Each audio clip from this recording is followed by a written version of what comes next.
This story is concerning wildlife. It's concerning a rhino. A rhino? Blimey. Right? Yeah, okay. rhino. I used to live in Kenya when I was about 5 or 6 years old. Okay. And we were in this wildlife park in a grey Morris Minor. This rhino started chasing us. There's me and my sister in the back seat. Right. It was like something out of Jurassic Park. Yeah. We were turning around saying, "Believe it, Dad. Just put your foot down, Dad. We're in a field. Put your foot down." This rhino was chasing us. One from Mark here in Derby. Went on holiday for our first romantic holiday to Tunisia years ago. Decided to take my girl into a petting zoo.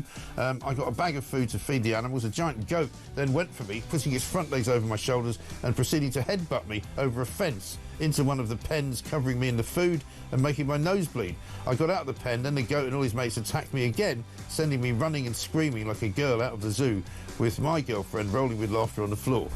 A tarantula climbed up the bottom of the bed on the sheet. Yeah. And it walked all the way up.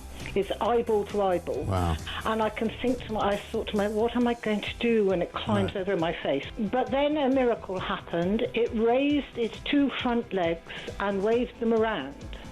And then it turned around and walked down the side of the sheet. Boris Johnson been attacked by an ostrich. The former PM was enjoying a safari trip with his family when the bird leaned into his car and went oi oi and pecked his hand. In footage shared online, he quickly jerked from the ostrich, don't dirty minds away from the ostrich, and shouted, "Oh, Christ, get hell," before driving off. And so I just set it out there. Have you been attacked by an animal? When I was about 7, says Trevor Jenkins, on holiday in Spain in the 70s, a monkey pulled my long hair. It was long because it was the 70s. I was in floods of tears. And as a family car drove out the car park, an elephant ripped off the car mirror. We got the message. Spanish animals aren't to be trusted.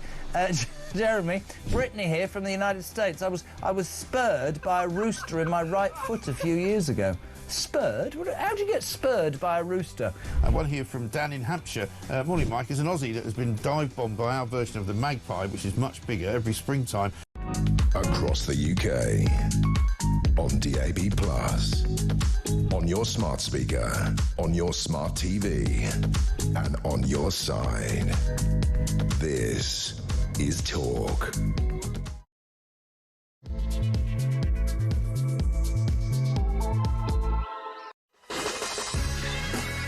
Welcome to Morning Glory. It's coming up to 3 minutes past 6. It is Friday, the 27th of June, ladies and gentlemen. And yes, I'm sorry to tell you, there's an amber health alert. Yes, it's going to get nice and warm later. 30 degrees, apparently, they say. It could be. That's 86 degrees Fahrenheit. If those of you are old enough to remember old money, when we used to walk around and go, phew, what a scorcher. It's about 85 today. It's great, isn't it? Lovely. Because what? We go to Glastonbury. Oh, yeah, right. We've been lying out in the sun. You go to Wimbledon? No, well, don't go to Wimbledon because the tennis hasn't started yet. But if you're going to start queuing up, it's really lovely. You know, it's a beautiful summer's day. It's called summer. You know, the idea that we've somehow got an amber alert going out on the news so that we all have to make sure that we carry water with us everywhere we go, and maybe a wet flannel, and maybe have some, you know, sunglasses and some sun cream to make sure that we don't do ourselves any harm. I mean, do me a small favour. You know, the world is coming to an end soon. You know, just enjoy yourselves and don't worry about it. Rafe Harlemagne-Koo is here. Very good morning to you, Rafe. We've got lots to talk about this morning. Is it the beginning of the end of Keir Starmer? I think the answer to that is definitely yes. It's probably not so much the beginning of the end as the sort of middle of the end. The front page of the Telegraph. Starmer caves in to rebels on benefits. The Prime Minister climbs down on disability payments to avoid a humiliating defeat in the Commons. Prime Minister pledges protections for disabled to rescue Bill on the Times front page. Daily Mail. Starmer caves into rebels on benefits. I mean, you know, Keir Starmer, the man who's never seen a story that he doesn't want to completely and utterly reverse. He's never seen a policy he doesn't want to give up on. He's never seen any kind of idea that he's had that he doesn't like so that he can come up with a completely different idea. Basically, Keir Starmer forced into a humiliating climb down by Labour's rebels. And quite frankly, some of the rebels are saying it's still not enough. Nadia Whittome, who's not exactly one of my favourite Labour MPs, she's on the front page of the Mirror saying basically these concessions aren't enough. I will be voting against the bill. So it doesn't matter how much he spent, how many hours he spent trying to shore up what little popularity he has. Keir Starmer Starmer is in a very, very bad place indeed. And quite frankly, it is probably, for most people, the beginning of the end of his prime ministership. We'll be getting stuck into all of that as the hour goes through until 10 o'clock this morning. Of course, we'll also be talking about how the knives are out for Morgan McSweeney, a man whose name you don't know probably that well, but that you would have been hearing over the course of the last year. They haven't even been in a year yet. It'll be the end of next week when they've been in a year, and it could be that the skids will already be under this Prime Minister. I mean, even Beth Rigby, the veteran reporter from Sky News, has said she has never seen the popularity of a Prime Minister plummet so quickly in such a short period of time since they were elected in July, in what was called then a landslide victory. Absolutely incredible. Some animal charities are attacking the King because he's got some puppies. Doesn't seem very fair. Lucy Letby apparently is being treated very well in prison. I'll be asking why that is, considering what's going on with Lucy Connolly. Wine prices are going up by 9p a bottle thanks to, guess what, net zero. And Ed Miliband is preparing himself for another COP meeting. I guess it will be COP 31 or something, will it, over in Brazil. He sent a lackey over to Brazil for 10,000-mile round trip to figure out whether or not his hotel is going to be good enough for him. 0344 499 1000 is the number. This is Morning Glory. Let's get it on.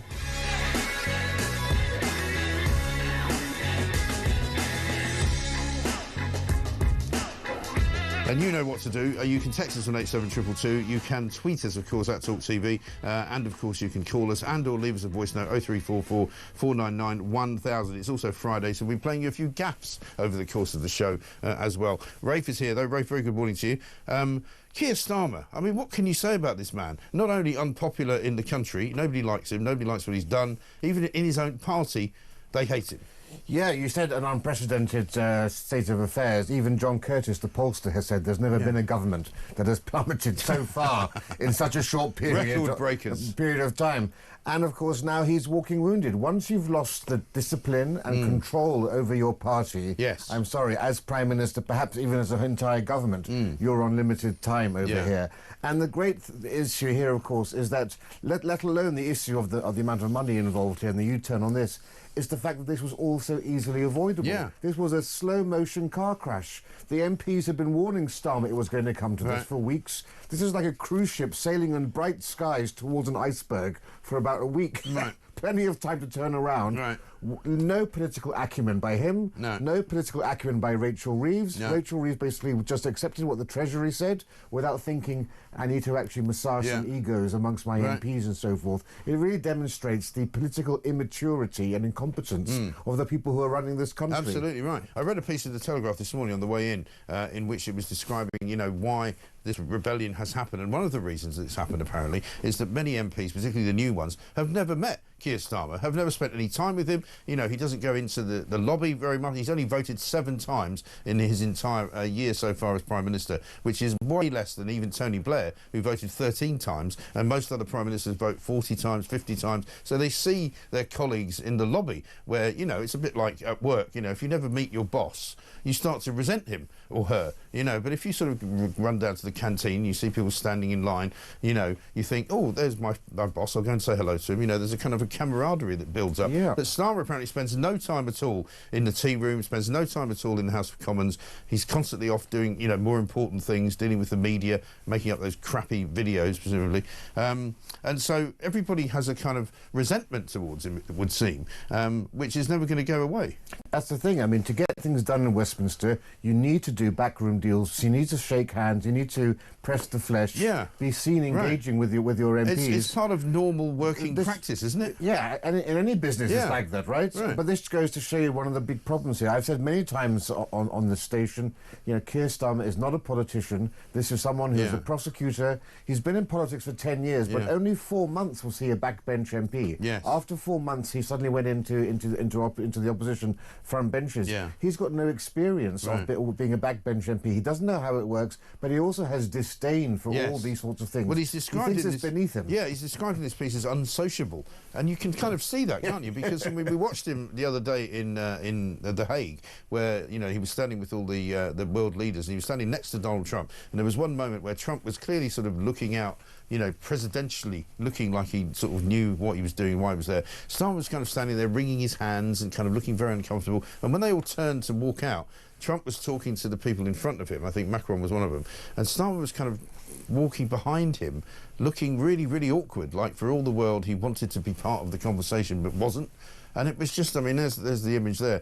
And it just doesn't look right. He doesn't look comfortable in a social setting. He doesn't look as if he knows how to talk to people. Yeah, well, there he looks like a waxwork right there, you know. Right. But the same thing applies, unfortunately, to Rachel Reeves as well, right? And that's the problem here. Both of them lack the people skills necessary to actually encourage camaraderie and encourage loyalty. Yeah. And I'm afraid now what you've got a group of MPs now who've seen the government U-turn time after time after time, be it winter fuel allowance, everything else.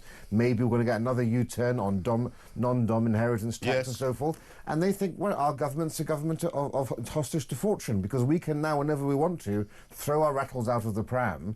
And unfortunately, when it's the Labour MPs who are doing this, who are far left, any potentially decent stuff coming out of the Labour government's going to be scuttled. Yeah. These welfare reforms were very minor, but they were necessary, actually. They were doing it in part to try to attract reform voters over. That's one of the reasons they were going down this path.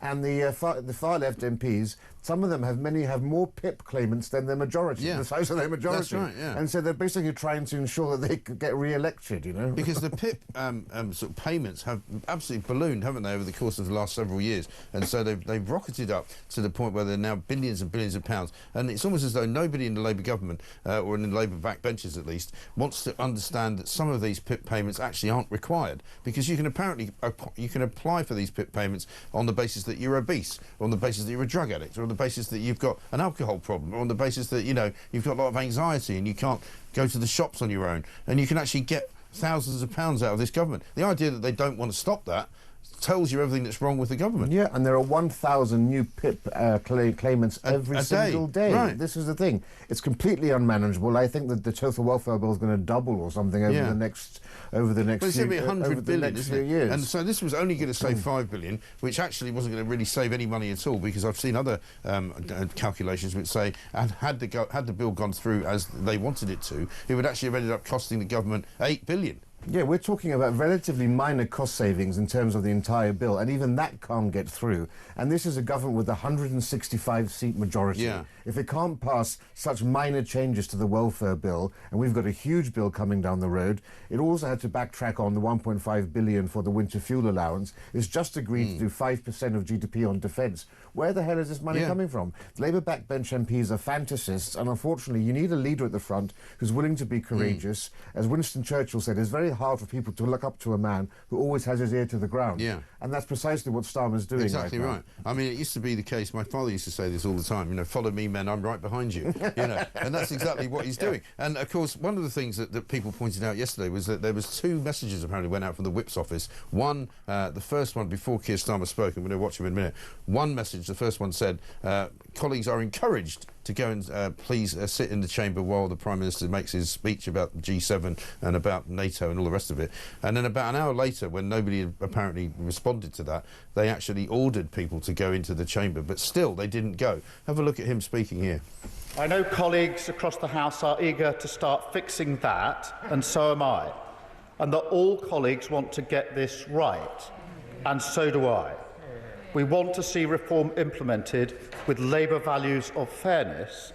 That conversation will continue in the coming days so we can begin making change together on Tuesday. Now, that is an entirely different reaction to the one he had the day before when he was asked about it in The Hague, when he said, oh, yeah, well, you always get the usual noises off when you try and put a bill through, i.e., don't worry about the people who are dissenters. Don't worry about the people who don't like what we're doing. We're going to do it anyway. Now, there he is eating humble pie, saying, oh, you know, we're going to do it together. We're going to do the change together. It's all going to be lovely. We're going to take some days. I still think they might pull the bill and not actually have the vote on Tuesday. Yeah, they still might, although they're out of the danger zone technically in terms of, well, but I think potentially with these things, but yeah, it could very well be. And we may speak about Morgan McSweeney later on, but the team behind him in number 10 simply don't understand how to manage the party. They've emasculated the Prime Minister publicly by having him basically saying, no, please do come and still sort us out. But before that, as you say, one of the reasons you had the rebellion was they were telling MPs they would be deselected if they didn't support the bill. They were telling them that they'd have funding to their constituencies brought back. So they tried the stick, and then they've tried the carrot at the last time. The stick didn't work. And I mean, the fact is, again, somebody was speaking, I think it was Kevin Schofield speaking yesterday, it's Peter Cardwell, and I heard him on the show, and he was basically saying, you know, you've got two ways of running a government with your MPs. It's either you use love or you use fear. And instead, at the moment, the problem for Keir Starmer is that they don't love him and they don't fear him. And so, therefore, he's basically, they have a phrase in America, lame duck president. He's a lame duck prime minister now, isn't he? Yeah, absolutely. He's walking wounded. And, you know, then they've tasted blood and there's no reason they won't come back for more. Yeah, let's have a look at what he said when he was at NATO. And this is in complete contrast to what you just heard him saying there about, you know, working together. If I may say so, many people predicted before the election that we couldn't read the room, we hadn't got the politics right, and we wouldn't win an election after 2019 because we lost so badly.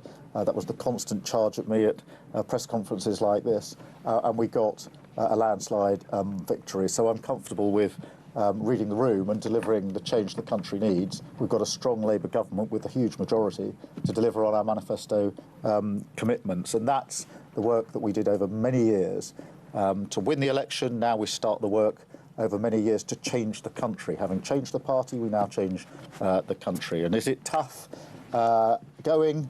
Are there plenty of people and noises off? Yes, of course. There always are, there always have been, there always will be. But the important thing is to focus on the change that we want to bring about. Yeah, so far he's brought change to pensioners by taking away the winter fuel allowance and then giving it back to them. He's also taken away the right for people to have a national inquiry on the rape gangs and then decided to give it back to them. And he's now got a bill which is completely and utterly unworkable going through the Commons, which they've already accounted for. So the $5 billion that she was going to make from this supposed bill has already been put into the nation's finances. So now there's another black hole that's been created because that money isn't there. Well, he said, you know, I think I can read the room. It should become his political epitaph. I want that emblazoned on his tombstone. Yes, absolutely. It is incredible how fast and how far he has fallen, though, because, I mean, I've been saying it. You and I have had many conversations over the past year about how useless he is and how bad he is as a communicator, how, you know, kind of pathetic he is on the world stage, all of those things. But this is the first time, I suppose, that he's had a sort of domestic crisis this bad. Yeah, and I think actually the Tories are potentially missing a trick here. I think they should support the bill. Yes. Because if the bill gets through on Tory votes, it will just cement with the far left at backbench MPs that Starmer actually really isn't one of them at all. Right. And then you're going to see even further rebellion. So I think there's a potential here for mischief-making, but mischief-making for the public good, because I think these cuts do need to happen, actually. And so they could take the moral high ground, but at the same time, further drive a wedge within the Labour Party. I mean, I take your point, and it's a good one, but I just feel that this is not the bill that it's made out to be, because it's not really a swinging cut. It's not really something that's going to, you know... I mean, it's better than nothing, though, that's the thing. It's better than nothing, but I don't think it would ever really work, because whenever they've tried to do... Any government that's tried to do this, you know, they end up getting caught in the weeds, because, you know, you start calling people in to say, are you really incapable of working? You know, you're 22 years old, you say you can't get out from under the duvet. You know, it starts to look cruel, even though we know that a lot of these people are swinging the lead and they're pretending that there's something wrong with them, or they need more encouragement to go back to work. You know, what I think is going to happen is that Starmer's going to go, right, we need to completely re-look at all of this. We need to try and convince ourselves and our backbenchers that we want to get people back to work, or get to work, work they've never done. And so we need more time, and I think that's going to be their excuse. Well, and also the admin costs of these sorts of things cost a lot too, but something needs to be done. We are the only... Oh, yeah, I agree. We're the only Western country that's still suffering this COVID lag. Yeah. You know, well, we haven't recovered from COVID. Everywhere else seems to be getting on with their lives, and the economy seems to be turning around. Here we have, 1 in 4 people aged 18 to 25 is not employed or not in education. Yeah. We have a serious crisis existing in this country. Yeah. And this is a minnow compared to the mountain of change we need to have, but something needs to be done. Yeah, absolutely right. But more hypocrisy coming up as well, because of course you might remember, we'll play it to you after the break, Rachel Reeves before the election banging on about how they were going to cut down on the Tories' kind of addiction to using private jets. Well, guess what? It turns out that Labour are just as bad. It's 19 minutes past 6. Very good morning to you. This is Morning Glory.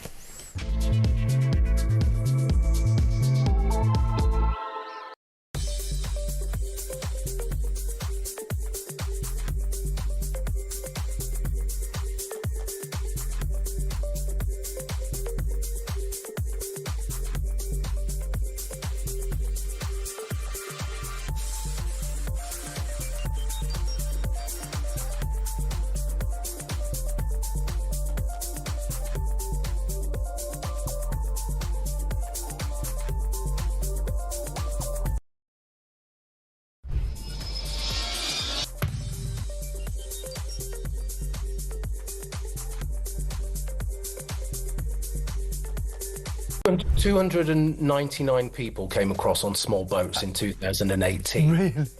God. 2018 for the whole year. Okay, cut to 2022, Kev, you've got 46,000, right? That is extraordinary in terms of growth, and it's so incredibly terrifying. Now, I'm really glad, actually, that we are beginning to talk about the assault on... Across the UK, on DAB+, on your smart speaker, on your smart TV, and on your side. This is Talk.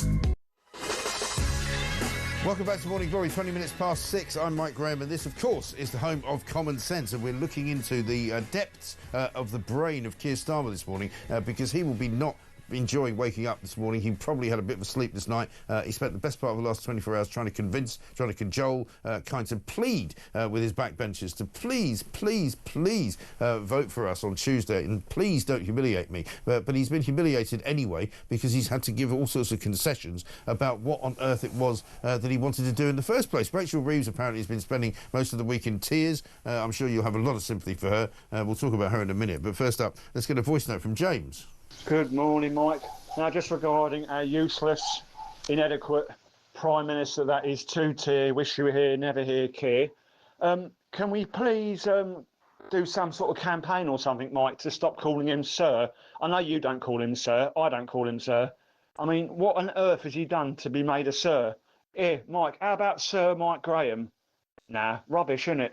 Anyway, you'd probably show it back in their faces anyway, Mike, and tell them to get stuffed. Oh dear, oh dear. Anyway, keep up the great work, Mike. Great show as always. James, thank you very much indeed. You're quite right. I've got no interest at all in being knighted. I don't really want to walk around and call myself Sir or anything. Somebody actually said to us yesterday, Rafe, given that most Prime Ministers end up being promoted to Sir after they've served as Prime Minister, perhaps we could have a new rule for Keir Starmer. Since he was already a Sir, we could just take it off him as he leaves, so that he's no longer Sir Keir Starmer, he's just Keir Starmer. I think an unknighting ceremony would be very good. Would be brilliant. On both knees, on rather than just on one knee. Yeah, sort of a sword in reverse or something like that. Now, Friday is the day that we try and cheer up a bit, because we might have had a bit of a difficult day, a difficult week, I suppose. It started off, of course, at the weekend, last weekend, with Donald Trump laying waste to the nuclear capabilities of Iran. We'll play some of the stuff from Caroline Leavitt's press conference yesterday, by the way, but we'll get to that later. But have a look at this for a gaffe. The first one of the day is Julia Hartley-Brewer. Students. Oh, goodness, sorry, that frightened the life out of me. Turn that phone off. Let's get you, we've only got a couple of more minutes left. Let's get you back on.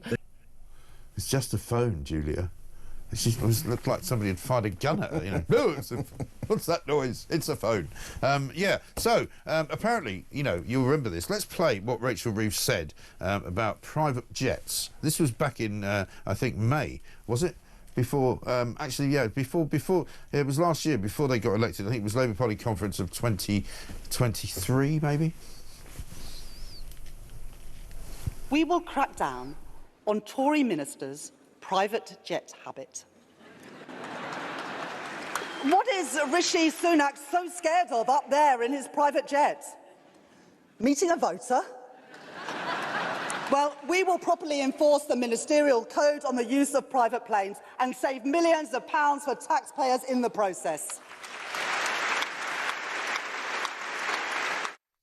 There she is in happier times. You know, now she walks around, you know, there's a widow's weeds, you know, weeping, wailing, wondering what's going to happen next, how long she can cling on to the job. And worse than that, they haven't saved millions of pounds from the taxpayer, because David Lammy single-handedly has spent something like 1,450,000 on overseas travel. He's flown to 17 different countries, more than one new country every 5 days. Basically, he's burned through this incredible amount of money between January and March. That's a 10% increase on the prior 3 months and a 48% increase on his first 3 months in office. So he's spending like it's going out of fashion. Everywhere he goes, he's on a private jet. A hypocritical politician. Yeah. Can you imagine that? I know. But this goes to show what a game it all is. Yeah. You know, Labour will say this, the Tories will come in, they'll criticise them. Yeah. They all get up to the same antics. Yeah. And it's in fact they must know they're going to be criticised by this, but they simply don't care. Well, I think and the that's point the is, thing now, right? I think the thing is, people understand that. Look, if you're the Prime Minister and you have to go somewhere, and even if you're the Foreign Secretary and you have to go somewhere, then there's probably a reason why you can't go on EasyJet, you can't go commercial. I get that, and I think most people do. But what they don't want is somebody who is absolutely, you know, hypocritical, like Rachel Reeves, saying we're going to cut down on private jets. Well, you're not, darling, are you? And of course, Keir Starmer seems to have made more foreign trips in his first few months than any Prime Minister I can remember in recent times. He seems to be, he's so desperate to escape the bad news and domestic political now we know front. why. Now we know why. But you're quite right. There are necessary flights that are important for any government ministers to take, and yet to try to do this cheap point scoring when you're in opposition, it just goes to show that, you know, that you're not serious enough for the job. No, and absolutely that's proving to be the case, not only with Keir Starmer but also with Rachel Reeves. Here's Rachel Reeves talking in May of this year about how strong the economy is. I know that there is more to do. The cost of living crisis continues to affect families right across our country. I understand that and I hear that. But despite the challenges that we face, our economy is strong. I'm sorry to laugh. According to Andrew Bailey this morning, who is, of course, the Governor of the Bank of England, he says that the Chancellor's claim that Britain's economy has turned a corner is absolutely not a tosh. He says, actually, growth is slowing because higher taxes are now really starting to bite. Because, let's not forget, it was only really April where things started to turn for the worse. And in May, the month after that, she started saying, oh, well, April was a difficult month for us because of the tariffs put on by Donald Trump. No, April was a difficult month because that was when companies had to pay higher national insurance costs and when all sorts of people were seeing their tax bill going up. That's why April was a difficult month, and that's why the economy is not growing anywhere. Yeah, I mean, we had a brief spurt, but that was for purely unique reasons. There were people trying to get in before the stamp duty tax came in, and also people trying to basically purchase things before Trump's tariffs came in. That gave a brief... But yes, you're quite right. They're actually blatantly lying by saying the economy's turned a corner. And it was one thing when Boris Johnson was telling fibs, because you sort of half expected it. But the Labour Party trying to set themselves... Not fibs. But the Labour Party trying to set themselves up as being holier than thou, and we are the serious party. And this is blatant lying by telling the public the economy's turning a corner. It's not, actually. And not only that, but we've got new data from yesterday showing that foreign investment plunged to a record low, despite the efforts that the Labour government have made. And it's the lowest investment since 2008 and the credit crunch. These are really serious things. These are serious numbers, and that is where it's going to come home to roost for all of them. 6:27, I think we're running very, very late, so we're going to take a break. We'll be back, though, with an idea that he's got now, Keir Starmer, to solve the crisis in the Channel. Guess what he wants to do? He wants to do one in, one out. Now, I know that Rachel Reeves doesn't understand economics or mathematics, and clearly neither does Starmer. One in, one out means a zero-sum gain. It means you've still got as many people here as you had before. You know, what an idiot.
Across the UK, on DAB+, on your smart speaker, on your smart TV, and on your side.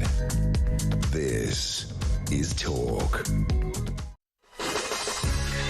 Welcome back to Morning Glory. It's coming up to 29 minutes past 6. Morning, Mike, says Sean in Gloucester. You've said before that something will bring Keith Starling down. I have a theory, or a hope, that if he loses this welfare reform vote next week, he's so spiteful that he will call a general election so his disobedient backbenchers lose their jobs. Hope all is well. Hope is all well we've got for the next few years, is what I'm saying. One from Jeff, who says, Morning, Mike, why so surprised about Starmer's personality? We've forgotten what he was like when he was in opposition. He was weak then and weak now. We got what we voted for, and we expected more. Silly us.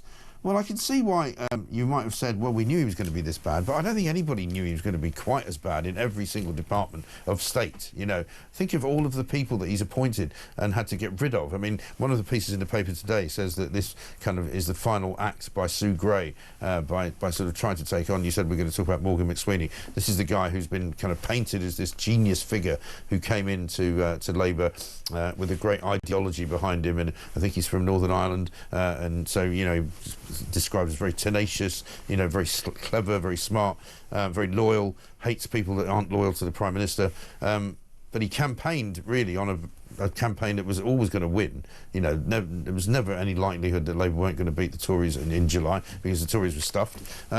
But he now doesn't appear to be quite such a genius after all. No, I mean, it has to be said, of course, that it's always, whether it's Sue Gray, Dominic Cummings, or now Morgan McSweeney, they become always the first casualty in these sorts of things. They're a proxy for attacking the Prime Minister. Yes. Backbench MPs still have to be seen to be somewhat loyal to the Prime Minister, so it's normally these chiefs of staff who get it in the neck. Yeah. But you're quite right, you know. Many people thought he was some Machiavellian mastermind because he managed to get Starmer from being quite left-wing in terms of being a Remainer and on human rights, make him seem more palatable and centrist to the nation. But anyone would have won that election, given how bad the Tories were. Exactly. Labour didn't win it, the Tories lost it. And I think that people are now beginning to see that perhaps he's not quite the puppet master people think, and that actually he's just been a very lucky boy. Yeah, exactly. Well, they were actually using that Monty Python analogy, weren't they? He's not the Messiah. Right. He's just a very naughty boy. Let's have a look at what's on the front page of the Telegraph, though. One in, one out is a deal with France after a surge in Channel migrants. According to the new scheme that Britain is going to have, Britain would send Channel migrants back to France within weeks of their arrival. In return, the UK would take asylum seekers from France. Sorry, isn't that the same thing? How is that any different from what we're already doing? I don't know what grade they got in mathematics. You know, basic maths would seem to suggest one in, one out doesn't make much of a dent. I mean, the logic here is essentially that it's going to act as a deterrent, because if you arrive in this country, you don't know whether or not you're going to be sent back to France. Yeah. But that would only work if actually everybody who came over here was sent back. Right. This policy is only going to have a random, it's like a lucky dip. It's a random selection of people. So even that doesn't work. And there actually is, a group in government who are trying to actually get a policy that makes every single person who comes here will go back to France within a few weeks. That's a bit more logical, but still unacceptable, because we want to reduce the numbers. Yeah. You know, this is the key thing. That won't reduce the numbers, That's not going to reduce the numbers. We're paying the French £500 million to deal with this, and they're just basically having us doing a lucky dip for all of that. France has also agreed, it says, to start intercepting migrant taxi boats at sea after previously refusing for fear of breaching maritime safety laws. Well, except they're not doing it. You know, they keep promising to do things, that then they don't do them. Well, now they promise to do this. There's a summit taking place between Britain and France on July the 8th to the 10th.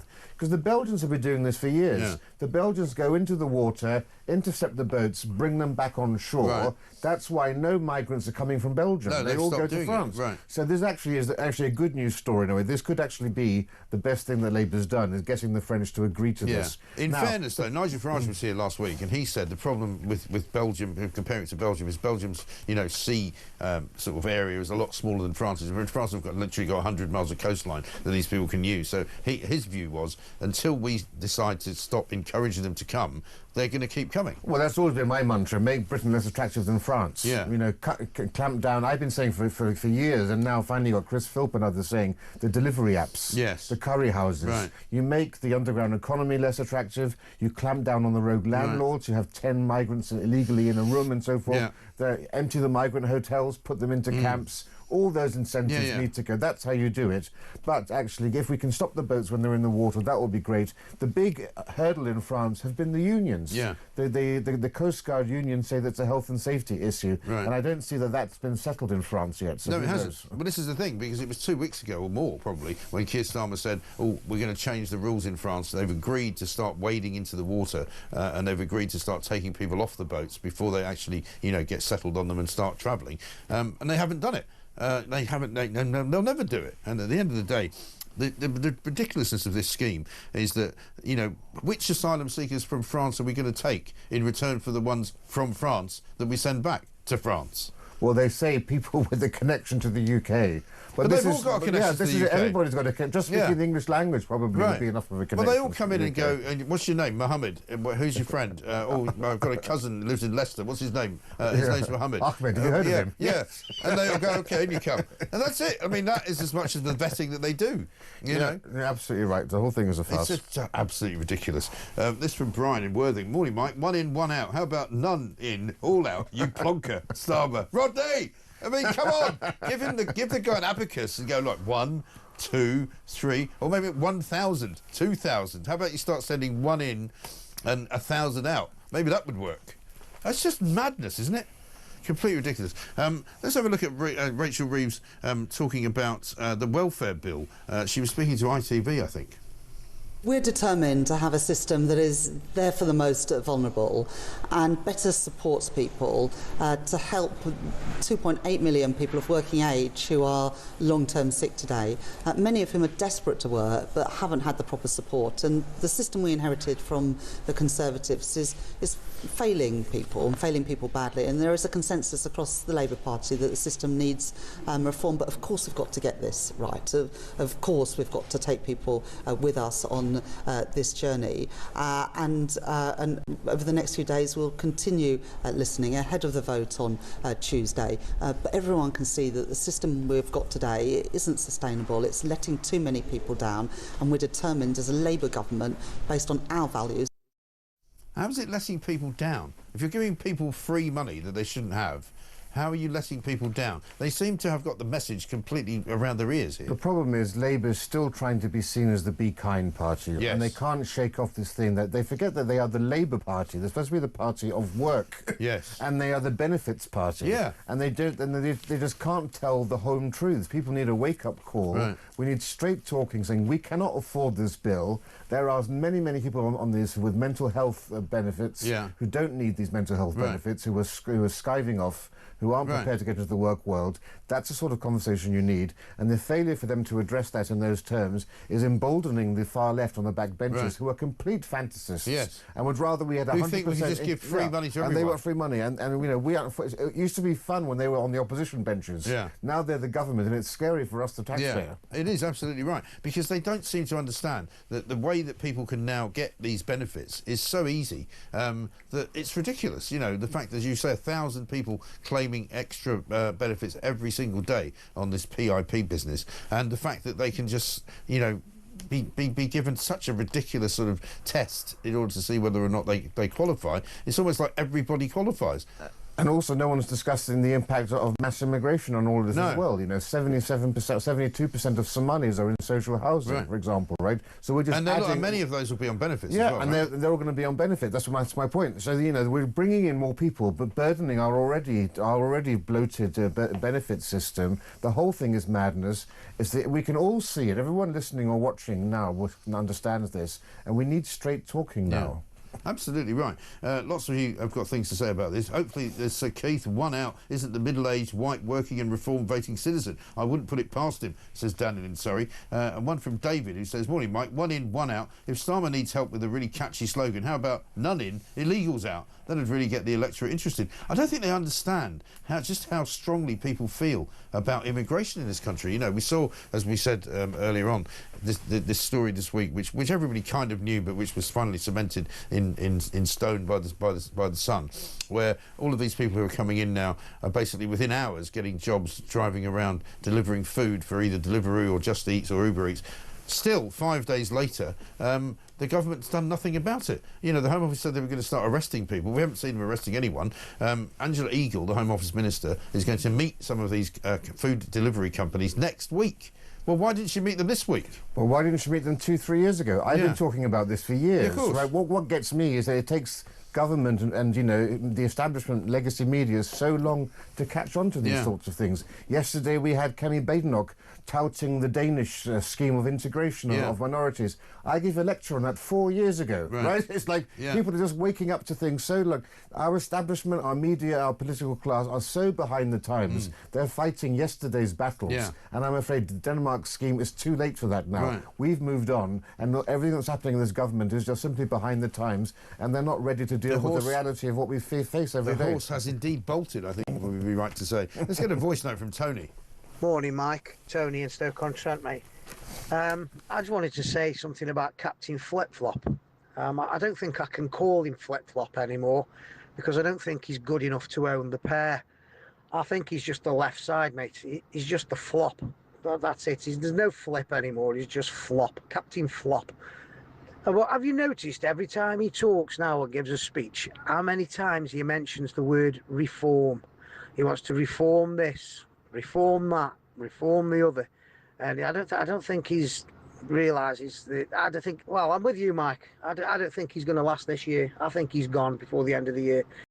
Yeah, I mean, people used to say, oh, but, you know, the Labour government in the past has never had a mechanism by which they can remove their leader. And that may well be true. But they don't need a mechanism now because this guy's so bad that everybody's just going to say, we have to get rid of him. Otherwise, we've got no chance of winning another election. There's by-elections coming up, I think, shortly in the next couple of months, which they're going to lose probably to reform. You know, there's going to be more local elections coming next year. They're going to lose all of those to reform. You know, there is nothing good in the sort of the near or the far future for Labour as long as Keir Starmer's in charge. Well, and we just had polling out that shows that if we had an election tomorrow, Reform would be the biggest party, just short of a majority. But people like Rachel Reeves and West Street... But Labour would lose about half, more than half of their 400-odd seats. They would lose all. They're hanging on by their fingernails as it is. One of the reasons why they don't want to put through these welfare reforms because they have more PIP claimants than the size of their majority. I know, absolutely incredible stuff. So Starmer's amazing plan to have one in, one out. Does this mean dinghies queuing in the Channel? At least it will cure the hotel problem, says Dave in Aberdeen. Gary says, I used to go to a nightclub with a one in, one out rule. They also had a no jeans policy. Maybe that would work on the migrants. You know, absolutely no jeans or trainers, you know, because they all do come with new jeans and trainers. Let's talk about crazy Ed Miliband. He's on page 7 of The Sun this morning. Eco Ed sends aid on a 10,000-mile jungle jolly to check hotels. I was talking to Deanna Davison last week, who was in visiting from Brazil, because that's where she's now based, and she said the ridiculous amount of money being wasted by the Brazilian government on setting up this new the COP, is it COP 31 now? I can't remember whether it's COP 29, COP 30, COP 31.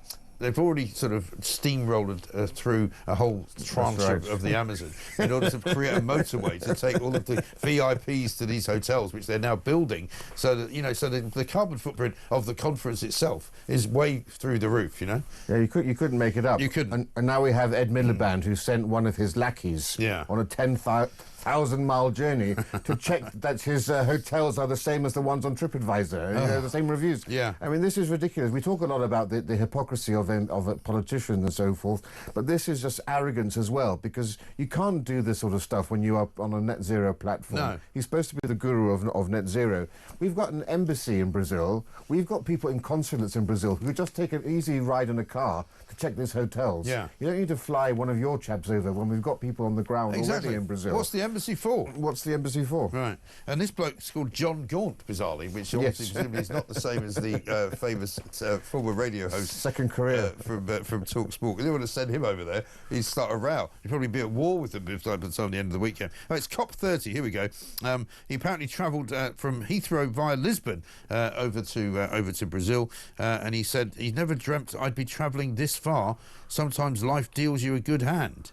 Well, he was posting this on social media, and you would have thought by now that you would have thought maybe someone's going to pick up on this and make this into a news story. Goes to show how idiotic he is. But, you know, at this point, with all the scandals of people on Twitter and so forth, you know, who get fired, what's going on with the civil service that they still think that their chaps can just post willy-nilly. I mean, the Sun's done a great job here because they've actually got a picture of him looking as if he's staring sort of up the Amazon, basically enjoying the sights of being there. He said, the journey there took 23 hours. The journey home will take the same. I'm currently at Lisbon Airport waiting on my flight to Heathrow. Despite all that, it's been an incredible experience. Well, I'm very happy for you, mate. Yeah, he says, sometimes life deals you a good hand. Yes, quite right. Yes, precisely. We're paying for it. Why did they need to do health and safety checks? It's absolutely extraordinary, isn't it? But, I mean, this will be another jolly. The only thing that ever happens at these COP meetings is that they decide to have another one, right? So this is COP 30, and we've been warned, I think, at least 5 times in the past 10 years that this will be the last one before the world kind of blows up. But, of course, the world hasn't blown up, and all we know is that they're going to have COP 31, presumably somewhere in, I don't know, Abu Dhabi or something. It makes you wonder what they actually have to talk about. It's just, you know, it must be there's not much new stuff happening that they can discuss, surely. Do you remember that guy, was it Alex Sharma, who ended up in tears when they had COP29 in Glasgow, and they'd been up all night trying to come up with an agreement that they could all sign at the end of the night, and he was up until about 7 in the morning. By the time he sort of introduced it to the world, he was crying. Yeah, I remember. Just think, what is going on with that? But he was another one. He was Air Miles Alloc, was his nickname too. Yeah. Well, I mean, speaking of net zero, a piece on the front of the Telegraph today, a net zero glass tax is going to come in, which will apparently make bottles of wine and beer more expensive. They're going to announce tomorrow, just in case they weren't unpopular enough, the government, right? They're expected to announce tomorrow the final cost of a scheme that will force producers of packaging to pay for its disposal. Now, this smells to me like that ridiculous bottle return idea that they had up in Scotland, do you remember, which was, you know, in the old days, I mean, I remember this when I was a kid, you used to pay a deposit on a bottle and you could take it back as a sort of a 7-year-old and you get like a penny for it or something, which was a great thing for kids to do, but it didn't actually mean that you recycled the bottles. It just meant that, you know, it was something for the kids to do to bring the bottles back. A standard bottle of wine will cost 9p more, and the cost of a 330 millilitre beer bottle will rise by around 4 pence. It'll add 11p to the cost of a bottle of spirits. You know, they just can't stop taxing us, can they? Well, and this is going to really hit the glass manufacturing industry really hard, they say, because they have wafer-thin margins as it is. And the thing is, once again, they're just trying to push us into changing our habits and our lifestyle. We already hate it when you try to open a fizzy bottle with those stupid plastic tops. Oh, God. Yeah. This is the next stage. Right. You know, a bottle of wine and a bottle of beer, you know, it's nice to pour that and drink it out of a wine glass. Yeah. They want us to have cardboard or plastic now. That's what they're trying to do. Bamboo cup or something. Centuries of using bottles of wine, you know, and bottles of beer. Yeah. This is such, you know, this is the nudge politics, whatever you call it. But I think it absolutely stinks. But there's a reason why bottles and glass were invented. There's a reason, because it's actually a very good way of storing liquid, and it's a very good way of transporting liquid. It's the same goes for hospitals. You know, when they tried to do away with plastic, and they said, you know, single-use plastic, absolutely no, we can't have it. And then they suddenly went, oh, but in hospitals they use an awful lot of single-use plastic. It's actually not very healthy to reuse it. Well, and you remember in the 80s when you had the box wine fad going on for a while. That's come back a bit, actually. but that's, I don't want to have, I'm sorry, I don't want a box of wine. I want a nice bottle of wine on my restaurant dining table. Yeah, you don't want the restaurant to bring you a box of wine. The other big problem... Stick it into the ice bucket. The other big problem with a box of wine is that you don't know how much you're drinking. Yes, you know, that's true. Before you know where you've gone, you've done 3 bottles in one sitting, you know, because they come in 3 bottle sizes, but that's another story. It's 6:47. How about this from Dean in Dagenham? I think it's slowly dawning on both Labour and con-socialists that they have pushed the Brits too far this time. They're fearing their seat on the gravy train will be taken away. Yeah, I think so. And Ian says, 1 in, 1 out is the same Labour model they successfully use already. 1 policy in, whoops, 1 policy out. Yeah, absolutely right. That is entirely what they do. We've got more to come, including why Lucy Letby is being treated so well in prison. We'll maybe bring you some more on Palestine action as well, because they're claiming that they're going to make more attacks over the course of the summer. Of course they are, because they're all on vacation from their various jobs in teaching and, of course, at university. This is Talk.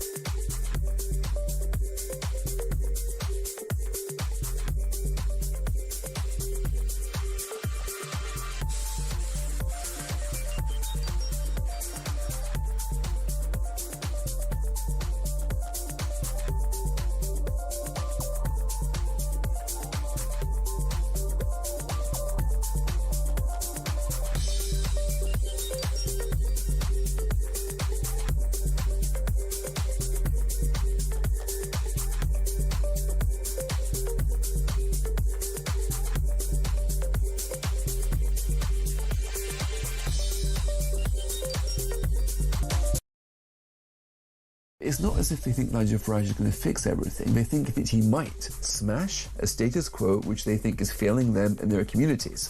So the idea of a demolition is quite attractive. That in itself. Is that similar to what happened in America with Donald Trump? Very You didn't similar. have to like him, you didn't have to agree with even all of his policies, although his policies always polled better than Trump's himself. But actually, it's just someone who would just shake it all up. You don't have to like him, you don't have to agree with him, you have to see that he's a necessary corrective to a failed consensus. That's the idea.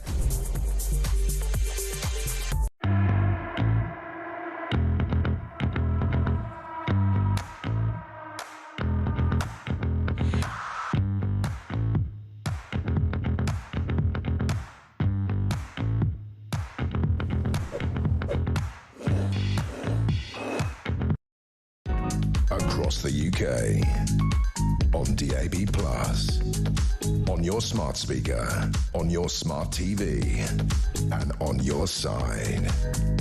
This is Talk. Welcome back to Morning Glory. It's 10 minutes to 7. Ray Parliamentou is here. Let's get a voice note from Darren on Starmer. Morning, Mike. Great show as always. It's Darren in Dubai calling. With Starmer, well, what can I say? Another day, another Starmer drama.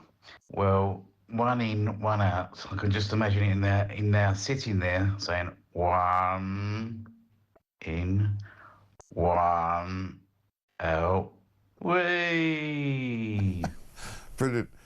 I mean, only Starmer can think that this is a genius idea to somehow cut back on our immigration numbers.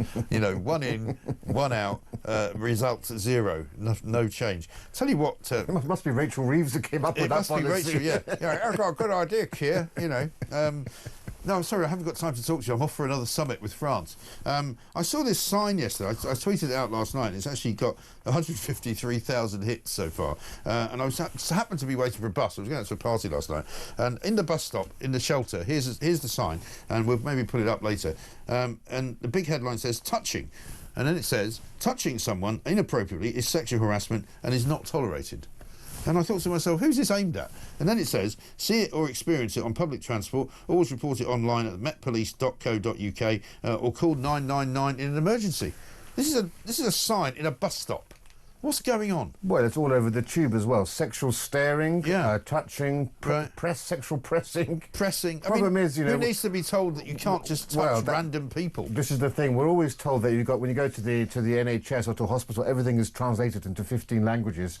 I should suggest that those ads on the buses and the tubes are actually printed in Arabic and other languages. Yes. And Urdu and Bengali rather than actually in English. If you want to really have it drive home to the people who need to be told. And it is signed off, of course, by the Mayor of London. You know, he won't allow anybody to put bikini ads up on the tube, but he will warn people not to touch each other, just in case it might be in some way sexual harassment. And as somebody pointed out on a tweet underneath it, surely unwanted touching is not sexual harassment; it's sexual assault, isn't it?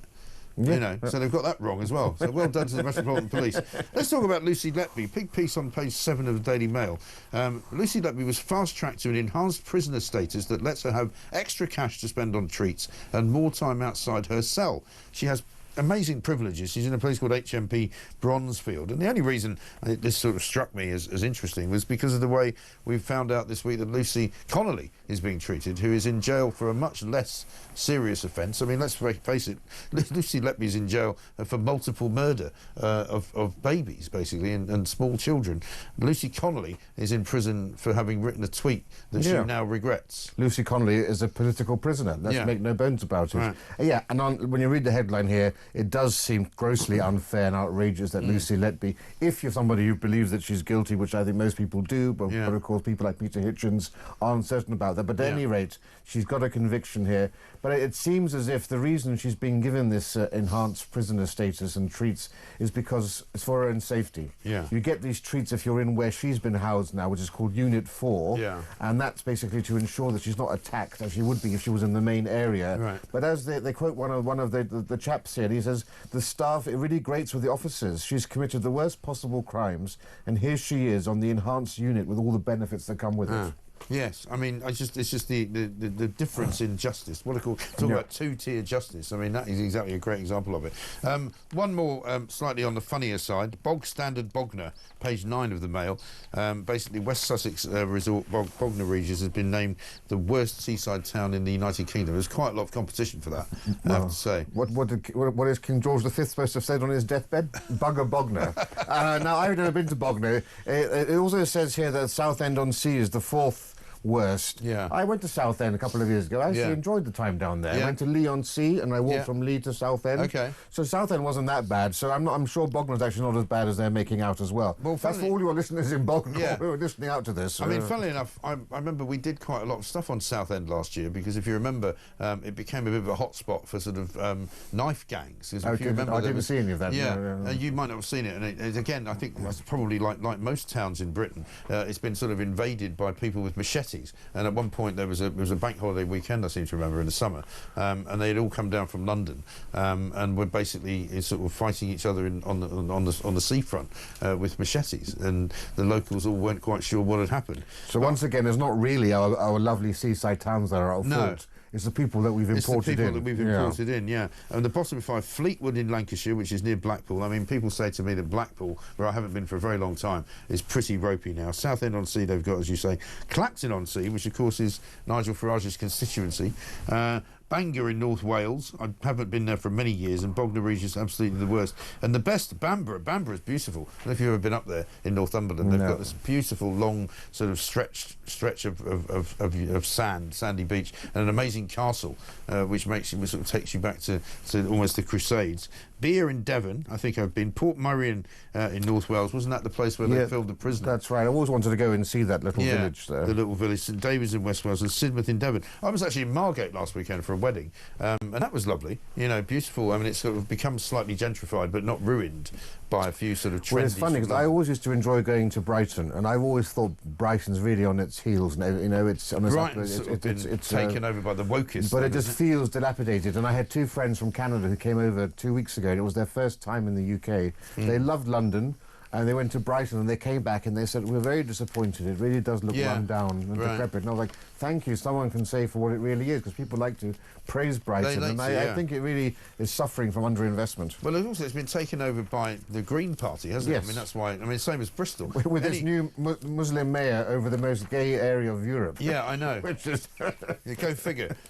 Finally, one for those of you who talk about how great the NHS is. The UK has dropped down a global women's health league for a 4th year in a row. This is on page 18 of The Sun. The countries such as Kosovo, Kazakhstan and Saudi Arabia actually ranked better in terms of women's health and how well women are treated. The UK is the 6th richest nation in the world, but it ranks 41st out of 142 in the Global Women's Health Index. I think this is such a damning story, and it needs more attention, because it just goes to show how we are becoming not just the sick man of Europe, but the sick man of the West, because in 2023 we ranked 30th.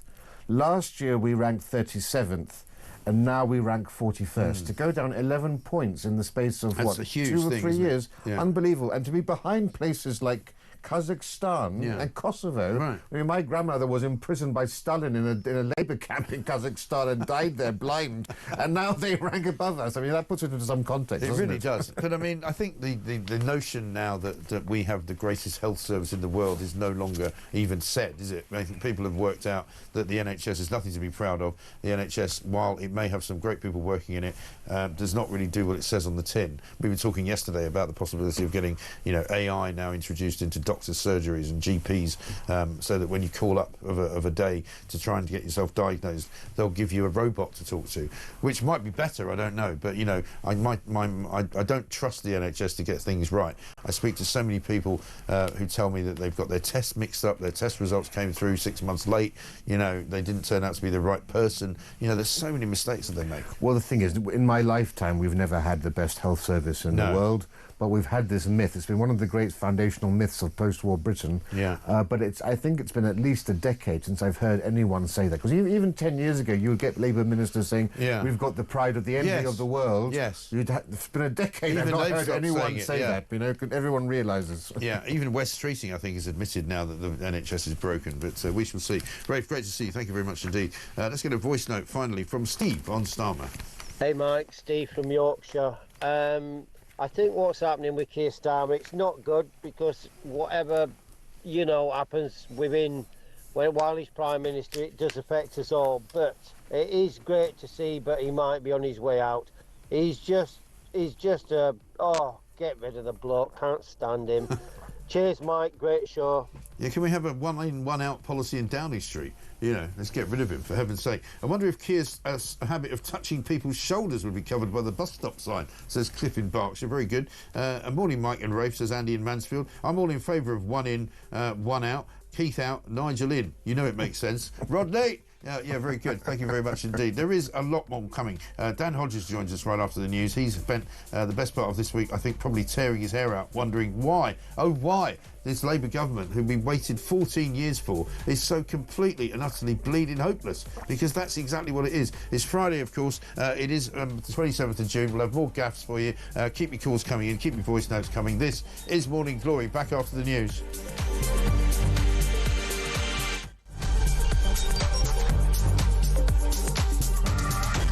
How much, ladies and gentlemen, are fish and chips where you come from? We'll go to Jason in Crewe.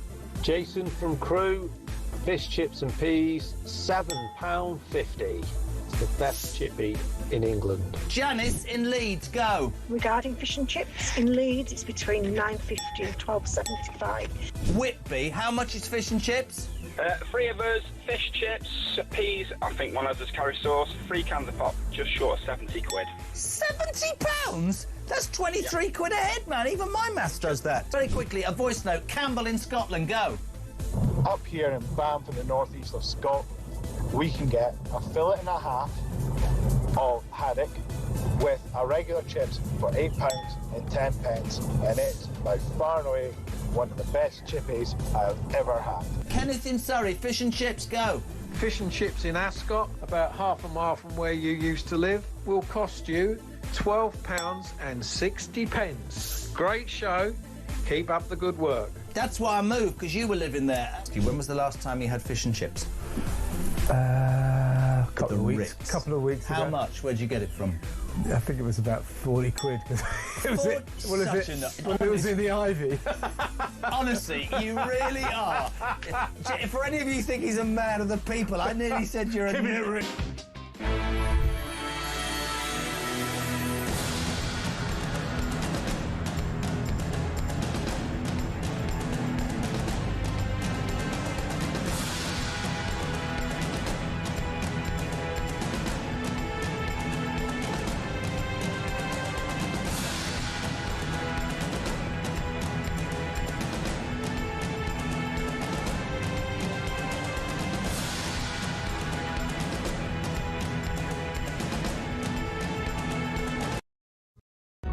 Across the UK, on DAB+, on your smart speaker, on your smart TV, and on your side. This is Talk.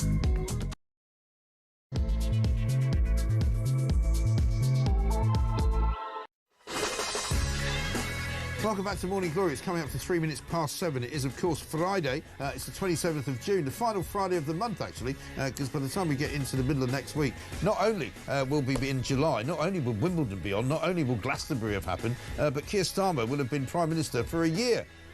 If he makes it to July the 4th. I mean, I have to say, I have my doubts. I know that people will say to me, you've been going on about this, you silly old sod, for about months and months and months. You said he was going to go. He still hasn't gone. Well, I'll tell you what, Dan Hodges is coming up in a minute.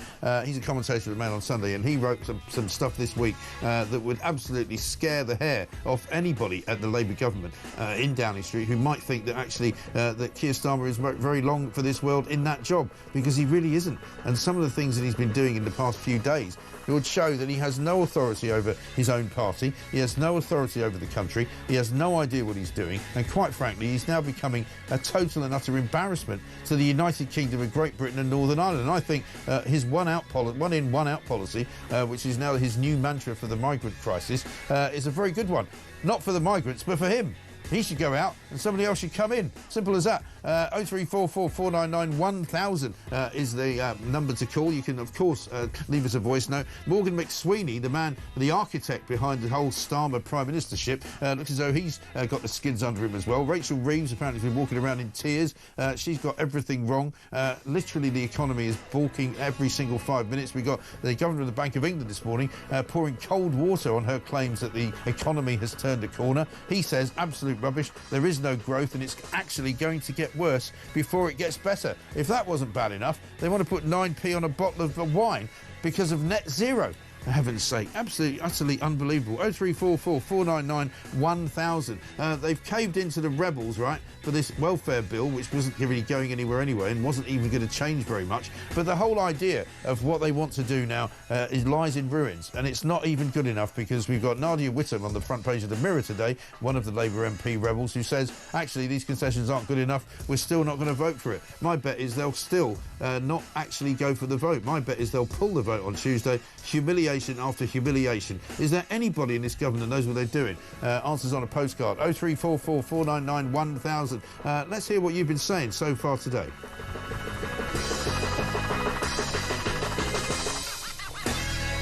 Two-tier, wish you were here, never here, Keir. Captain Flip-Flop. I don't think I can call him Flip-Flop anymore. He's just a flop. Another Starmer drama. Get rid of the bloke, can't stand him. And he's just a complete failure. So how anyone can take him seriously, I'll never know. But he is the gift that keeps on giving. One in, one out. I can just imagine it in there, sitting there, saying, one in, one out. Whee! Brilliant, absolutely brilliant. Sean in Bridlington says this: whoever compiled the list of worst seaside resorts obviously didn't journey as far as Bridlington. Thank you, Sean. I haven't been there. How bad is it? Apparently, Bognor Regis is the worst seaside town in Britain.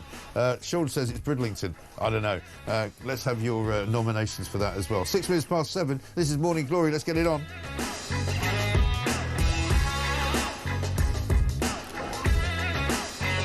One from Stuart in Perthshire here on the subject of bottles and caps and money and all that. Mike, you're triggering memories for me this morning. When I was in primary school, we got 5p for a bottle, and living in the country, we used to find bottles people had thrown out of their cars. So we'd make money collecting them all and taking them to the village shop. Now I'm in my mid-50s. I so miss those days.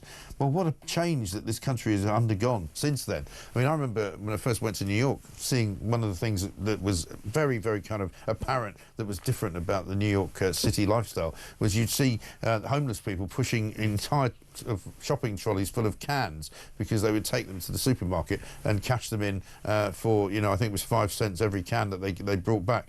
So, I mean, I don't know. I suppose they cleaned up the streets a little bit, but it was a rather odd thing to see. Let's talk to Dan Hodges, commentator at the Mail on Sunday. Dan, very good morning to you. Good morning. I mean, I've got a vision now in my head of Keir Starmer pushing a shopping trolley down the down Downing Street full of cans as he sort of makes his merry way out. You've been pretty brutal on him this week in terms of what he's done and what he's tried to do and the mistakes that he's made. It's hard to imagine a man more ill-suited to politics, it now seems to me. Well, I remember a couple of years ago writing how one of Starmer's in a circle told me that he'd admitted to them he doesn't really understand politics, and I think over the last couple of weeks the country has seen that graphically illustrated. I mean, you obviously gave a typically robust litany of his problems in that introduction, and you're absolutely right. I mean, the whole thing is becoming a shambles. I mean, I think if you remember, I think I was on last week, obviously we were dealing with the fact that the one thing that Keir Starmer and those around him could legitimately say was that he had seemed relatively sure-footed on the international stage. Yeah. But obviously that basically imploded last week with a debacle over Iran and the United States, and he was in the Commons yesterday, and was still unable to say whether he backed the US military intervention. Right. And I remember saying at the time, look, if he's not going to be able to get a grip on international affairs, his one supposed area of success, then frankly, what is the point of him? And again, we've had another graphic example of that. I mean, just one thing to remember about this utter shambles. Remember a couple of months ago, last month, we had the U-turn on pensions. Yeah. The pensions and the winter fuel. And I remember writing at the time saying, he'd folded on that. He was gonna obviously have to fold on disability, on the welfare issues, because the number of rebels on that were even greater than they were on the pensions. Right. At the time, we were told by Downing Street, by Keir Starmer, no, they were defiant, they were bold. These changes were absolutely vital. Even I think 48 hours ago, we had ministers coming out saying it was immoral to oppose. Yeah, what a weird way to approach it. I mean, that just was ridiculous, wasn't it? Utterly bizarre. Yeah. Now, I've been quite clear.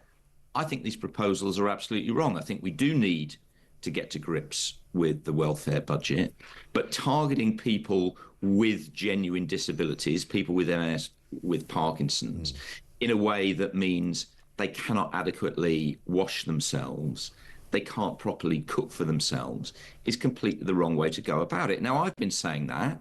Starmer, his ministers, his allies, been swarming around on social media every time I've said this, saying, no, you're wrong, you're wrong, you're wrong. Go, well, they've completely folded on it. But, as you accurately pointed out, it seems that Keir Starmer can't even cave properly. No. What it seems last night, and obviously this is, to use his own phrase, a fast-moving situation, because they're running around in a panic now. Yeah. Seems to be having a situation in which he's saying people who currently have these conditions and have this support will continue to get this support, but then moving forward, anybody else who develops one of these conditions will not get the support. Right. Now, firstly, in a practical sense... So, I mean, it's two-tier disability benefits now. We hear a lot about two-tier care. This literally is two-tier care. Right. What is the practical benefit, or lack of benefit, is this, on the figures we saw last night, £1.5 billion of the savings will be lost. So it's not even doing what it's been supposed to do on that level. Right.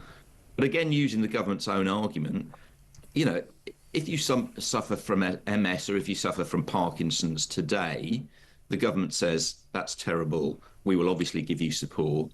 But if you develop MS or Parkinson's tomorrow, the government seems to be saying, tough, you're on your own. Yeah. How is that the basis? I know. The government ludicrous. Is a moral welfare policy. It's absolutely... It's nuts. And they've also allowed, he's also, because of his incompetence, he's allowed the backbench MPs to more or less ride roughshod over any criticism of people on benefits, because that's where the real argument is. The real argument is not with people who have got genuine problems, like you say, with people who can't dress themselves, who can't, get themselves out of the house on their own. That's not where the problem is. The problem is where there are people who are claiming benefits when they shouldn't be. Exactly, but that surely can't be that difficult to articulate, can it? You would have thought not. But here's the other insane thing about this: we've got this at the moment. We've got Keir Starmer, Liz Kendall, Rachel Reeves, other ministers running around saying it's absolutely vital. We've got to take tough decisions. We've got to get a grip on the welfare budget. We're spending too much. We can't afford it. It's hard, but we've got to do what we've got to do, right? Yeah. According to reports, in a few weeks' time, Keir Starmer is going to come back. He's going to pop up and he's going to say to us, "Oh, by the way, we're about to do away with the two-child benefit cap." Yeah. So where's his argument? Where does his argument stand then? He's marching his MPs and his party up the hill on this by saying we've got to get to grips with the welfare budget, and then in a few weeks or months' time, he's going to completely reverse ferret and come up with a completely different argument. As you say, firstly, what is the guy doing? Yeah. And secondly, who voted for this shambles? Yeah. It was supposed to be the grown-ups are back in charge. Is this what the grown-ups look like? Well, I mean, if it is the grown-ups back in charge, then the grown-ups have obviously lost the plot. Because what's also interesting that I've been reading about over the last couple of days is the way that the Labour machine seems to have kind of broken down, you know, because you've got Morgan McSweeney inside of Downing Street, who seems to be making more enemies than friends. There's a piece in the Mail today suggesting that this is kind of all the revenge of Sue Gray. I'm not quite sure how much I buy that from Andrew Pearce. But, you know, there's clearly a problem between Keir Starmer and the rest of the parliamentary party. You know, I'm reading a piece in the Telegraph this morning where it says he's never there, he doesn't hang out in the tea room, he doesn't interact with Labour MPs. Many of them have never actually met him, and they talk about how he's hardly ever in the lobby. He's only voted 7 times since he was Prime Minister. Even Tony Blair voted 13 times in the first year that he was in. You know, he clearly thinks that he's better than everybody else, and he's got this arrogance about him, which is just, you know, peeing people off, for want of a better phrase. And I think this is where he's really lost, because they've got no fear of him, and they don't like him. So there's no reason to do anything he asks them to do. But this is the key thing, you know, and I've been writing about this. Isn't hindsight on my part. I mean, I have been writing about this for a few months. You've been. I mean, you kind of. I'm not going to say you turned on Starmer, but you saw the light, I think, before most people. Indeed, I mean, as you know, I've been saying for months, the level of antipathy within the Labour Party, amongst the cabinet, amongst ministers, and amongst backbench Labour MPs towards Keir Starmer is not normal. It's not normal. Firstly, for a government less than a year into office that's had over a decade in the political wilderness. And it's certainly not normal for a government that less than a year ago won a general election with a majority of 170. And the key thing, let's just set aside the concrete issues in relation to the bill a second. The thing that this has demonstrated more than anything else is Labour MPs do not give a fig for Keir Starmer. Labour MPs do not think they owe him anything. Right. They don't think they won the election because of him. They think they won the election despite him. Yeah. They don't think they won the election because of a clear political strategy he's pursuing. They think they won it despite that, and purely because people were sick of the Tories. And they've made the decision that moving forward, they don't really need Keir Starmer. Now, there's been a lot of, you know, let's be clear, this is not going to bring down Keir Starmer on his own at the moment. You know, he's going to finally cave. Labour rebels will cave. They'll be bought off. They'll be bullied off, etc., etc. But moving forward, the reality is very, very clear. Labour MPs don't respect Keir Starmer. They don't trust Keir Starmer. And I cannot see, I mean, obviously, you know, politics is fast moving. Yeah. We're a long way out from a general election. I cannot for the life of me see Labour MPs allowing this man to lead them into a future general election. No, I can't see that. Absolutely not. I guess what happens now, though, Dan, depends, does it not, on who's manoeuvring, if there is anyone manoeuvring, to think this is so bad that it's not just about losing the next election, it's about damaging the brand to such an extent that they don't win another election for a very, very long time. Is there anybody doing that? Well, look, I mean, firstly, Wes Streeting is very clear about his ambitions and has frustrated some of his colleagues being so open about it. You know, I've written about how Angela Rayner is basically now, you know, the presumptive heir. If Keir Starmer fell under a bus, or if Angela Rayner shoved him under a bus tomorrow, she would be the next prime minister. She's certainly not pulling him out of the way of the bus, is she? But exactly. But frankly, if you're a defender of Keir Starmer, right, setting aside the fact he won the election, you put that to one side. What is the case that you make for Keir Starmer? As I said, you can't say he's standing tall on the international stage. We saw last week he run and hid when the international politics got serious. Yeah. His welfare policy is an utter shambles. Just cited how his economic policies are an utter shambles. Not just an utter shambles, but it is in complete denial by trying to claim that the economy has turned a corner. As I said, in terms of law and order, he's basically defunding the police, right? They're literally cutting money from the police, from the Home Office. The immigration policy, stop the boats. That's become a complete and utter shambles. Yeah, well, this one in, one out thing, what's he thinking about? Well, I mean, I don't even know. I mean, what does it even mean? I mean, what does it even mean on its own terms? What does it even mean? Net zero is, members of the cabinet are tearing their hair out, asking why does he not, pull Ed Miliband into line? Yeah. What can you say less than a year in? That's the point. Less than a year in. What can you say in Keir Starmer's defence? I mean, and the thing that Labour MPs are starting to say is not, is there anyone who's better than Keir Starmer? Because before it was, is there anyone better?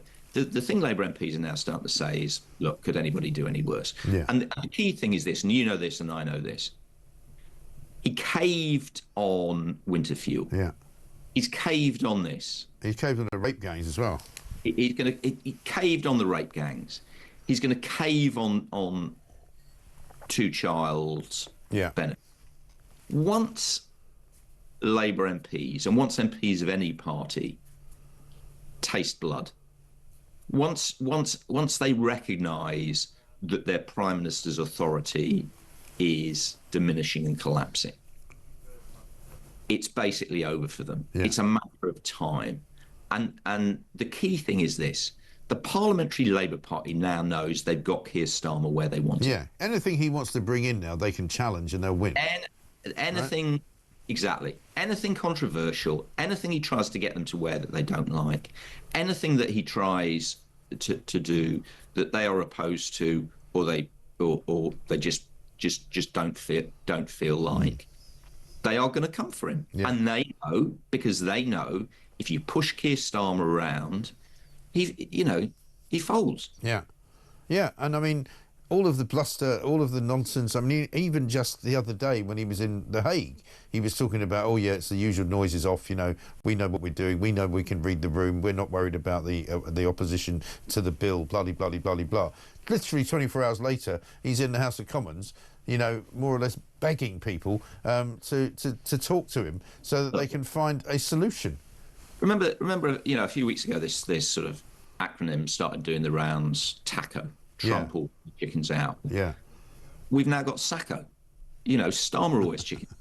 But MPs know it. It's true. At the end of the day, if you push Keir Starmer, he will buckle. So what are they going to do now? And so what's the point of him in the end, right? That's the question. What is the point of having a Prime Minister who less than a year, to use that immortal phrase, is in office but is not in power? Yeah. The man's got 170 majority and he cannot keep his party in check. And as you said, things are not going to get easier for him. Things are going to get worse. Right. Economy's going to get worse. Putin's going to keep throwing his weight around. Yeah. We're going to have more. We're going to have other issues in the Middle East. The welfare budget is going to rise. The financial markets are starting to get edgy. Yeah. We've got Rachel Reeves, who's on record as saying, "I will not come back for higher tax rises," and we know everybody knows she's going to have to come back for higher tax rises, at which point her own credibility will be utterly destroyed. Yeah. Well, I mean, already been utterly destroyed. It already is, yeah.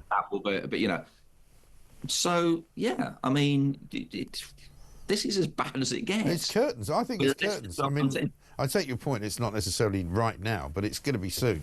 And it's going to be, pretty awful for Labour. But listen, let's remind ourselves, Dan, thanks very much indeed. Dan Hodges there, commentator of the Mail on Sunday. Let's remind ourselves of what Keir Starmer said just about a year ago. But whether you voted Labour or not, in fact, especially if you did not, I say to you directly, my government will serve you.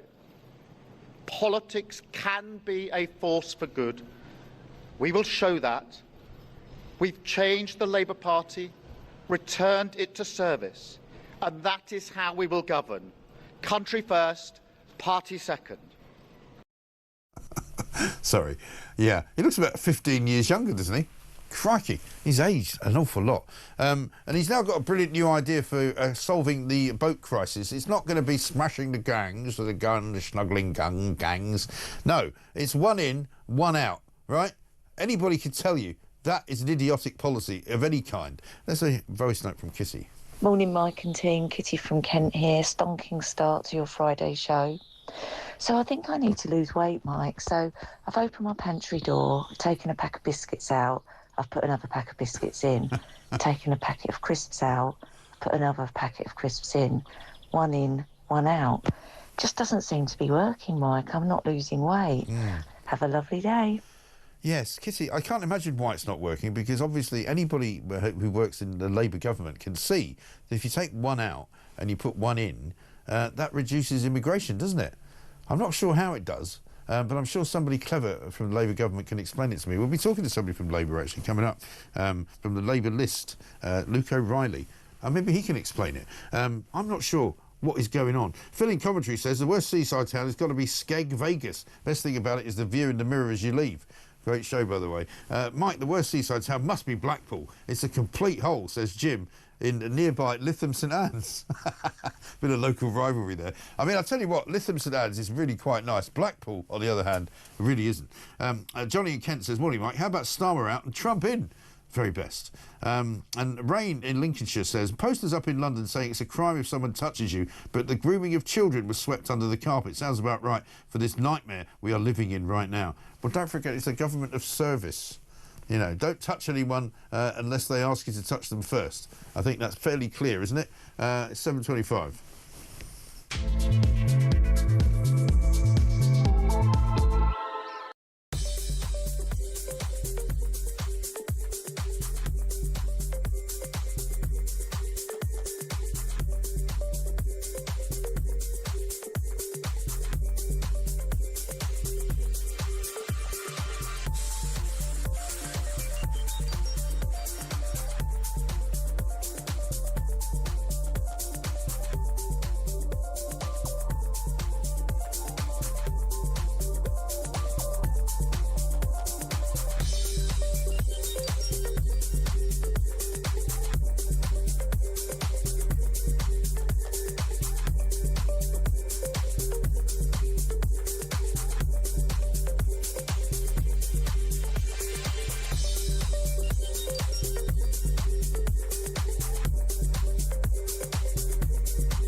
He's sent it publicly, so I can absolutely name him. It's Councillor Steve Pitt, who's a Liberal Democrat. So it's a Liberal Democrat-run council. And after 3 days of silence, there was a lot of social media pressure on him, and he decided to, instead of brush it under the rug, he decided to put it on someone else's desk instead, which is a little disappointing in a way, because I was hoping that he would take the forefront as the leader who decides to hire or fire a chief executive, but he's not. He's passed it through an employment process instead. So now what happens is that the director of that department has passed it on to the monitoring officer.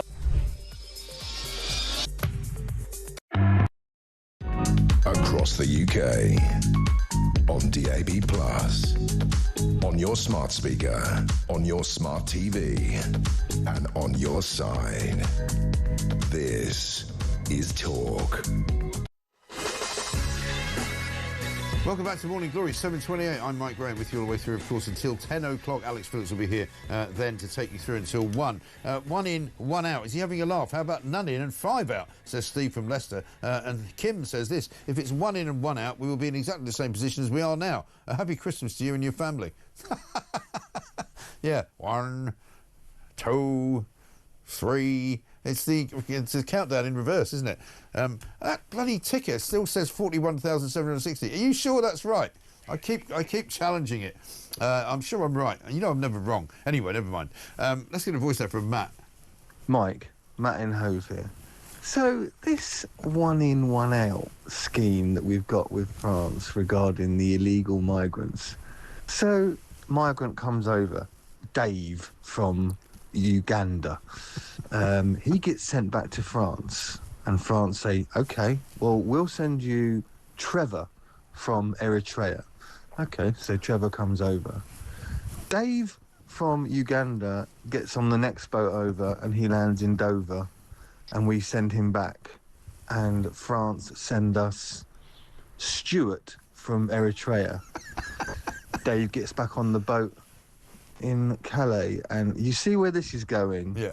Dave keeps coming over, and we keep getting everyone sent from France. No wonder France said yes to the deal. We're a bloody laughing stock. What a joke. It's completely insane. Honestly, for the life of me, I cannot understand what the logic would be for somebody to say, here's a great idea. Because we're taking all these people from France, here's what we're going to do. We're going to send some of them back to France and then take some more people from France. Why don't you just leave it as it is? What's the difference? It's insane. It's completely bonkers mad. Oh, I don't know. Here's another story, right? We didn't even mention so far, just before we talk to Alex Wilson, Reform's UK London Assembly member. Number 10 has apparently decided they want to stop people from talking to us, right? This is a story in the Times. So Keir Starmer has gagged senior health officials, military leaders, and even the head of the civil service from speaking openly in public in a move that has been described as a chilling attack on free speech. Right? Apparently, an edict has been issued across Whitehall. Downing Street has warned public sector officials not to talk at open events where their comments have not been vetted in advance. There's no wonder they don't want to talk to us. Apparently, they've also been barred from taking part in any public question and answer sessions, even if they are part of an industry event. Oh, dear, dear, dear. What are they frightened of? They're very frightened of having anybody say anything which is off message, obviously. And pretty much everything is currently off message. Let's talk to Alex Wilson, though, Reform UK's London Assembly member, because, Alex, very good morning to you. Only yesterday we learned that if there was an election held literally today or tomorrow, it would be an absolute wipeout for Reform. And Reform would end up with, I think, 271 seats in Parliament. Labour would be reduced to 178, and the Tories would go all the way down to 46. Yes, absolutely. So this is what they call an MRP poll, which is a very large sample, and then using the information that they already, or the polling company, in this case YouGov, already knows about the demographics and how people vote. They then kind of recalculate that back onto constituencies and try and kind of bridge that gap between forecasting a national vote share and individual constituency results. And of course, as we know, what matters in a general election is how many seats you get. So this is the first MRP poll that YouGov have done since the general election, and absolutely it shows what all the other polls are also showing: huge, great strides forward for Reform UK. This particular poll will put us on 271 seats, so not quite enough for a majority, but clearly the largest party and in the driving seat for forming any kind of government that would happen after that election. Right. And, I know you don't speak necessarily for the Reform sort of management, if you like, but I mean, would there be a consideration then for some kind of coalition? Well, we'd have to see what would happen in terms of putting together a government, because the people would have spoken, and we'd have to reflect that in whatever happens next. But it's what we're looking to do going into that next general election. We want to win. We want to win outright. So this has shown where we are at the moment, but there's still 4 years to go. We want to continue doing the work that we're doing, building the branches, campaigning in local elections, winning council by-elections, won another 3 council by-elections yesterday. So, I mean, since the local elections in May, just a month or two ago, we've gained another 14 seats. The Conservatives are down 2 seats since then, I think. Right. So we're still leading the way, all the momentum, winning seats, leading in all the polls. And you should never look at one individual poll on its own. I mean, obviously each poll is interesting, and you plug that into a spreadsheet and you analyse it, but look at the broader trend. And every poll has clear leads for Reform UK. We're now averaging about 30% for 2 consecutive months, but there's still a long way to go, and there's still more progress to make, and we're absolutely up for the fight in doing that. Yeah, no doubt at all. Interesting story this morning in the Sun. I spotted it last week on last night on social media. An 18-year-old reform lad, as he's called, by the name of George Finch, university student, is now running a council with a £500 million budget, only temporarily, of course. But I think it's Warwickshire County Council he got into. He got elected just recently in May, and the leader, who was the leader, resigned due to health reasons. So, I mean. The inference, I suppose, is that an 18-year-old shouldn't be running a council, but he seems a very estimable young man, this guy. Yeah, well, we've shown that, as a party, we're, being a very good, given very good opportunities for young people to come and join us and get involved and stand for election, win elections, and then, be given, serious positions of responsibility. It's great. I think we need to have a huge, a broad spectrum of people with life experience, of energy, enthusiasm, ideas.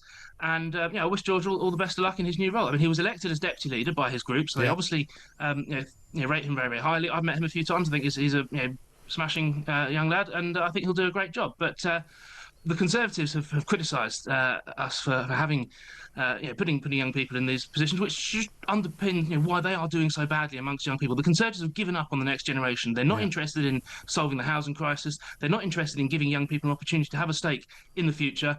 And when we have a young person rising to a position of prominence in a local authority, all they want to do is cart from the sidelines. So if you're of a right of centre persuasion and you're a young person, there's only one party to get involved with, and that's Reform. Yeah.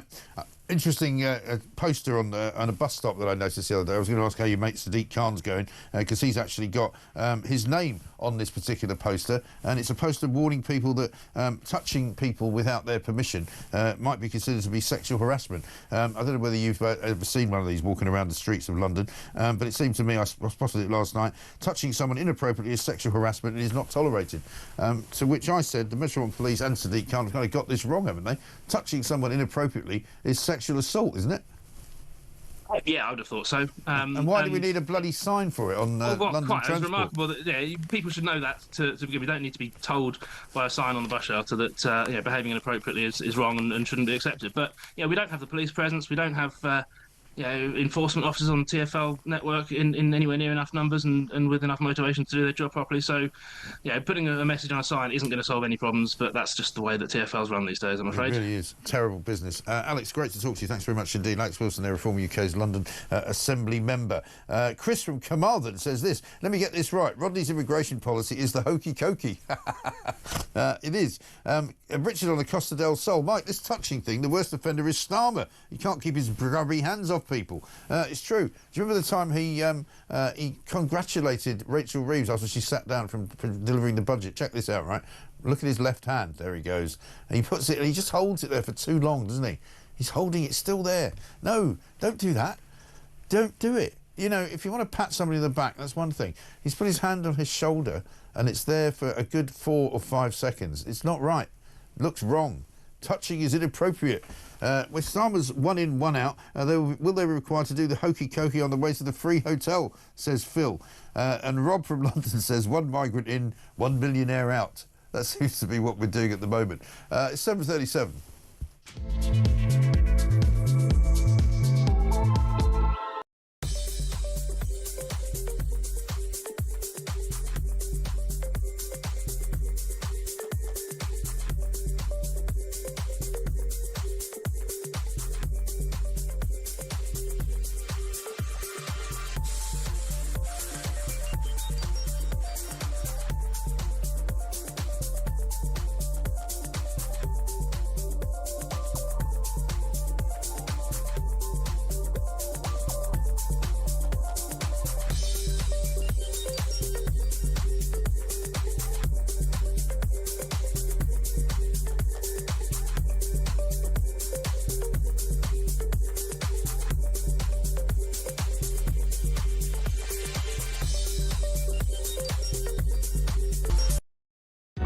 Across the UK, on DAB+, on your smart speaker, on your smart TV, and on your side.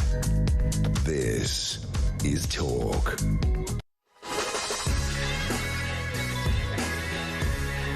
Welcome back to Morning Glory. I'm Mike Graham with you all the way through, of course, until 10 o'clock. When I was a youngster, says Martin, our local off-licence stored return bottles in their backyard. I used to pinch the return bottles and take them back for a second refund. Haunted by my crime as a youngster, I confessed all to the shop on social media, assuring them I had not had a life of crime. I was graciously forgiven for the sins of my youth and went on to have a fine career with the police.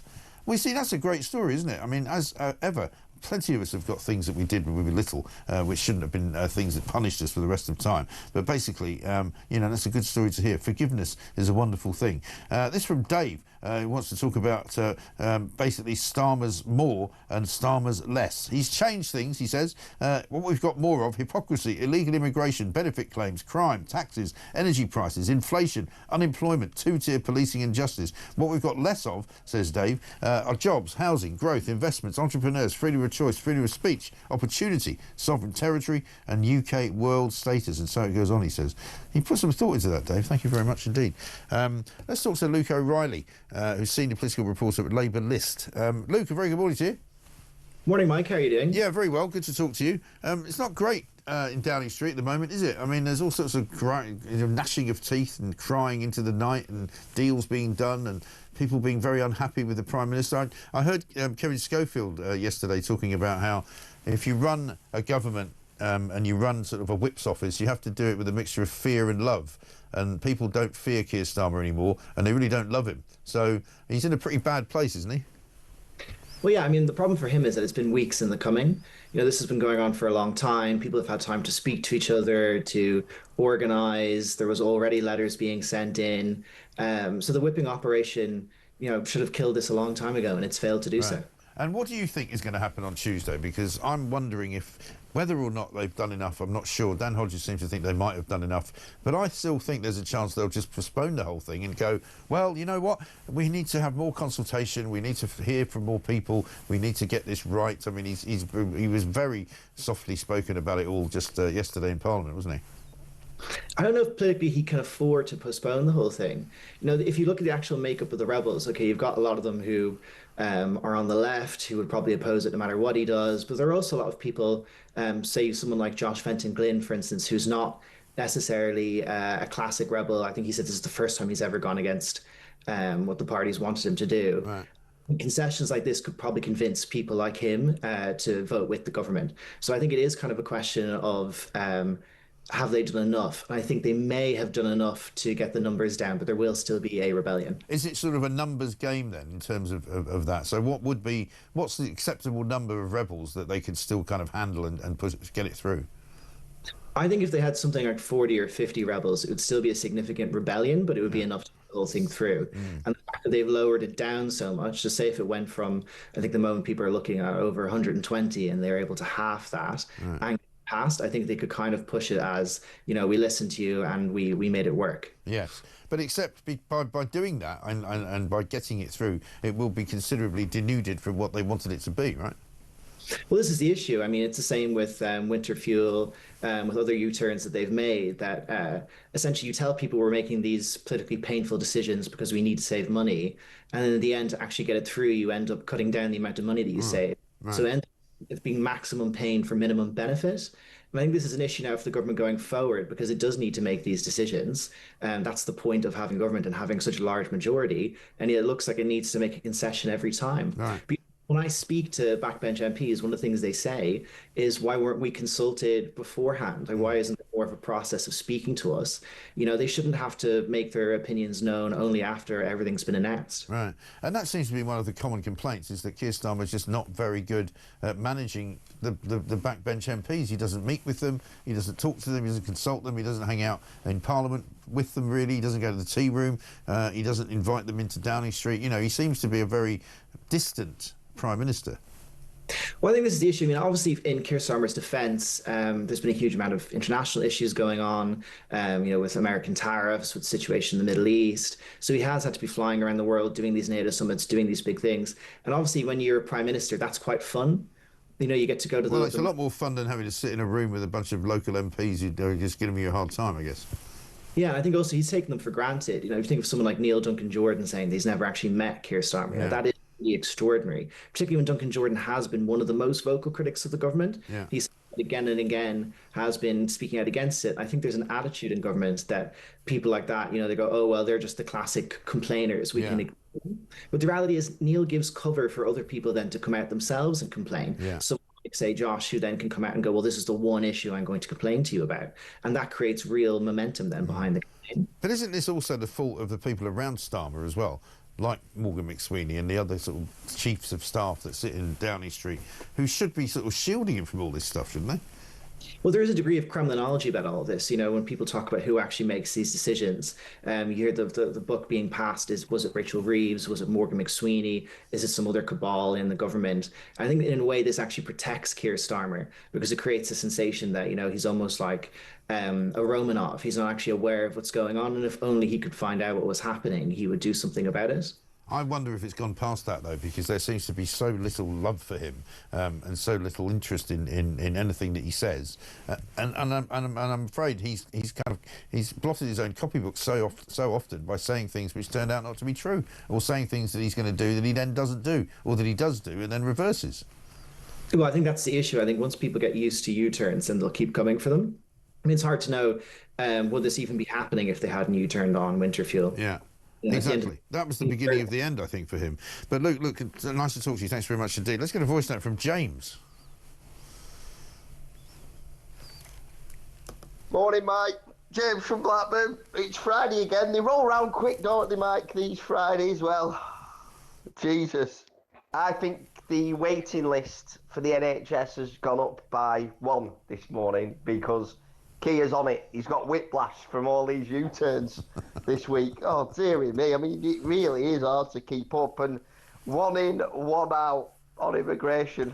Oh, right, Keir. 1 in, 1 out. Right. Well, in the words of Donald, they don't know what the they're doing. It's true, absolutely. I mean, just to round off the week as if you wanted to have anything even worse going wrong for Keir Starmer. I know, I've got a great idea. I mean, somebody in the Downing Street office must have come up with this. I know what we'll do. We'll have a new immigration policy, 1 in, 1 out. Brilliant, great idea. Morning, says Clayton in Dartford. Perhaps someone should contact the Metropolitan Police and report Keir Starmer for the laying on of hands on Reeves after the budget. Yeah, we saw that earlier. And this from Mike, who says in Herne Bay, Mike Graham has a ring to it. My sodding mug will need to be updated, though. Terribly sorry about that. And Tony from Kent says, 1 in, 1 out sounds like a party game. You could say that. This is Talk.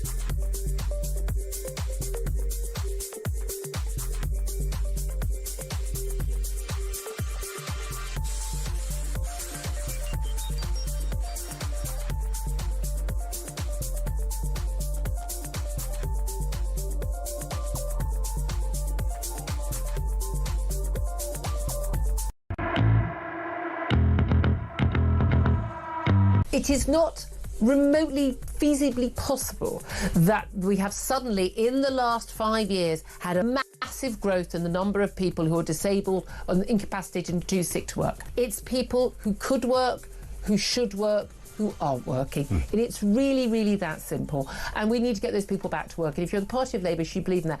The moral duty to work, the moral benefit of working, from going out to work, doing a good day's work, earning money, self-esteem and dignity of work is absolutely crucial.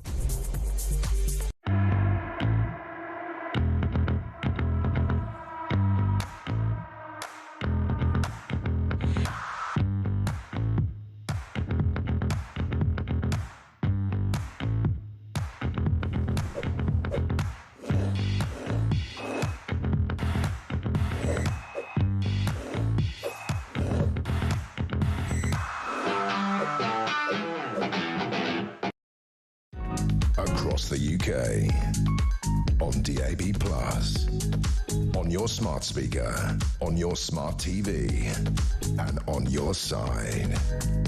This is Talk. Welcome back to Morning Glory, 7:48. I'm Mike Graham with you all the way through, of course, until 10 o'clock. It is Friday. It's the 27th of June. We'll have a gaff for you in a moment. This from All Right, who says this. How about this for a new moniker for Keir? Gone by the end of the year. Keir. That could work. I like that. Thatcher never U-turn and crash straight through. Starmer takes the scenic route, sometimes turning, sometimes reversing, occasionally, says Jill. And one from Nigel who says, great show, Mike. PIP is essential to disguise the unemployment scandal. Only 750,000 job vacancies. There would be 5 million people of working age unemployed without PIP hiding the fact due to terrible government policies. Yeah, interesting point, that. We're going to speak to Colonel Richard Kemp, former commander of the British forces in Afghanistan, in a moment. He's written a piece in the Telegraph about why Arab nations should be grateful to Israel for destroying the Iranian Hydra. Let's get a voice note from Brian first.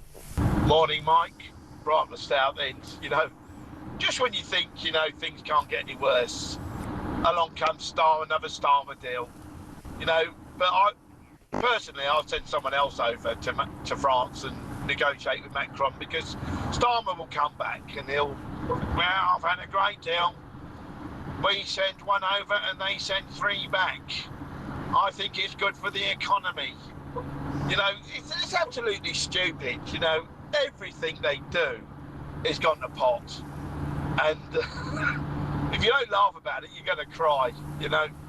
I don't know. I'm in despair of this government. Yeah. But keep your chin up and I'll smile my way through it. Well, it's what we do, Brian. It's the only way you can handle the kind of absolute and utter destitution and hopelessness of this government and what they're doing to this country. One good news piece of news I can tell you is that Plank of the Week comes out tonight at 7 o'clock. Now, unfortunately, when we recorded it, there was a slight hiccup in one of the introductions that I did. So, unfortunately for me, somebody recorded it. Have a look at this. Welcome back to Plank of the Week. We are now in the final furlong, where I'm going to tell you exactly who has got the winning. No, see, I f***ed it all up now. Do you know, the third word, you know, it's gone now. You're struggling. No, I'm not even going to. I'm just going to have to come straight in now because I can't even be florid.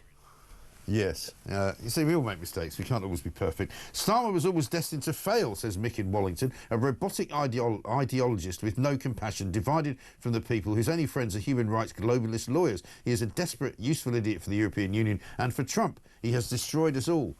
I think, unfortunately, you can't disagree with any of that. Mark in Croydon says, morning, Mike. If Starmer's gone by Christmas, we won't have another amazing countdown to turn on the lights. Probably the only thing I would miss about the robotic half-wit. 5, 4... 3, 2, 1. Morning, Mike, says PC in Leeds. Put all the illegal boat invaders in the tents dumped after Glastonbury. Better still, play Kneecap on repeat to them.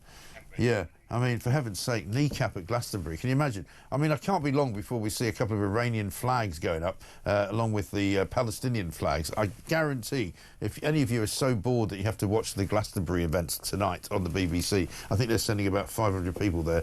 You know, God help you. Try and do something more interesting, will you? Let's talk now, though, to Colonel Richard Kemp, former commander of the British forces in Afghanistan. He's written a great piece in the Telegraph today. I think it was yesterday, actually, tell a lie. All about why the Middle East, particularly Arab states in the Middle East, should be grateful to Israel for going after Iran. Colonel Richard, very good morning to you. Good morning to you as well. Good to speak to you. I think you're absolutely right here. There's no question that sometimes they don't exactly say in public what they say in private, but certainly the Saudis and people in the UAE probably are pretty grateful for Israel and for what America did at the weekend. Yeah, I think they absolutely are. Iran was just as much a threat to most of the Arab countries in the region as it was to Israel, and they obviously recognise that threat. We'll be very pleased that that it's been, to a large extent anyway, dealt with, and they will have been right behind it. The fact that they're saying something different, or some of them say something different publicly, I think is completely understandable. They have their own populations to concern themselves with, many of which are pretty vehemently anti-Israel, and that's partly due to the indoctrination they've received over previous times by their own government, so they're having to adjust for that as well. Yeah, of course. And what happens now, Richard? Because obviously there's a sort of a ceasefire which appears to be holding after the first initial little flurry from both sides. Donald Trump said, I think a couple of days ago in the White House, he was hopeful that some American negotiators might be going to Iran to see whether they could have talks with them to see what they could do about, you know, sort of further denuding their ability to make a nuclear bomb. What's the sort of what's the prognosis, would you say, for the next month or two? Well, I don't know whether there will be a meeting, that there's supposed to be a meeting between the US and Iran. Whether that happens, whether there's an agreement reached, I don't think really makes a great deal of difference, because whatever agreement Iran is prepared to go along with, it's really not worth the paper it's written on. It may be a useful symbolic thing for both sides, but it's not actually going to represent any reality from the Iranian perspective. I think there's differing views on how much damage has been done. I believe that a huge amount of damage has been done to the Iranian nuclear project, and that will probably set it back for many years. But even if it doesn't, even if it hasn't been done to that extent, I do think that the psychological effect on the regime of both Israel and the United States attacking it, which was completely unexpected. They thought they could string the West along forever, as they've been doing for many years now. But that's happened now, and that will give them, I think, pause for thought. And I think in the worst case, perhaps, they might string out the resumption of their nuclear program until Trump's left the White House and until Netanyahu is no longer Israeli Prime Minister, in the hope they'll have somewhat softer touches in the future. Yes, exactly right. And, I mean, there was some remarkable footage, wasn't there, of the B-2 bombers leaving the United States and coming back. I saw a couple of them yesterday. Some of them were sort of put to music as they were sort of returning back from the attack, because it really does show, I suppose, what Caroline Leavitt said in the White House press conference yesterday, that America does indeed have, you know, the most incredible military hardware and the most incredible military might, that nobody really, once you've seen that, I would imagine you wouldn't really want to see it again. No, you wouldn't want to see it again. And not only that, but also the ferocity of Israel's attack on the Iranian regime. You wouldn't want to see that again either. Don't forget, they took out a huge element of Iran's top-level military leadership, some political leadership, and many nuclear scientists. Yeah. And the damage that was done and the humiliation that the regime suffered, again, they won't want those things repeated. And but I think above all, their priority, even above the nuclear program, their priority is the survival of the regime. Yeah. And so I think they will be very cautious now about what they do. They'll say something different, like the Arab countries. They'll say something different. They've already claimed victory in that they punished Israel and punished America. Of course, they did neither. But they will continue to claim that, while behind the scenes, I think, being much more cautious than they were up to now. Absolutely. You make a reference to Keir Starmer. He's obviously front and centre of our show this morning because of his problems domestically. A lot of people have said, oh, well, you know, Keir Starmer's been out and about. He's been a statesman around the world, and that's why he hasn't been able to pay attention to what he's done at home. But you're critical of him for his criticism of Israel. Were you surprised at how sort of difficult it seems to be for him to be sympathetic to Israel's cause? No, I'm not surprised, because I know what influences him. He knows very well that Israel and the United States did exactly the right thing over Iran, even though he was, from the start, was pleading for de-escalation, completely the wrong approach to make. And also his unjust criticism of Israel over the Gaza conflict, which is well in excess of what he should have been doing. And it's not because he believes this, I don't think. I think it's entirely based on domestic politics. He's got a large amount of his electorate and even many of his MPs who are absolutely anti-Israel, and he feels he needs to appease them and conciliate them rather than exercise a responsible foreign policy. Yeah. I mean, there are plenty of, you don't have to walk very far in Westminster to find plenty of Labour MPs who will accuse the Israeli government of committing war crimes, and you just go, you know, what is the matter with you? I mean, we've got people also complaining that the government wants to prescribe Palestine Action as a terrorist organisation because of the effect of what they did at RAF Bryce Norton. They're now in the papers this morning saying they're going to prepare more attacks across the country, including RAF bases and a drone factory. And I mean, these are people who, as far as I'm concerned, should be treated absolutely like terrorists, shouldn't they?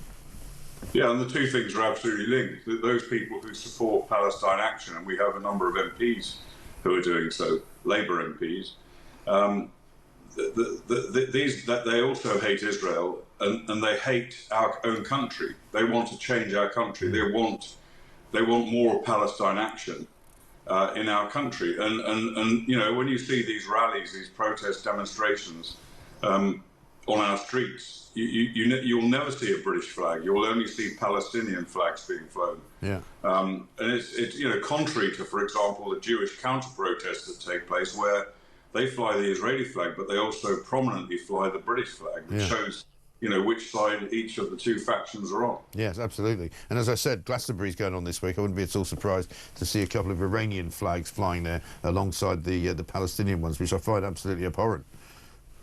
Yeah, and we saw in a demonstration last weekend in London, we saw many people bearing placards showing Ayatollah Khomeini. Yeah, amazing. So these people on our streets supporting one of the most vicious, ruthless regimes in the world that tortures its own people, murders its people, rapes its women, oppresses them, impoverishes them. Yet these so-called liberals are wanting to give them full support. No, absolutely shocking. Great to see you, Colonel Richard Kemp. Thank you very much indeed. Good to talk to you, former commander of the British forces in Afghanistan. Due to the government cutbacks, says Paul from Preston, the light at the end of the tunnel has been switched off.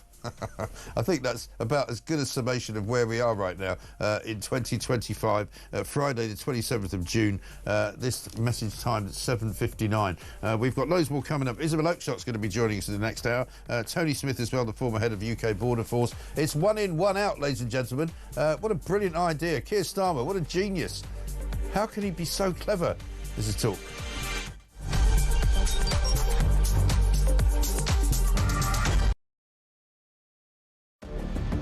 I can announce this government will begin the biggest sustained increase in defence spending since the end of the Cold War. We will deliver our commitment to spend 2.5% of GDP on defence, but we will bring it forward so we reach that level in 2027. The answer from European capitals has been as resounding as it is clear. We are in an era of rearmament to respond to the short-term urgency to act and to support Ukraine, but also to address the long-term need to take on more responsibility for our own European security. On Saturday, we also agreed a new £2.2 billion loan for Ukraine, backed not by the British taxpayer, but by the profits from frozen Russian assets.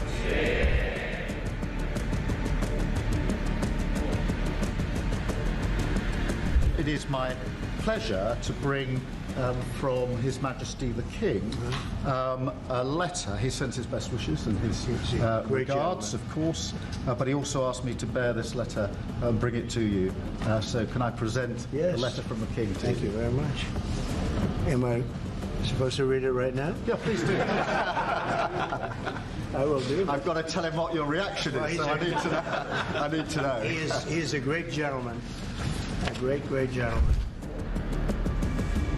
He said he thinks the war's going to go on for a long time, and he better not be right. Well, I just think he should be more appreciative, because this country has stuck with them through thick and thin. We've given them much more than Europe, and Europe should have given more than us, because as you know, that's right there, that's the border. What kind of diplomacy, JD, you are speaking about? What do you mean? I'm talking about the kind of diplomacy that's going to end the destruction of your country. Yes, but if you are not Mr. President, with respect, I think it's disrespectful for you to come into the Oval Office and try to litigate this in front of the American media. You're gambling with the lives of millions of people. You're gambling with World War III. You're gambling with World War III.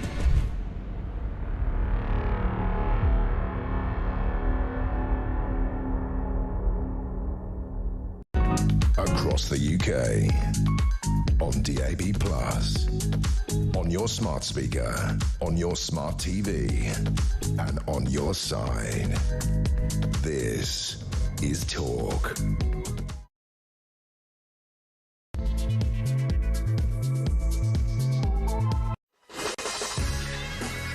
Welcome back to Morning Glory. Coming up to 3 minutes past 8. It's Friday the 27th of June, ladies and gentlemen. Wimbledon gets underway this weekend. Of course, Glastonbury already underway. All sorts of things going on down there, including a load of storms incoming. No doubt a few Palestinian flags, a lot of champagne socialism, kneecap or whatever they're called are going to be playing. The BBC are going to waste a bucket load of money. About 500 of their employees have gone down for the jolly, of course, and it will be covered by the BBC, even whether you want it or not. The Morning Glory podcast, of course, if you don't want to watch Glastonbury, is out pretty much after every show, around about 10:15, 10:30 every single weekday morning. From 6 to 10 is the show. After that, you get the podcast, and what could be better? Tonight, of course, Plank of the Week comes out around about 7 o'clock. You might want to be cheered up by some of that, because, quite frankly, what we need is to be cheered up. We've had a hell of a week. It started off with Keir Starmer telling us that Iran was not going to be hit by Donald Trump, and then he did hit Iran, which apparently Keir Starmer didn't know about. And then Keir Starmer, of course, couldn't tell us whether he was in agreement with America hitting Iran. And then he came back to Britain and decided not to go to Prime Minister's questions, because he had to go back again out to the Netherlands for a summit on what the NATO people were up to. And they all didn't really know what to do except to be very, very nice to Donald Trump. Isabel Oakeshot's here. We're going to talk to her about what is the latest problem for Keir Starmer, to wit, domestic meltdown. He's got a big vote on Tuesday on the welfare bill, which looks like he's had to water it down to such an extent it won't be worth the paper it's written on.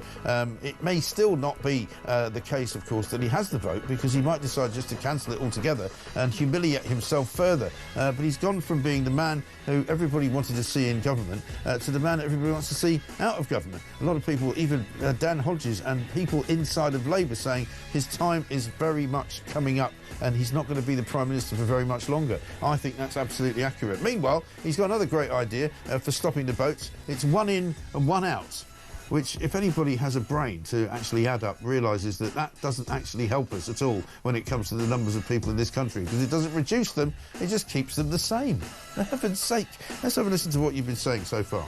Two-tier, wish you were here, never here, Keir. Captain Flip-Flop. I don't think I can call him Flip-Flop anymore. He's just a flop. Another Starmer drama. Get rid of the bloke, can't stand him. And he's just a complete failure. So how anyone can take him seriously, I'll never know. But he is the gift that keeps on giving. One in, one out. I can just imagine it in there, sitting there, saying, one in, one out. Whee! I know, absolutely right. Michael says, morning, Mike, sounds like a game of trumps. I'll take a rapist and you can have a machete-wielding maniac. Yeah. 5 minutes past 8, this is Morning Glory.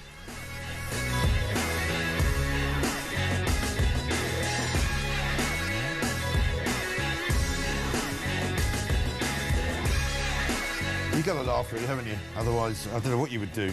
I said to a couple of people earlier, and I'm going to say this to Isabel Oakeshott as well, when you see, when you're waiting for a bus in London, a sign that says, touching someone inappropriately is sexual harassment is not tolerated, you just think to yourself, what on earth has come about in this country? Isabel, very good morning to you. Oh, morning. I was feeling kind of cheery because I love your voice notes, and I think, as you say, they're just really funny. And the one way we can make ourselves feel better about the absolute disaster that has befallen our country is to just sort of take the mickey out of it. It's the only way. Least to take the mickey out of Keir Starmer. But when you just showed me that poster outside a bus stop, actually very similar was outside the train station in our lovely little railway station in the Cotswolds near where I live. And I think it was a sort of upskirting thing that was a poster outside our little village train station. I just thought, I don't want that message. No. Conveyed to all passengers and all the children. I mean, as if the whole place is a kind of seething mass of molesters. Right.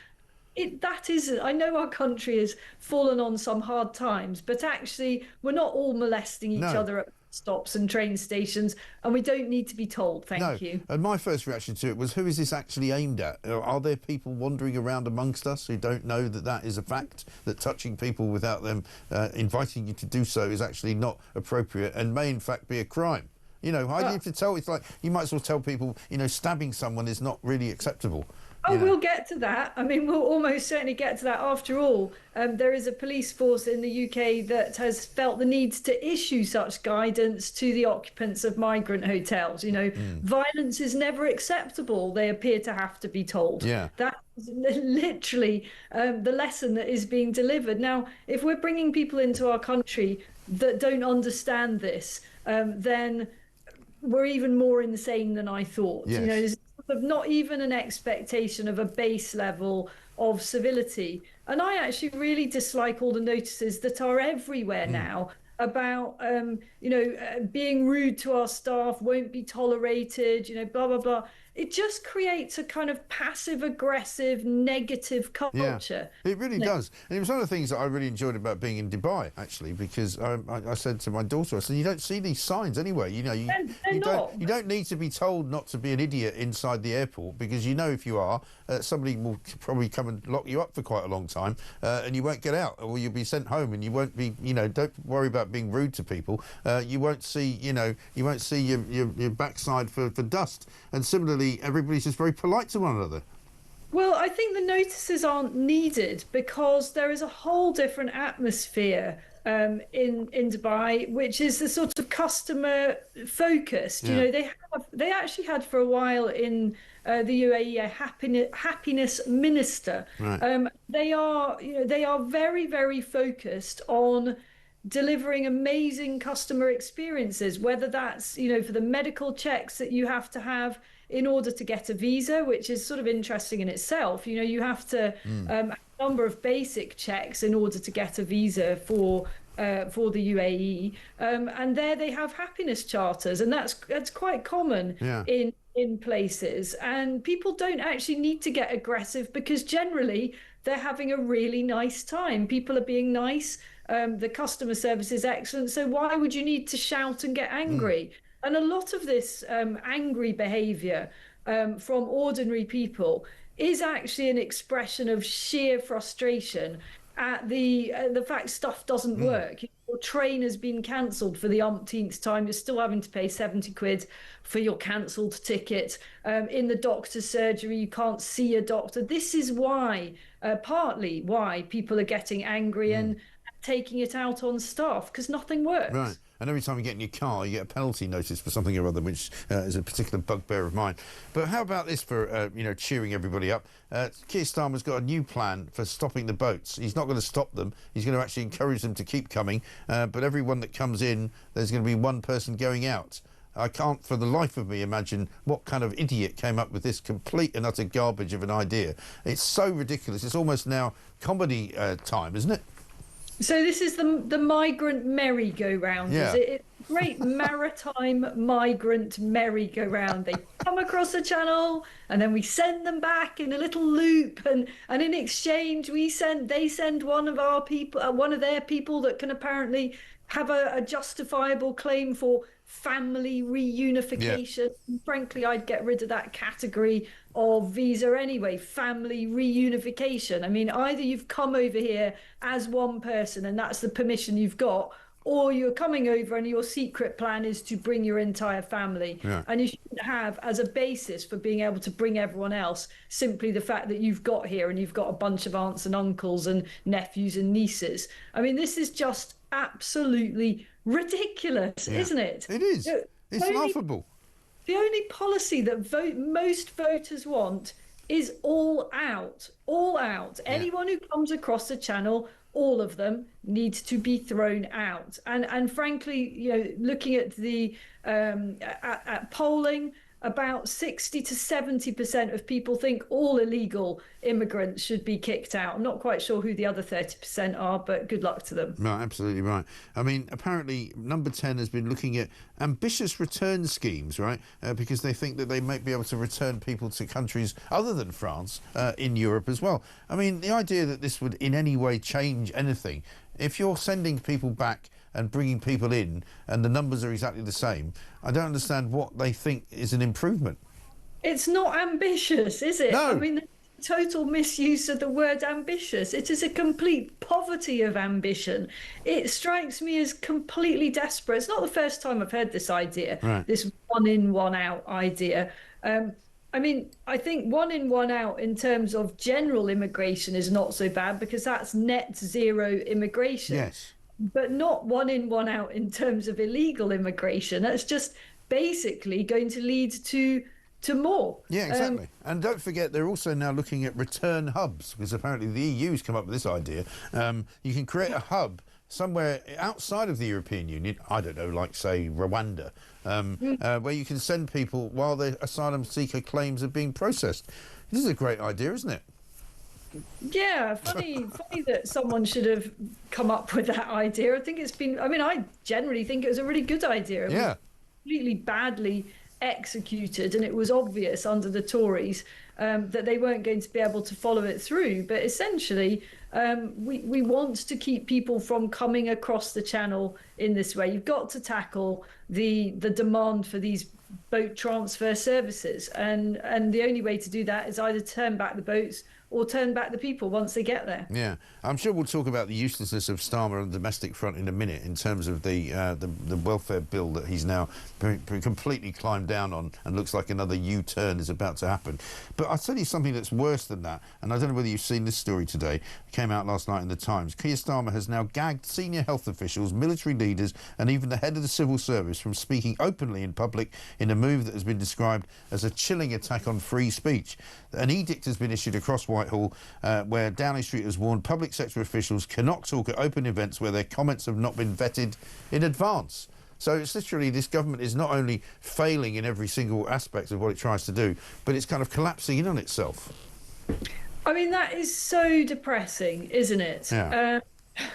It just shows a loss of confidence at the heart of a government in its own senior people. It smacks of a kind of despairing fear and cowardice. You know, you shut everybody down from saying anything because you don't have confidence that those top figures are not going to tell it as it is, and that it as it is not going to reflect badly on you as a government. I mean, this is it is such a counsel of despair, isn't it? And such a reflection of where we're at. You know, if we're going to be in a dictatorship, then at least bring us the benefits of being a dictatorship, which is that you're actually able to get brilliant things done quickly. Right. And you can actually have the streets are actually safe, which they're obviously not, and there isn't any kind of, you know, instability of the economy. But all of those things which dictators do rather well, he doesn't do. Yeah, I mean, it's. By the way, just one other point I wanted to mention on the illegal migrants, because I don't think enough has been made of this. You know, the government's own borders chief last week admitted that Keir Starmer's policy of smashing the gangs isn't going to work. Right. I think more needs to be made of that, by the way. It's his own expert saying this is going nowhere, and yet round and round and round we go. Yeah, well, we actually played a clip because I hadn't heard of that guy before, because I thought, you know, the border commander was the guy in charge, but this guy actually is clearly a much more estimable character. He said he wrote to ministers and told them that it wouldn't work, and they went ahead and did it anyway. But he's apparently been formerly with the National Crime Agency, and before that with MI5. So he actually is quite a decent bloke, I think, and we should hear more from him. But someone like that won't be allowed to speak out, will they? No. Now, you know, they've now been crushed. And already this culture of silence is right across the public sector. I mean, I'm often getting tip-offs from people who are so desperate to tell journalists what is going on in their given organisation. It could be any part of the NHS or policing or whatever. I've got a bunch of these people that get in touch with me and are absolutely terrified, but they are taking the risk of sharing information because they feel so strongly about it. And, you know, we had one such story on Kev's show earlier this week about a young man who spoke no English whatsoever, bowling up at a GP surgery and attacking a nurse there before cutting his own throat. Sure. And the person that shared that information with me did it through a third party. It all checked out. But they knew that if it traced back to them, they would literally lose their job. Yeah. You know, this stuff it's rife, and it means that there is a industrial scale suppression of scandal and abuse and corruption and failure. right across our public services. Yeah, and I think that will now become more and more apparent, hopefully, as more reform councils actually work out what's been going on for years and years and years. I've always been sure that governments in this country and civil servants and local authorities have always been, you know, their instinct has always been to keep things from us. It's always been, I was always amazed when I first went to work in America how easy it was to get information. It was like a sort of revelation. You'd ring up the FBI, the local FBI office, and they'd tell you what they were investigating. They'd tell you why they were doing it, who they were, who, you know. And this country's always had this culture of secrecy, which I think has always been a bad thing. And I think it's been massively enhanced or exacerbated by data protection, which is used as a kind of, we can't comment on anything because of data protection. It's just used as an excuse everywhere. In fairness, Cambridgeshire police were very unusually helpful for police, talking about sensitive issues on this one of the foreigner who cut his own throat and attacked a nurse. But generally, the instinct is on the part of these public bodies is to try to shut everything down. And you know, I think the more I hear, and every day I hear a bit more about what's going on in these reform councils, what they're finding. I just think people are going to be so shocked at the scale of incompetence and abuse, and actually just massive casual waste. You know, whether it's 3/4 of people working from home, but all the buildings that they used to occupy just sitting there. You know, it can be any number of things, but this is something that nobody has yet to date shone a really harsh spotlight on. Exactly right. Just a final word from you on what you think is the future for Keith Starmer, as we like to call him. It doesn't look good for him, does it? I mean, whatever happens on Tuesday, whether he runs away from the vote, whether the vote gets through, whether it gets a rebellion of 60 or 100, whatever it is, he's kind of looking like he's finished, isn't he? Well, I've never thought that Keith would make it through to the next election, because quite clearly he's useless, and clearly he's, in the space of a year, led this country to further disaster, and his own party is absolutely tanking. So they will find a way to get rid of him. But it would be very unusual for Labour to do this to one of their leaders. Yeah. Oh, I know. But I just think this is a very special case. It is a special case. I mean, I am thinking back to Gordon Brown. Never, though, under Gordon Brown were things this bad. You know, the country was actually in okay shape under Brown. People might not have liked working with him. And there was, it took a few attempts with Gordon Brown, and they all failed to get rid of him. And Labour did head into electoral defeat. But I think, you know, there we're seeing pictures, for those who are not watching, of a big Angela Rayner. I think she said she doesn't have her eye on the job, but she'd have to be superhuman not to have her eye on the job. I think that's a real prospect, along with Wes Streeting, but more, I think, Angela Rayner. Well, she's far cleverer than she comes across, and politically she's far more astute than he is. Well, she's also a lot of fun. Yeah. So we might not like any of her ideas, and I don't. I mean, she's even further to the left than he is. But my goodness, she would add to the gaiety of the nation. Oh yeah, it'd definitely be great fun, even more fun than Starmer's been for us. But this is great to see you, Isabel. Thank you very much indeed. Have a great weekend. Isabel Oakeshott, Talks international editor. Let's get a voice note from Dan. Mike, it's Dan from Norfolk here, so let me get this right. Out, you shake it all about. We accept all the dingy instead of turn them around, but that's what it's all about. We're doing the wokey-cokey. We're doing the wokey-cokey. We're doing the wokey-cokey. We accept all the migrants, rah, rah, rah. Anyway, Mike, here's my point. If you send 50 migrants back to France and they're going to send us 50 of theirs, I mean, I'm just doing the simple maths, but it ends up we're going to get 100 migrants, because the 50 we send back are only going to jump on a dinghy and come back again anyway, so guess who the loser is? It's us. Anyway, have a good day, enjoying the show, bye. Well done, Dan. Very nice little song there, a little ditty. The wokey-cokey, I like that. That's a very good one. Morning, Mike, says Jeff in West Sussex. One in and one out now with the Deliveroo riders wearing onions around their necks and wearing berets delivering your takeaways. Unbelievable. Yeah, saucisson. Caroline says this in Norfolk. Morning, Mike. With this one in, one out thing, does it mean we just have the one boat shuttling backwards and forwards over the channel the whole time, letting the same people on and off every day? It's right. Yeah, here they come. Come on in you go. Yeah, right, you lot out. Get out the dinghy. Right, you lot, you get in the dinghy. We're sending it back the other way. We have to wait for the tide, obviously. What an absolute... I can't say the word because it's not right, but it's got show in it, is all I'm saying. 8:22.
What you're doing in that situation is putting all the blame onto the individual drinker. You're saying it's your responsibility, and the science of that is nonsense. What we know is that marketing works. If marketing didn't work, if marketing didn't lead to increased sales, they wouldn't do it. We all want to believe we're super brilliant human beings who don't get influenced by advertising, but the environments we're in completely change our behaviours. That's a scientific fact.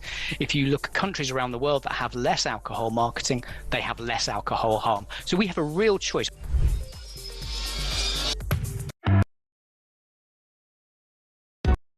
Across the UK, on DAB+, on your smart speaker, on your smart TV, and on your side. This. Welcome back to Morning Glory. It is, of course, 8:25. I'm Mike Graham with you all the way through until 10 o'clock. Let's get a voice note from Lisa on Asylum. Morning, Mike. Great show. Lisa from Leeds here.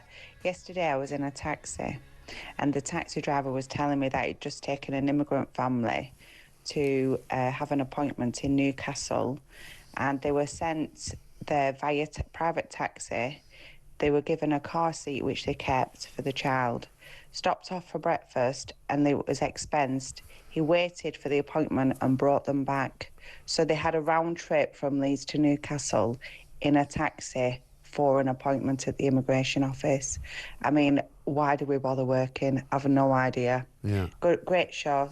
Bye. Lisa, thanks for that. That's ridiculous, isn't it? Why can't they go on a bleeding train like everybody else?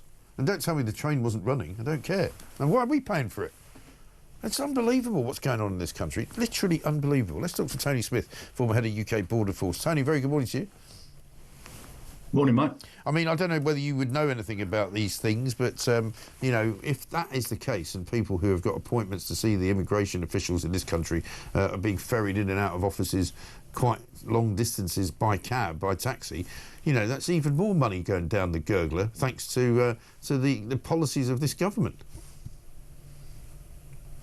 Yeah, I think in regard to that, Mike, we can't detain migrants, as you know. We haven't got any detention spaces, so that's why they're largely in the communities, in hotels.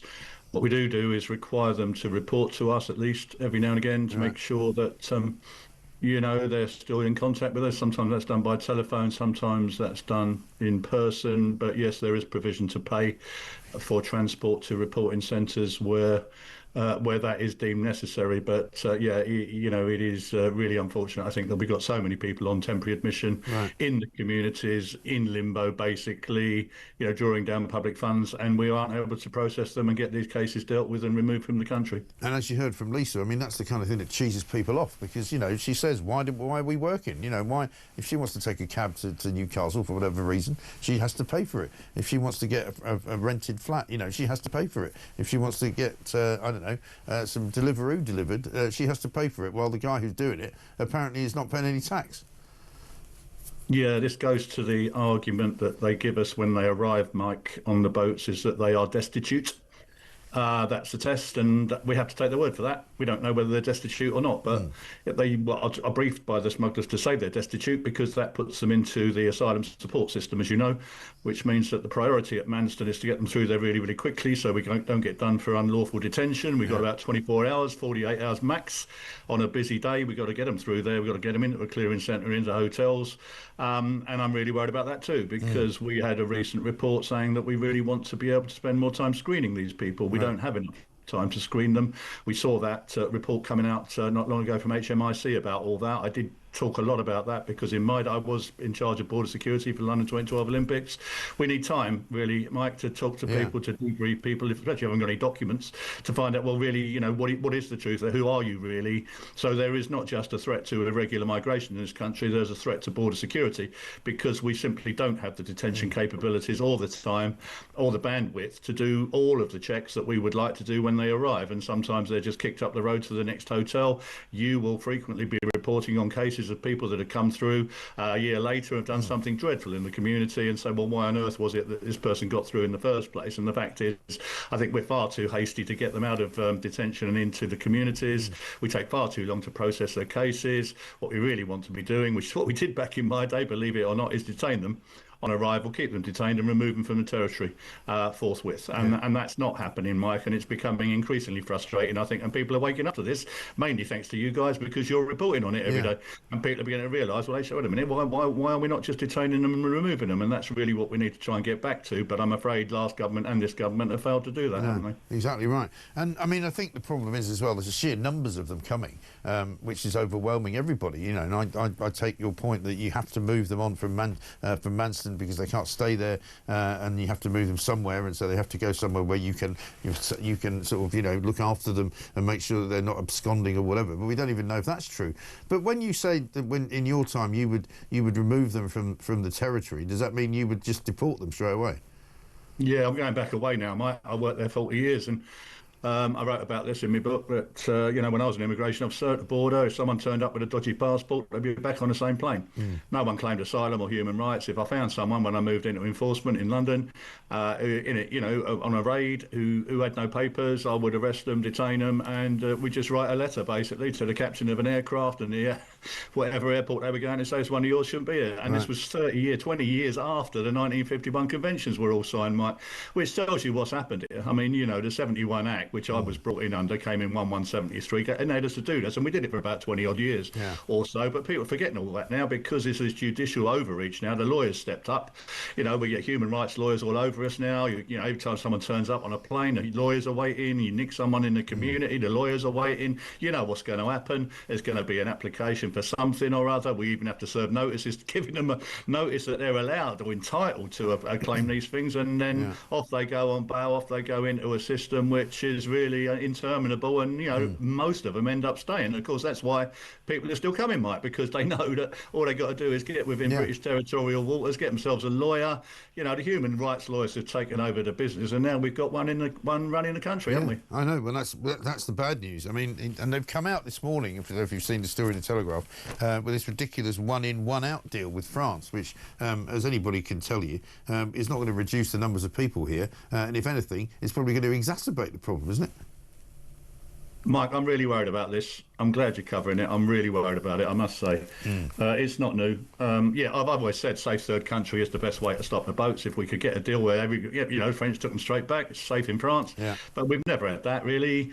I don't know what's changed, why suddenly we think we've got some new deal, but it's been tried many times before. This is not new. I want to know everything about what all the strings are. There already are routes, Mike, for family reunification. You know, people in France can apply to come here on legal routes if they've got somebody in the UK already. So I don't know who we're opening the border up to. If we're saying we're going to start taking people in that we don't currently have to take people in, then I think the public need to understand, well, exactly what is that and who is that and why. And I think we could end up with the worst of both worlds, Mike. We know we're going to get 40, 50 odd thousand on the boats, but how many are we talking about getting if we're still getting people on the boats and we're also taking in more through safe and legal routes? And I'm afraid I'm really worried about our negotiating team, Mike, and who is actually doing this negotiation. Look at you covered all these stories. Look at the negotiations over the Chagos Islands. Look at the negotiations over fishing rights. The story about the E-gates, I've written a lot about that, Mike. It's a complete con. It is. The E-gates story is a complete con. You can use E-gates now. I'll tell you what, they haven't even mentioned the fact that come October, all Brits are going to be queuing up for ages to give their fingerprints at the EU border under the new EES system. There's a lot of political spin going on, Mike, and I think there's also a real desire from this government to try and prove to the public that there's been some great big breakthrough. So what we need to do, you need to do, the media, is absolutely challenge the devil will be in the detail of this. But we always do. Well, look, I mean, we'll actually end up selling out a load of stuff here, and it will be spun as some great new dawn of stopping the boats, and it won't work at all. That's really worrying me, Mike, to be honest. No, absolutely right. Well, no, unfortunately, this Labour government has now set out its stall as a government that just tells lies. You know, almost everything they announce is either a lie or an exaggeration or something that never happens. You know, this trade deal, for example, with the United States that we're supposed to have done, that was supposed to be brilliant. So far, all that's happened is we bought a load of their military planes for about £1 billion, you know. So obviously part of the deal, because they got no negotiators that are worth a fag end. You know, they go over to the White House, they get completely rinsed by Donald Trump. He says, all right, I'll give you a trade deal, but you've got to buy a load of military planes. And that's what's going on. Same with France. I mean, France will talk their way around us, and we'll end up bringing, as you say, thousands more people here who claim that they've got an uncle in Leicester. Yeah, I mean, there's a lot of gimmicks and a lot of spin coming out, which really worries me. I think, you know, it's a duty of the government, okay, to try to, you know, convince people that we've got some new breakthrough or whatever. But I really worry that some of the stories I'm seeing, I know a lot about the borders business. I wouldn't want to get into all the other stuff. I'm not an expert. I'm an expert in borders, and I see clear spin coming out where ministers are doing media rounds. They've got lines that they're going to say, oh, you know, we've got a brave new deal here. We can all start using e-gates, when actually it's complete nonsense. It's complete spin. And they go to Stansted, interview Brits on the way out, saying, "Oh, it's great, isn't it? You can all, you know, you've seen all this," and they, "Oh yeah, wonderful," because actually e-gates are pretty good, and we use them well in the UK. But I tell you what, Mike, that is a complete con. Yeah. And I'm worried that this might end up in the same direction, where we're going to get this big announcement at this EU event that's coming up. You know, they're desperate to say something. Oh, we've got this fantastic new breakthrough with France, where, you know, they're going to start taking boat people back, and I'm really, really worried actually that is going to be the same thing. They're going to get a load of spin. Actually, it's not going to make a dent in the problem that we're all facing. No, I think you're absolutely right. Tony, good to talk to you. Thanks very much indeed. We'll keep it up. We'll keep an eye on them, and we'll keep checking and asking the questions that nobody else asked. Tony Smith there, former head of the UK Border Force. Let's get a voice note from Darren in Holland. Morning, Mike. Darren over there in Holland. I mean, it's just nuts with this fella, isn't it? I mean, it's absolutely just nuts. I mean, has this man got any scruples? Is there anything he believes in? Tell you what, man, I wish that he was my dad when I was younger. I'd have got a lot more out of him than I got out of mine. All right, Mike, have a good weekend. Darren, thank you very much indeed. It's true. I mean, he's completely and utterly hopeless. Papa says this: Keir Starmer's done more screeching handbrake turns than Bo and Luke Duke. Dan from Kent says, 1 in, 1 out. Will they be using the same dinghy? And Laura says, I love the humour of your callers, Mike. It shows that against all the odds, World War I trench spirit has somehow survived. Absolutely right. Tony in Barron Furness says, Mike, this 1 in, 1 out is madness. France will send their worst. Of course they will. And I mean, all you've got to do to get onto this 1 in, 1 out bandwagon, right, or dinghy wagon, whatever you want to call it, is to say, oh yeah, I've got some family in Britain. Well, they've all got family in Britain, haven't they? And who's going to question it? Well, first of all, you'd have to tell them who that person is, and you'd have to check that they were there. You'd have to make sure the person who claimed that they were members of that family were then actually eligible to be members of that family. Are they really going to do all that? Of course they're not. They're just going to wave them through, go, yeah, Leicester's that way. Yeah, off you go. See you Sunday. 8:37.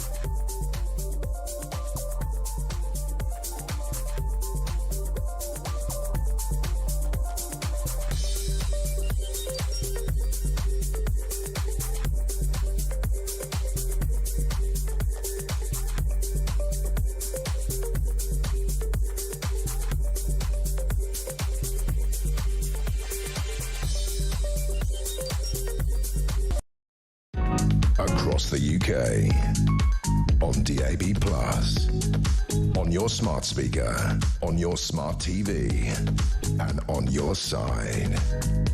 This is Talk. Welcome back to Morning Glory. It's 8:38. I'm Mike Graham with you all the way through until 10 o'clock. We are, of course, the world headquarters of common sense. Neil in Stoke-on-Trent says this. Hi, Mike. Can you help me, please, with this one? This in-out, one-in, one-out policy by flip-flop. If 100 cross the channel in dinghies and our civil servants grant asylum to 60%, does that mean we send 40 back to France and they will send us 40 replacement?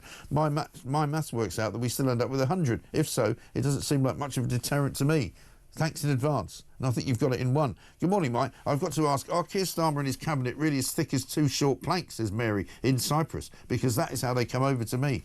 I think you're absolutely right. And Phil in Coventry says, Mike, benefits. When will someone just admit immigration is a large part of the problem? Kick out illegals, slash the benefits paid to them, release all the houses they're in, and give them to the British people. You would think that would be good, wouldn't you? But unfortunately not. Here's Judith. Good morning, Mike. It's Judy from Altofs, West Yorkshire. How is the one in, one out deal that he's got with France going to cut migration, illegal migration? The man's thick. I don't know. All that'll happen is they'll say, yes, I've got relatives in the UK, and they'll say, all right, come in. Do you know, if this government had a brain, it'd be dangerous. Thank you. They would be. Absolutely incredible, isn't it? Judith, thank you very much. As ever, very, very sensible woman. Mark Morell is here, a.k.a. Mr. Pothole. He was on last week, I think it was, Mark, telling us how you're challenging one particular local authority for not fixing some potholes, and a lot of people took you up on the offer to get in touch with you. Yeah, good morning, Mike. Morning. One in, one out, that sounds like some pothole repairs, you know. Fill one in and the next thing it's out. You know? Absolutely right. It's the same policy. Yeah, well, I mean, Tony Smith, I think, get him to be on the common sense cabinet that I suggested. Well, I mean, put him in charge of the border force, for heaven's sake. That's what he used to do. No, it's not a border force, it's a border service. Yes. It's no force. Of course. A bit like the police service, went from a police force to a police service. Now look at it, but don't get me on that, Mike. No. Tell us about the pothole revolution. So I've issued 3 formal complaints. One to National Highways. Yeah. One to West Northamptonshire Council and one to Oxfordshire Council. That's the first starts of the legal proceedings. I have to give them a chance to respond.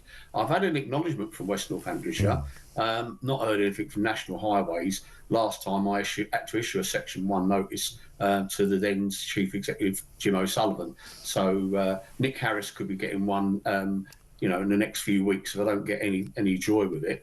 But it's even getting worse than that. I've had to repeatedly, every year, report dangerous vegetation on a roundabout close to Silverstone. Right. That means that it's dangerous for people to come out.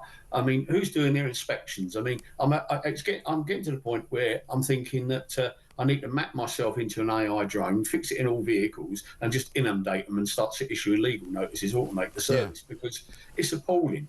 Well, this is it. I mean, there's particular problems with things like that, which are actually really dangerous. I mean, a number of times I drive around and you come across, a corner where you're supposed to turn right and you can't see around it because there's some overgrown bush there, which the council is supposed to keep a track of, but they claim, we haven't got any money for that, so we've had to let go of the landscape gardeners, or, a sign that's got a tree covering it so you can't actually see what the sign says. I mean, all kinds of things like that which are not being looked after properly. Yeah, but having a lack of money is not a legal defence when it comes to maintaining the road safely, which is part of my argument. Let's talk of Oxfordshire. They've just resurfaced some roads. Great. But it's been weeks now, and they haven't put the road markings back in. Right. Now, it can take a couple of weeks, I accept that, but you are supposed to, the same day or the very next working day, put in place road markings that are strategic at junctions that are dangerous. And they can't even do that, Mike. And in fact, when we get off the television and radio today, I'm going to be making a number of complaints about some of these sections of roads. Getting back to the notices, yes, I've had a number of your listeners and viewers contact me. I've sent them the complete guide to what they need to do to start the process, and they, very kindly sent me photographs. A couple of them, yes, that it wasn't worth pursuing it because I didn't think you'd make the test, but the others have. So we're on that bandwagon. We'll just keep a watch on what happens there with these authorities. As I said, my dream is by next National Raw Day, the 16th of June next year, it would be fantastic if we actually issued legal notices against every highways authority in England and Wales. Yeah. And then the government would realise that we ain't putting up with this anymore. No, they've got to do something about it, haven't they? Because, as you say, I mean, there's bits of the country that they're fixing up, and once they do it, you can say, oh, we can actually see that they can do it. It's just that they can't do it everywhere. Well, yeah, but I've seen a village that I was going to sort of get some trials done of that road patch that I mentioned, but yesterday I visited it, and they've done some jet patching. Right, that's great for sort of keeping the roads ticking over, but there's already a sign of failure of the work because they've never done the underlying work in the first place. So, it's like plastering over something that's not sound in the first place. Exactly. I despair really what it is. I was thinking of coming up with a complete...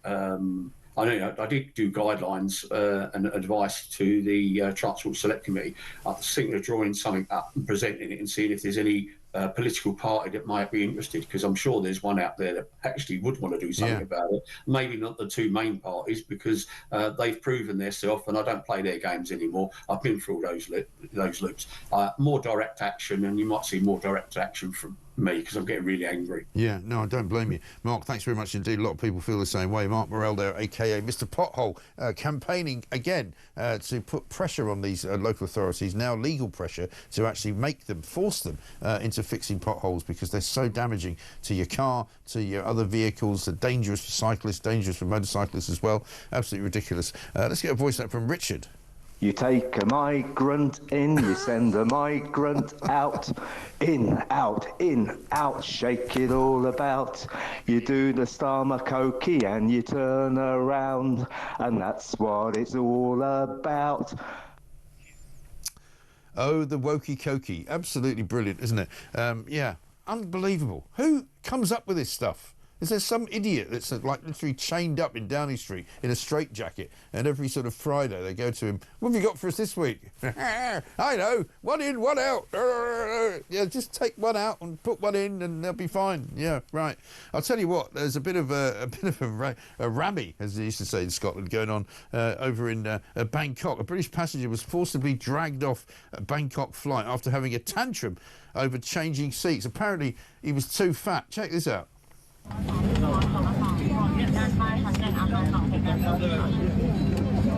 Look, when you said apologize, it's the first thing I did. Don't forget that. Get out the plane.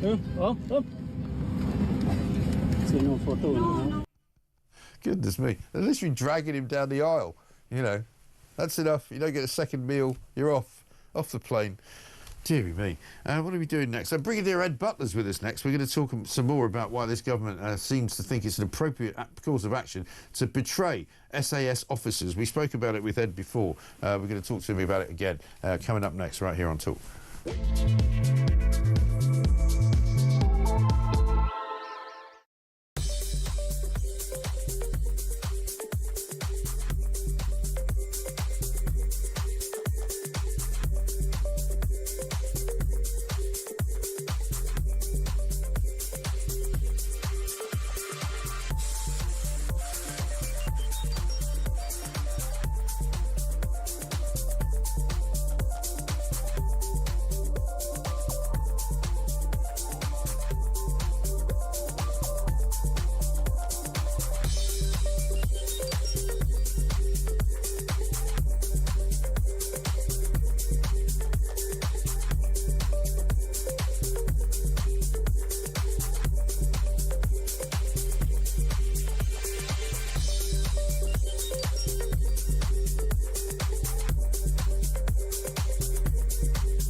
it's pretty obvious that Number 10 are going to water this down, do whatever it takes in order to save face and pass legislation that goes nowhere near far enough to addressing the complete bloating of the welfare state, not just as it is already, which is bad enough, but all the projections about how much bigger it's going to get.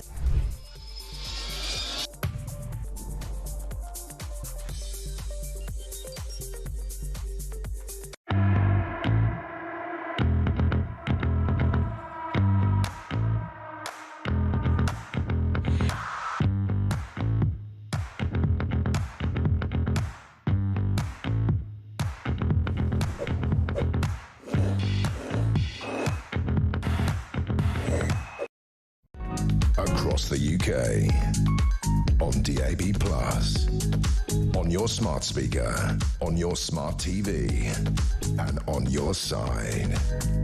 This is Talk. Welcome back. This is Morning Glory. It's coming up to very nearly 10 minutes to 9, and we're here until 10 o'clock. It's a big weekend coming up, of course. Glastonbury's underway for all of you champagne socialists. Get yourself down there. Ian's in London. He should probably head himself down there as well because he might enjoy a nice little run-through by, what do you call them, kneecap, you know, those nice Hezbollah-supporting Irishmen who like the IRA as well. They love blowing things up. He says this: stop bashing the excellent USA trade deal and taking the country down. Talking the country down, typical right-winger.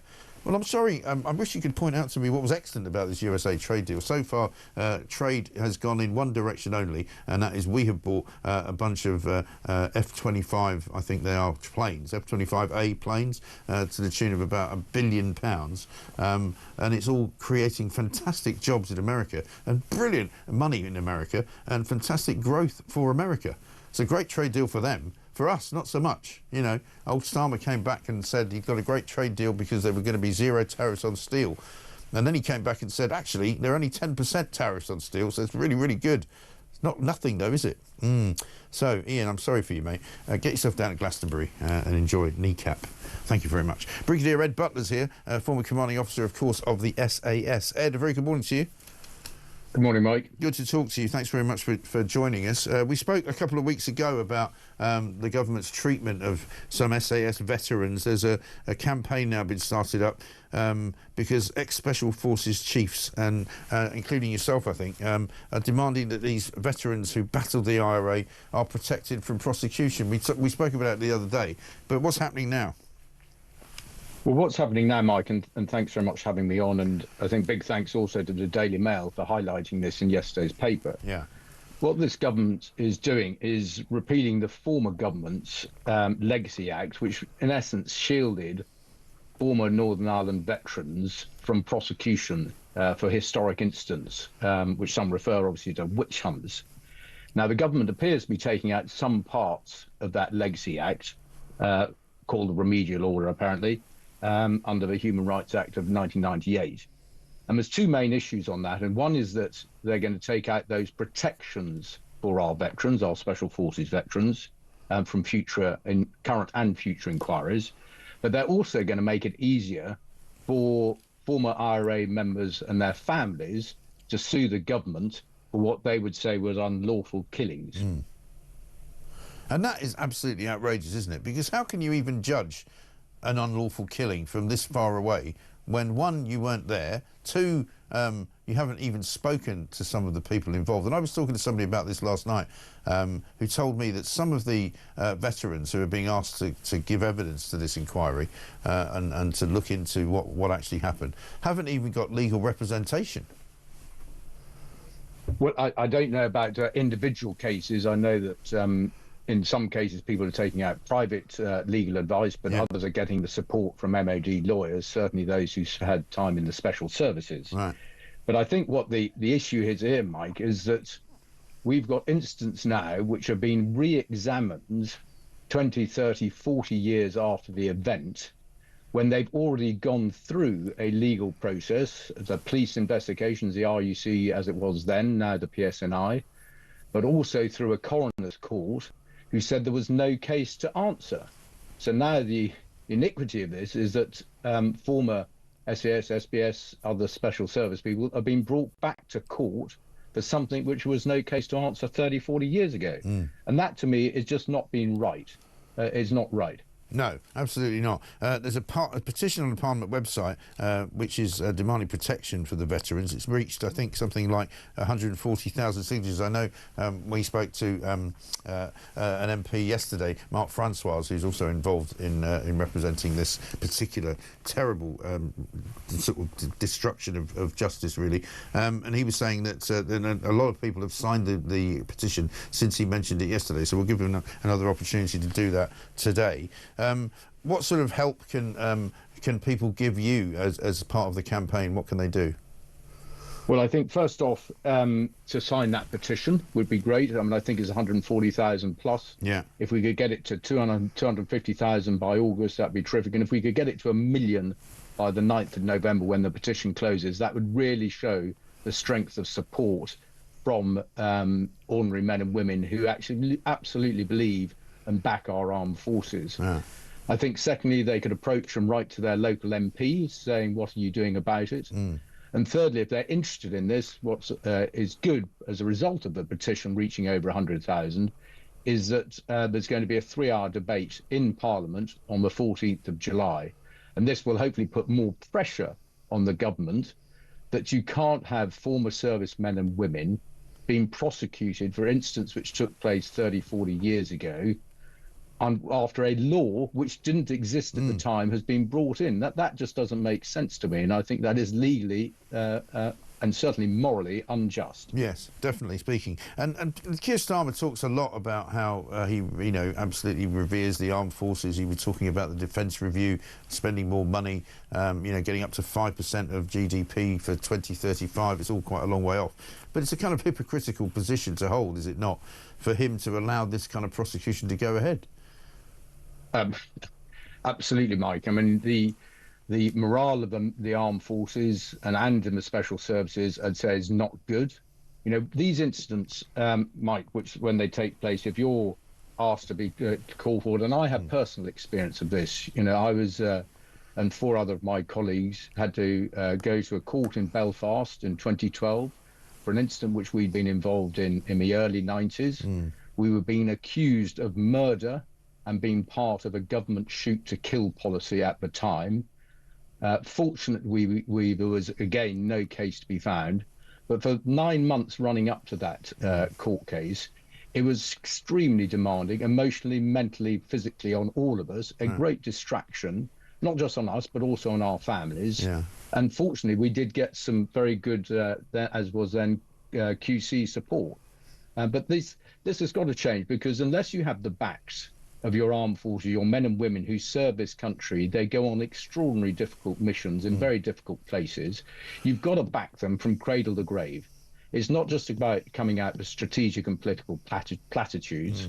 You've got to be there demonstrating practical action and supporting your men and women from cradle to grave. Yes, absolutely. And one other story that I wanted to bring up with you, which I saw broke last night on Times website, and it's a rather chilling story. It's about Keir Starmer gagging senior health officials, military leaders and even the head of the civil service from speaking openly in public. And I wonder whether this particular case this story that we're talking about will be affected. It's an edict has been issued across Whitehall. Downing Street has warned public sector officials not to talk at open events where their comments have not been vetted in advance. And I know from the last time you and I spoke, a lot of people were really refreshed by what you said and astonished that you were saying some of the things that other people hadn't said before.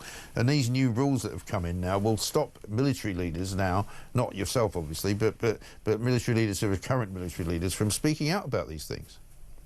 Yeah, I think it's really concerning, Mike, that the government, whether it's a prime minister or others, does not have the confidence in the service chiefs, the head of the army, the navy, the air force, and the chief of defence staff, that they cannot go on and publicly speak, whether it's through the media or write articles, putting the case forward about the people who serve this country. And to me, that's just not right. You've got to trust the people. It doesn't matter whether it's a senior officer or the ordinary rifleman on the street. Trust goes both ways, and you've got to be able to demonstrate and have confidence in your leadership team. Yes, and you also got to be able to tell the truth about what happened, surely. And I mean, you know, the problem with a lot of what this government now does is it sort of obfuscates the truth. And, you know, if you're part of their team, you're not allowed to sort of differ from any view that they've got, which I think is unhealthy in a democracy.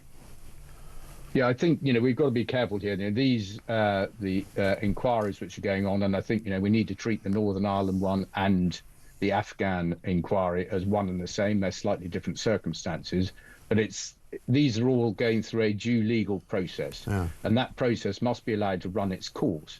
So I'm not expecting the government to come out and saying this didn't happen or that didn't happen, but what they should be saying is that we support our armed forces personnel. Right. There is an inquiry going on, whether it's an historic one in Northern Ireland or in Afghanistan.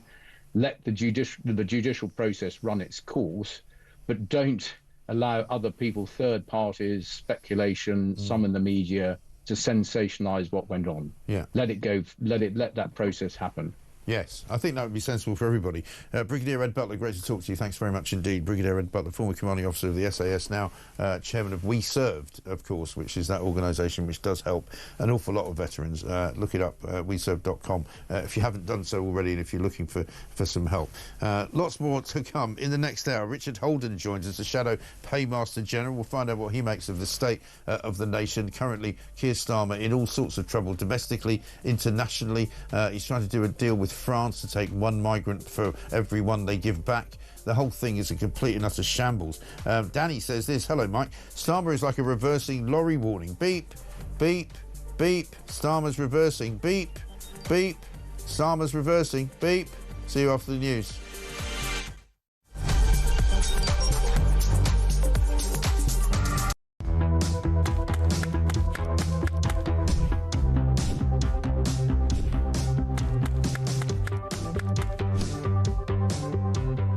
Is it transphobic to say only women have a cervix? Well, it is something that shouldn't be said. It is not right. A woman is an adult female, and the court has made that absolutely clear. I actually welcome the judgment because I think it gives real clarity. It allows those that have got to draw up guidance to be really clear about what that guidance should say.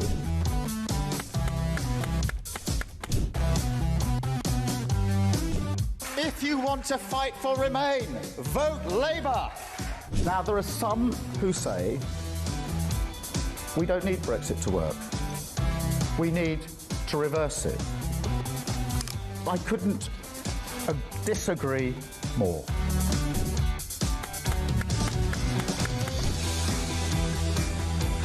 Day after day, there are new allegations of sleaze, of favours, of privileged access. And it's all very well the Prime Minister saying, well, say now, well, I'm paying for it. You've decided to repay £6,000 worth of gifts.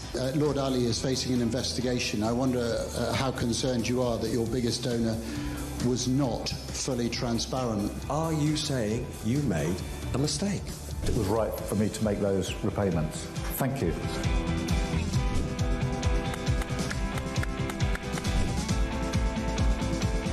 Of course, I wouldn't want Donald Trump round for dinner, but don't underestimate the danger to the world if Trump is re-elected this time around. I'm anti-Trump. I would like to send my warmest congratulations to President Trump on his inauguration as the 47th President of the United States.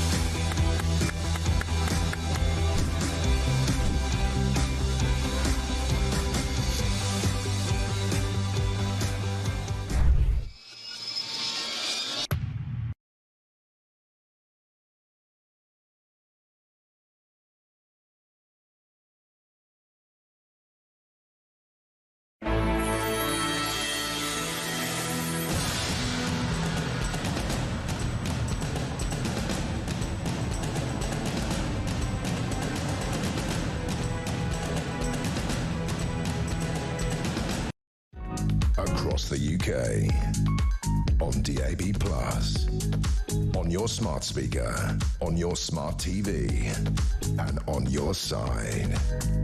This is Talk.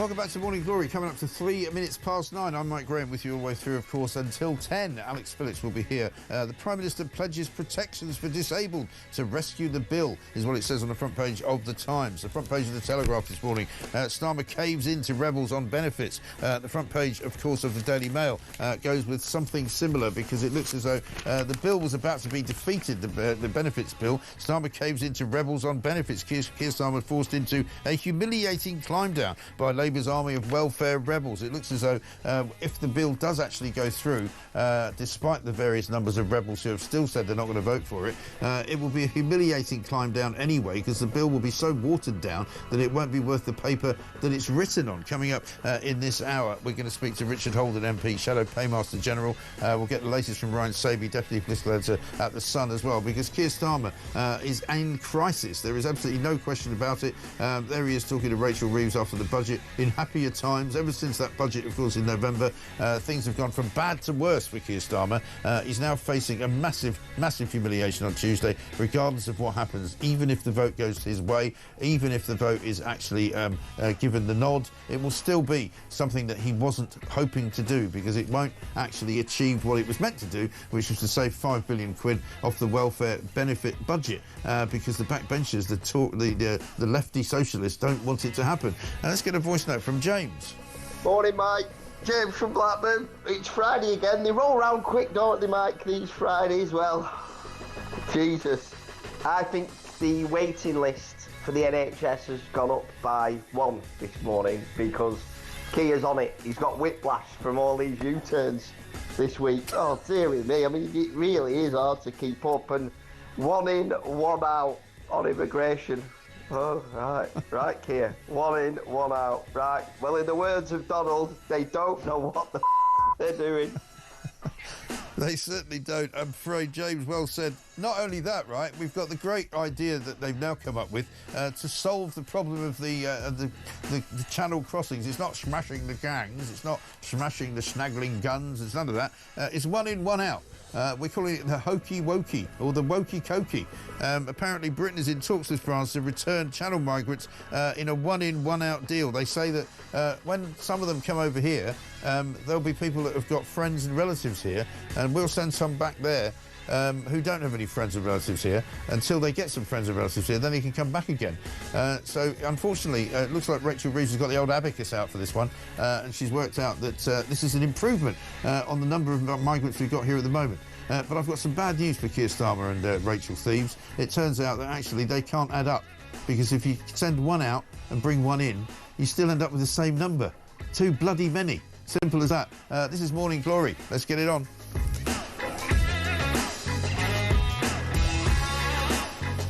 Now, also, one of the things we've been talking about this morning is the worst seaside town in Britain. Apparently, Bognor Regis has got that particular award, according to a story in the Daily Mail this morning. Alan Middlesbrough says the worst seaside town has got to be Whitehaven. Even illegal migrants don't go there, as it's so grim. I haven't been to Whitehaven, I don't think. Is it that bad? Let me see. We'll let you know. Richard Holden's here, Shadow Paymaster General. Richard, very good morning to you. Morning, Mike. How are you doing? Yeah, very well indeed. Much better than Keir Starmer, I suspect, this morning, who's woken up to yet another series of awful headlines. Not only is he not doing anything abroad, making a fool of himself in all sorts of areas of G7 meetings and not knowing what Donald Trump's up to, and then not being able to back America, one of our greatest allies, all of that just in the last few days. Now he's got a revolt on his hands because everybody hates him.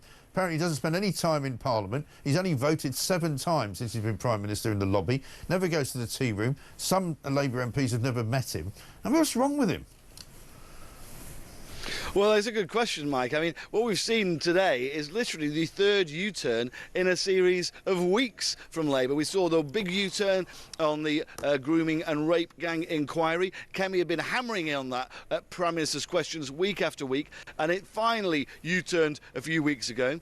Then we saw this big U-turn on winter fuel. Again, a massive campaign from the Conservative opposition to try and get him to reverse on that. Finally caved and gave way. And now, this week, what we're seeing seeing is under huge pressure from his own backbenchers.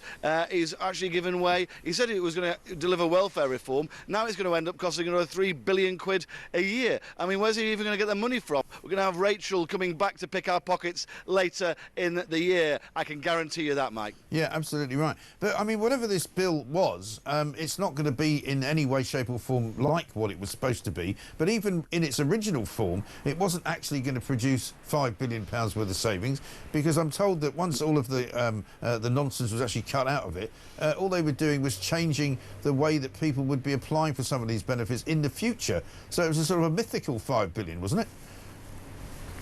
You're totally right. It's totally mythical. We and the Conservatives have been very clear. We'd said, look, we will back sensible welfare reform if it does three things. First of all, reduces the cost of the taxpayer. Secondly, reduces the number of people on it and helps people into work. And thirdly, means no tax rises later this year. Labour couldn't guarantee that, so they've had to do a reverse ferret and basically give in to their own backbenchers, saying, no, guys, we'll actually just raise taxes in order to keep the welfare bill exploding later this year. Look, it's quite clear to me that you cannot have welfare reform, as this proposal was, allegedly, right, if you're actually not reducing the amount of people on welfare. Right. I mean, that's not reform, that's just staying the same and giving them more blooming money. Well, let me play you what he said as well in the Commons yesterday, because he doesn't seem to understand what it is that he's actually reforming. Have a look at this. I know colleagues across the House are eager to start fixing that, and so am I. And that all colleagues want to get this right, and so do I. We want to see reform implemented with Labour values of fairness. That conversation will continue in the coming days so we can begin making change together on Tuesday. I mean, he's talking as though he's sort of changing it for compassionate reasons, therefore he's going to stop people getting benefits because it's better for them.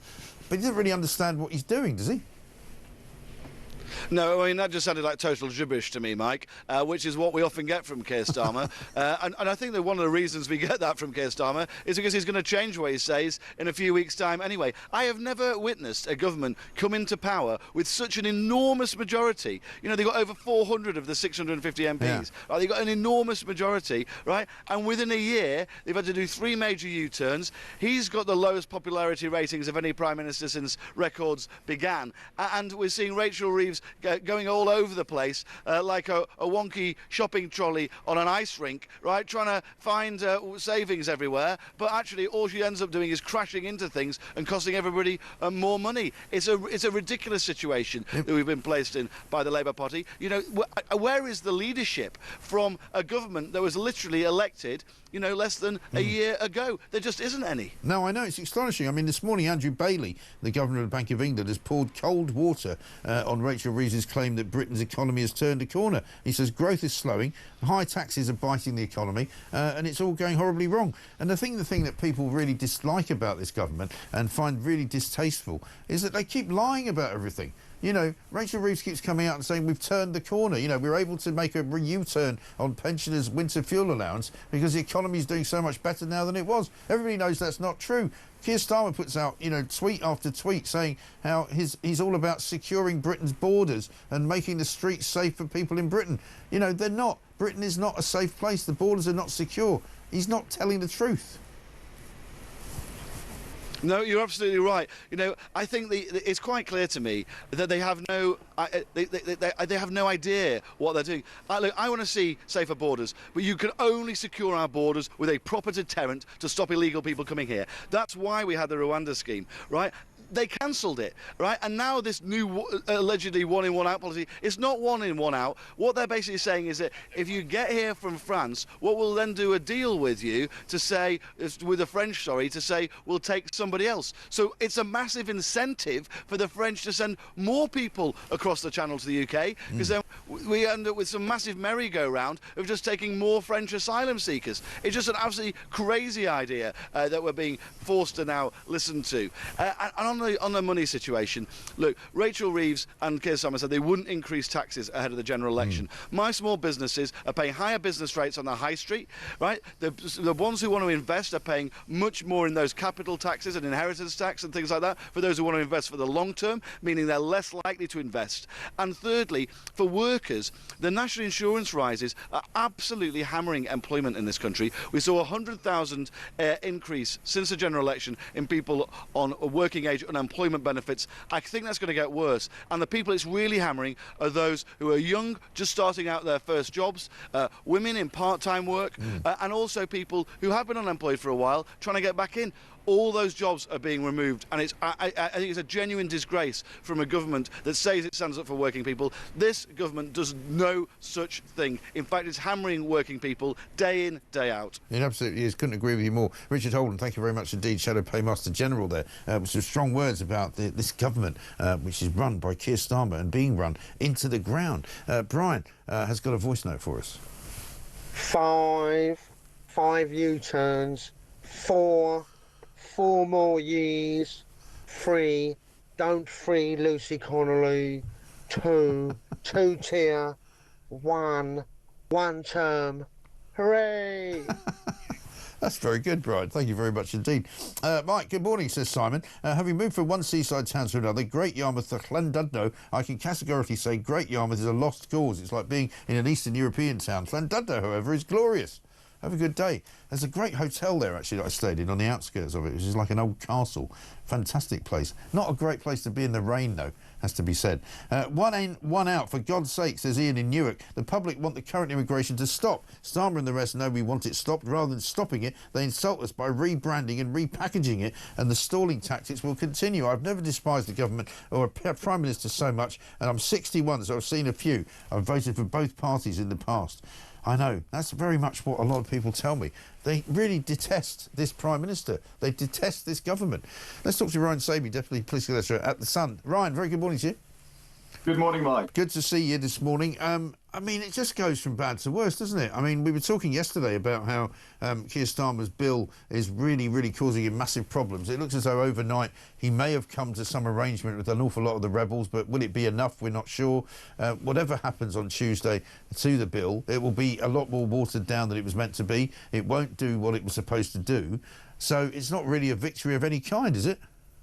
No, exactly. And when we look at the savings that he was trying to make, £5 billion. Now, it may sound like a lot of money, but in the grand scheme of a big government budget, when you're spending, effectively trillions of pounds every single year, it's kind of small fry. Lots of people thought that £5 billion just didn't go far enough, and then they've caved in on some of that. So actually, the savings are going to be a lot less. And also, those savings are sort of accounted for in Rachel Reeves's sort of balance sheet. So the fact is, she's now going to have to find some money to pay for all of this. And it looks like taxes are going to go up, or some savings are going to have to be found from somewhere. Yeah, well, exactly right. And some of the rebels are still not going to be bought off, are they? I mean, it still looks as though even if the thing does go through, there could be as many as 40 or 50 still not happy. Yeah, I think when you sort of look at the Labour Party, just like the Conservative Party in some ways, it's that broad church. You have people who you may sort of say represent that kind of Blairite wing. Then you've got the hard left, the soft left. I think the key thing that will be interesting to look at in the coming days when that vote takes place is what sort of groups have been bought off by this. And I think if we can identify that, we'll then see where the problems will be stored in the future, because this group and those people who vote against or may abstain will say, well, we've seen a weak point in Downing Street. If we dig our heels in on future policy, whatever it may well be, or whether it comes to benefits, overseas aid, whatever, that they are the troublemakers. And it'd be interesting to see that number. We've got 126 strong Labour MPs who've kicked off about this. Let's just see how many vote against it on Tuesday, because the higher that number, the more problems they're going to lay down the line for Keir Starmer. And there's some terrible problems for Rachel Reeves this morning, and we've got a story saying that new foreign investment projects have fallen to an 18-year low under Labour, which means that they're as bad as they were back in the sort of financial crash of 2007, 2008. Also, we've got Andrew Bailey, the Governor of the Bank of England, contradicting her claim that the economy has turned a corner. I mean, that's not the sort of news you want to wake up to on a Friday if you're Chancellor of the Exchequer, is it? No, exactly. We had Andrew Bailey speaking out yesterday at the British Chamber of Commerce, and it comes after Rachel Reeves said the economy was starting to turn a corner. This was after those GDP figures for the first 3 months of the year showed that the economy had picked up by 0.7%. But Andrew Bailey just pouring a little bit of cold water on that, saying that things aren't looking that great. Yeah. Business been really impacted by that national insurance hike as well. And businesses, lots of people, businesses like to expand, they like to grow, but they're really having to think about how many people they take on. Do they cut back on hours? Are they cutting back on pay? So, the economy may have picked up for the first 3 months, but actually Andrew Bailey was actually sort of looking at this from a different angle and just sort of saying, well, things aren't going that great, and it's going to be. And he actually said that things aren't going to be that much greater in the coming months. Right. And they was kind of holding on to grasping at straws, really, because the economy didn't really grow much, did it? I mean, it was sort of 0.1% or 0.1%. You know what I mean? There wasn't really any massive sort of heralded growth that you could say, oh, isn't it great? And then, of course, April came and it knocked the stuffing out of everybody because of the national insurance hikes, minimum wage hikes.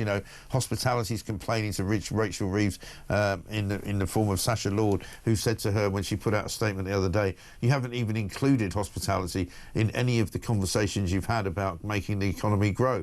Keir Starmer mentioned pubs yesterday when he was talking about, the growth industries around Britain and how people would be enjoying themselves because there'd be more jobs and they'd be spending more time in the pub. Pubs are shutting down at a rate of knots every single day.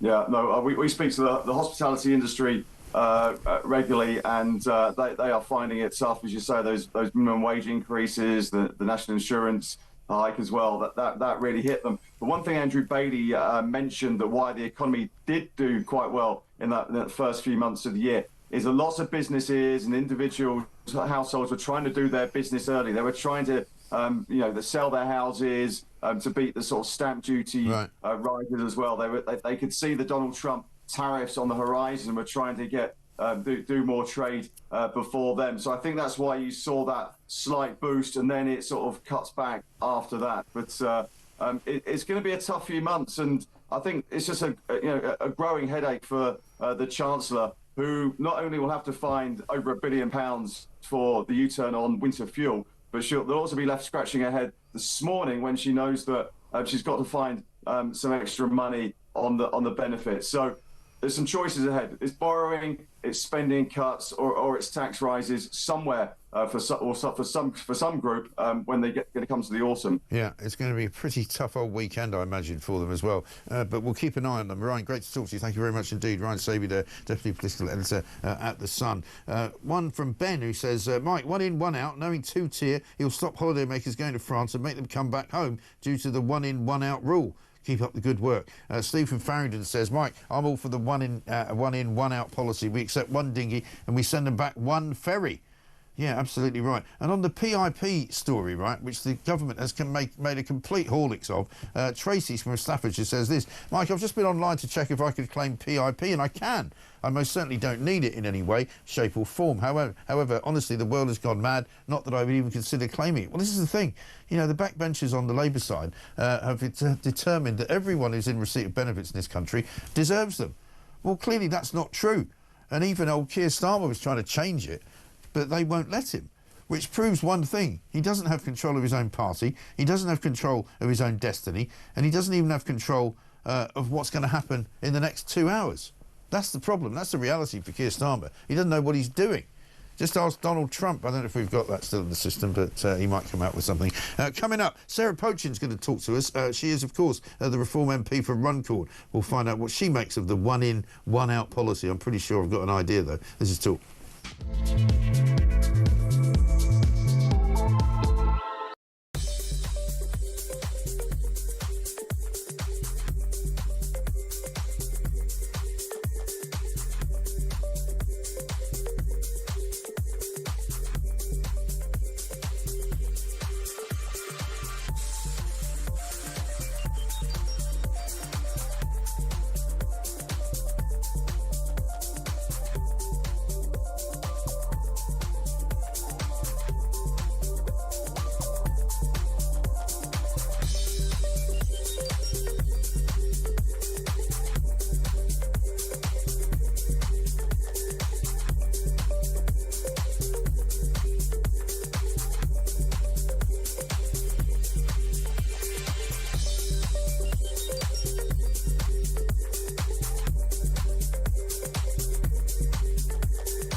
you can't try and snipe at the Conservatives for things that weren't our fault. Oh, I mean, I This haven't is got not one. time. Don't tell your big mate Donald Trump to tell his big mate Vladimir Putin to stop killing people, then we can solve that problem like that. Won't be surprised to know I disagree. Why? Why do you disagree, though? Why do you want our young people left on the scrap heap? The court's time being wasted laying down a ruling on what is a woman. You and I have been speaking for far too many years about And this. actually, you know, I'm very grateful to you too, because you have always covered this topic.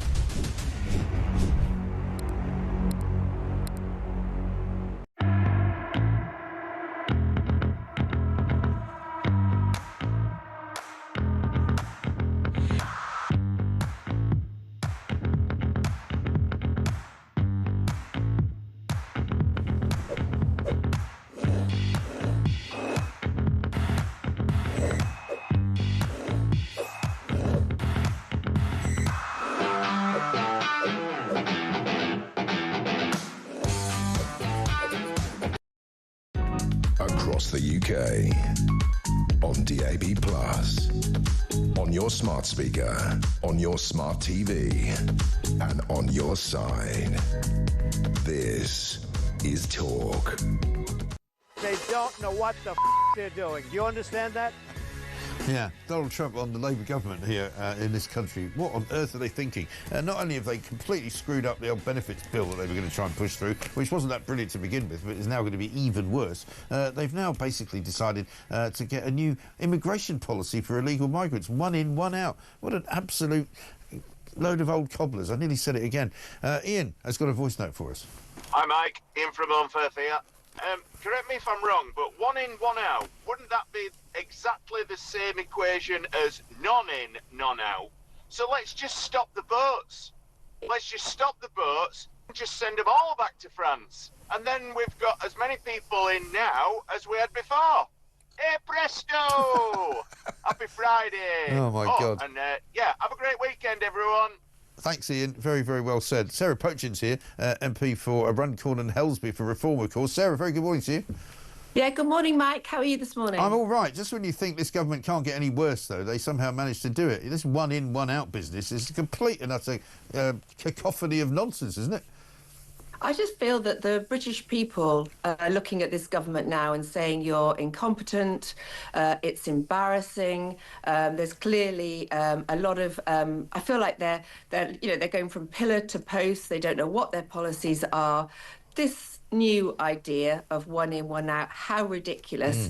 I mean, I've heard various commentators this morning on your show and others, saying that what a farce. It's not going to change any numbers. No. And everyone's going to claim that they've got some family connection, which personally I would 100% do away with if I was in charge of this area of policy. So it's going to be just a go round. As always, the French are laughing, at us. The world is laughing at us. We do not have big borders. Why can we not police our borders, Mike? I know. And it's not that difficult, is it? And it seems to me, I can't imagine the conversations that are going on behind closed doors in Downing Street, where somebody goes, well, this is a good idea, but I don't see how it could possibly even be sold to anyone as a good idea. It's nonsensical. It's utter incompetence, and the British people, quite frankly, deserve better. And that's not just rhetoric from Reform. I think the British people are watching these pictures, listening to the commentary, reading the papers, and they are utterly in despair that no government seems to be able to get a handle on this crisis. And that is why Reform is doing so well in the polls. That is why we, won these elections and all the rest of it, because people know that these governments are failing the country, and they are just desperate to get somebody in power that will do something. I was going to say severe, but what I mean is do what they say they're going to do. Yeah. We're going to deport these people. They won't get into the country. As soon as they land on our shores, they will be whisked up and taken back to where they came from, and never allowed in again. If you, under a Reform government, if you come into this country illegally, you get sent back and you never get access again. We only want people in this country that have something to offer, and therefore are able to get in legally. Yes, and people say, oh, what you need is some more safe routes. There's plenty of safe routes. There's plenty of ways that people can come to this country on various different visas if they want to. I mean, this government and the last government haven't run that system particularly well. They've invited far too many people in on student visas, for example, who clearly weren't intending to be students. You know, people who have come in on work visas and have overstayed the visa, who are still here. I think when I spoke to you the other day, we mentioned that 50,000 people whose asylum seeker claims have been denied. And not only that, Mike, Sorry, go on. Yeah, and not only that, they bring their entire families with them. And they disappear into our system, and never to be seen again. And the Labour government have claimed, haven't they, that they've sent home 30,000 since they've been in power. But these are people that have, run out of their student visa time. They shouldn't be here anyway. They've done nothing to tackle what we're seeing here in these pictures, these illegal immigrants coming over in the way they are. But as I say, what we've done over the last few years in this country under the Tory government, and it will continue under this government, is we've made a huge industry for our left-wing, woke, human rights lawyers to earn endless money at the taxpayers' expense, dealing with these appeals, endless appeals from these illegal immigrants. And whilst all that's going on, you and I are paying for them to live free of charge and work illegally.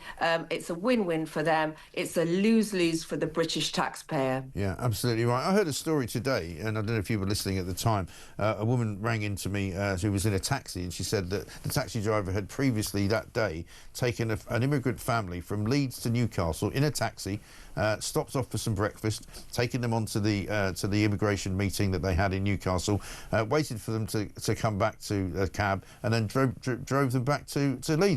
And I was talking to a former Border Force official, and he said, yeah, that's what they do. If they've got a meeting with immigration and they can't be seen any other way, they pay for them to get in a taxi for a distance like that, which would be, well over £100, I would imagine, happening all over the place. It's madness.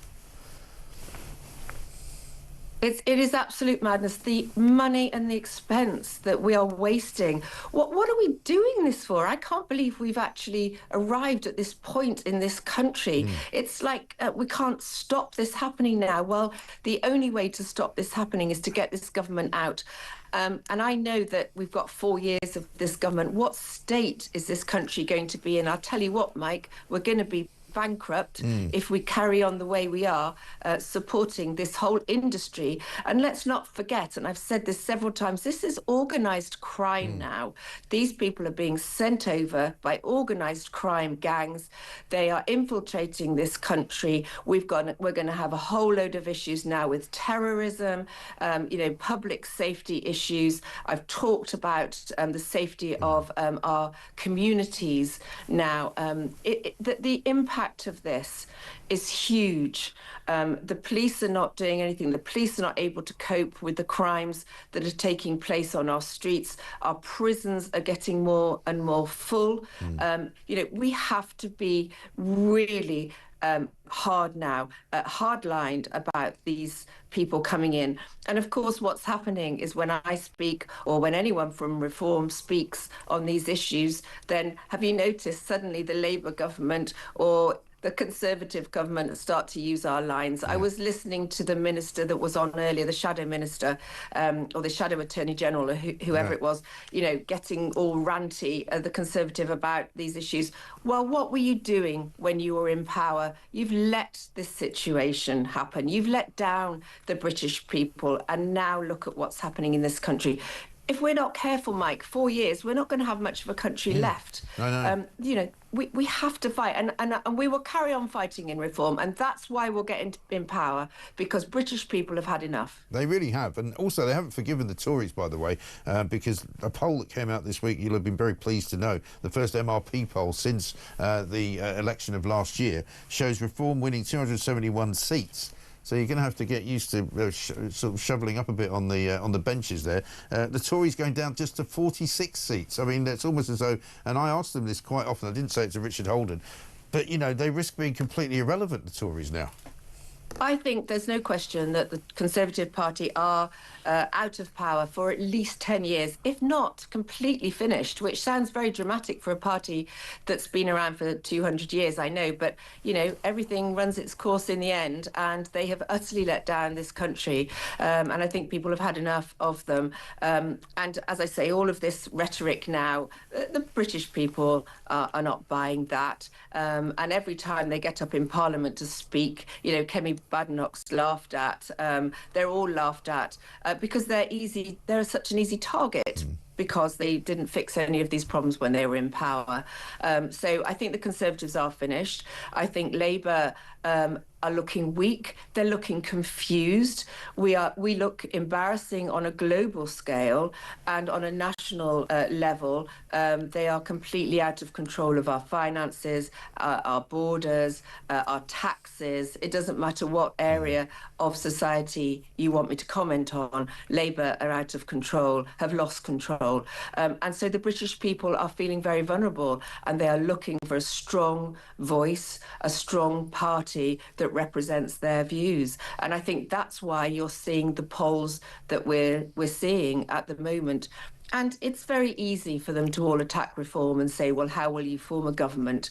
Of course we can form a government. We're going to have strong, excellent people, and, you know, like myself, who understand their brief, who are completely capable, who are grounded politicians, who've had life experience, not like the Labour front bench. None of them have worked in business. You know, the British people deserve to be represented by people that have worked, that have got life experience, and that can truly represent them, not live in the Westminster bubble, as we've seen for years happening now to our establishment and to our politicians. Yeah. Reform will bring something much more real to politics. Including the way you speak to people, and that's what people love. Sarah, great to talk to you. Thank you very much indeed. Have a lovely weekend. Sarah Pochin, MP there for Runcorn and Helsby, making the case for reform because she says they know what's going on. They know what they're doing, unlike the Labour government. They know how people feel. They know how people want to hear them speak because they speak their language. And that's so important. Mike, how about one Reform government in, one Labour government out, says John in Bexley Heath. They can't take much more of this. Wake me up when it's over. Mike, says Paul in Bournemouth, is this one in, one out policy the new net zero? Well, possibly. And John says, I'm all for this one in, one out, as long as Starmer is the first one out. True enough. Let's get a voice note from Shane. Hi, I'm Mike Shaney from South Wales. This one in and one out lark, do you really think the French are going to vet these people before they send them over? Well, I don't think so. I mean, we're going to send 50 illegal immigrants back to France, and the French are going to turn around and say, right, you, tell them when you get there you're a doctor. You, tell them when you get there you're an architect. You, you're a plumber. You, you're an electrician. Cheers, bye-bye. They must think we're stupid. I mean, Starmer, if brains were dynamite, the guy wouldn't have enough to part his hair. The guy's an idiot. I want him out. Get reforming, get it sorted. Cheers, mate. Have a great day. I think you'd have to part his hair with a cleaver, wouldn't you? Because it's like, you know, it doesn't look like you comb it. It looks like it's literally made of plastic, like old Max Headroom. How about this? Mike from Sheila in Calne. What about one in, 46,000 out? And Marco from Swindon. I remember the one in, one out rule when I used to go clubbing years ago. At the end of the night, the place was still just as packed with an equally high chance of being stabbed. I didn't know Starmer's advisors were door staff. It is unbelievable, isn't it? I'll tell you what, we're going to have some more gaps for you. We're going to have a bit of a Plank of the Week clip, I think. And coming up, a story that slightly might surprise you. Apparently, there are plans to turn Canterbury Cathedral's entrance into an Airbnb. Brilliant. Maybe you can send old Archbishop Wokeby down there and he could man the front door. We shall see. We'll talk to Gavin Ashendon, though, coming up next.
across the UK.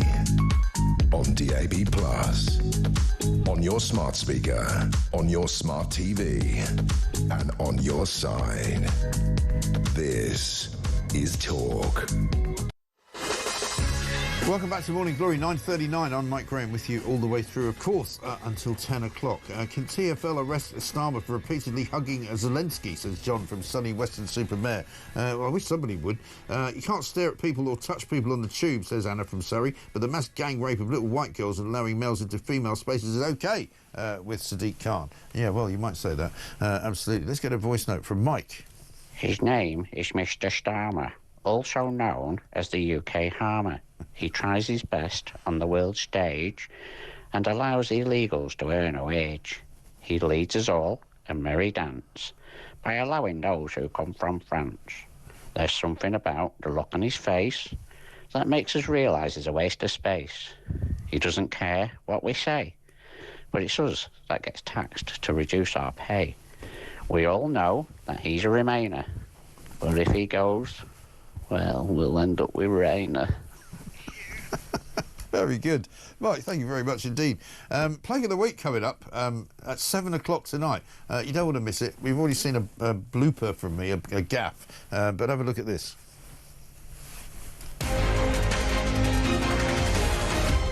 We basically have two countries that have been fighting so long and so hard that they don't know what the they're doing. Do you understand that? Love him.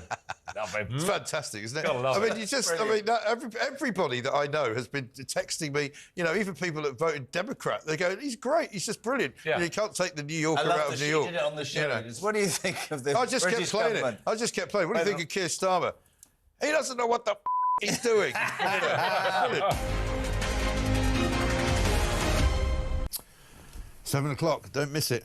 You'll be surprised at who wins it, actually. Let's talk to Gavin Ashendon, former chaplain to the late Queen Elizabeth II, a very civilised individual, far too civilised for this show.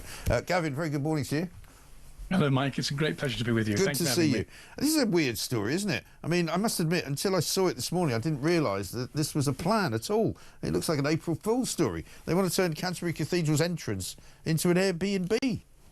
I think there are two parts to this. There's a silly part and a sensible part. Yeah. The silly part is that they're turning themselves into a tourist agency because their numbers are going down and they haven't got enough money. But there's a much more sensible part. This is the gate through which, for 400 years, Christian pilgrims came to pay their respects and to ask the prayers of Thomas à Becket. Thomas à Becket was a Catholic Archbishop of Canterbury who confronted the political powers of the time for overreach, and they killed him. Right. The thing is, what the church should be doing today is confronting the political powers of our time, irrespective, because what they're doing is they're outlawing Christianity, they're passing laws outlawing prayer, they're allowing the police to arrest Christian evangelists on the streets. If you say something on social media because you love the traditional family, you'll get 6 policemen coming round to arrest you for a non-crime, hate crime.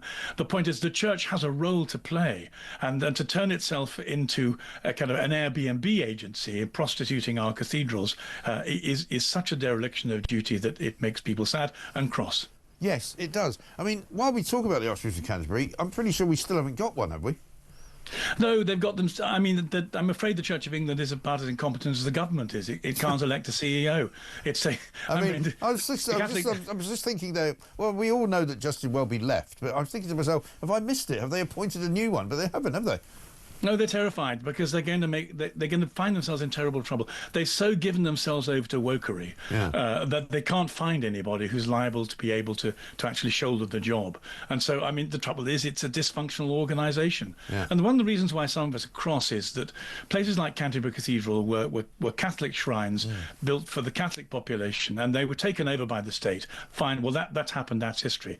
But if the state doesn't use them, doesn't know how to use them anymore, and simply turns them into an arm of the tourist agency, then give them back or use them properly. Yes. And so an Airbnb would be what exactly, though? Would it be somewhere that pilgrims, modern-day pilgrims, would go and want to stay then? Is that the point? Well, that's what they're saying. I mean, they're saying, look, we've always had a ministry of hospitality. Pilgrims have always came. But pilgrims came to say their prayers and to change society. This is just about leisure. This is the Church of England making money out of leisure. Well, there's no harm in that, but it's not doing its job. No, exactly right. Because I mean, one of the things that you would expect, and I mean, I don't particularly want to say that I miss Archbishop Welby knocking around, but at least he used to sort of pop up from time to time and have a view on what was going on in the world. I didn't necessarily always agree with it, and I wouldn't expect to, but, you know, you kind of miss somebody giving a bit of spiritual guidance every now and again in the country, don't you? Well, I don't. It was political guidance. I mean, it was always political guidance. It was left-wing rhetoric dressed up in a Christian cassock, and so I don't miss him at all. I mean, one of the reasons I left the Church of England was because the Church of England's duty is to do really important things. The Church of England led the attack on slavery, for example. It's done some. It led the attack on carpet bombing in the Second World War. Yeah. It's had some marvellous moments, and we should give it credit for it.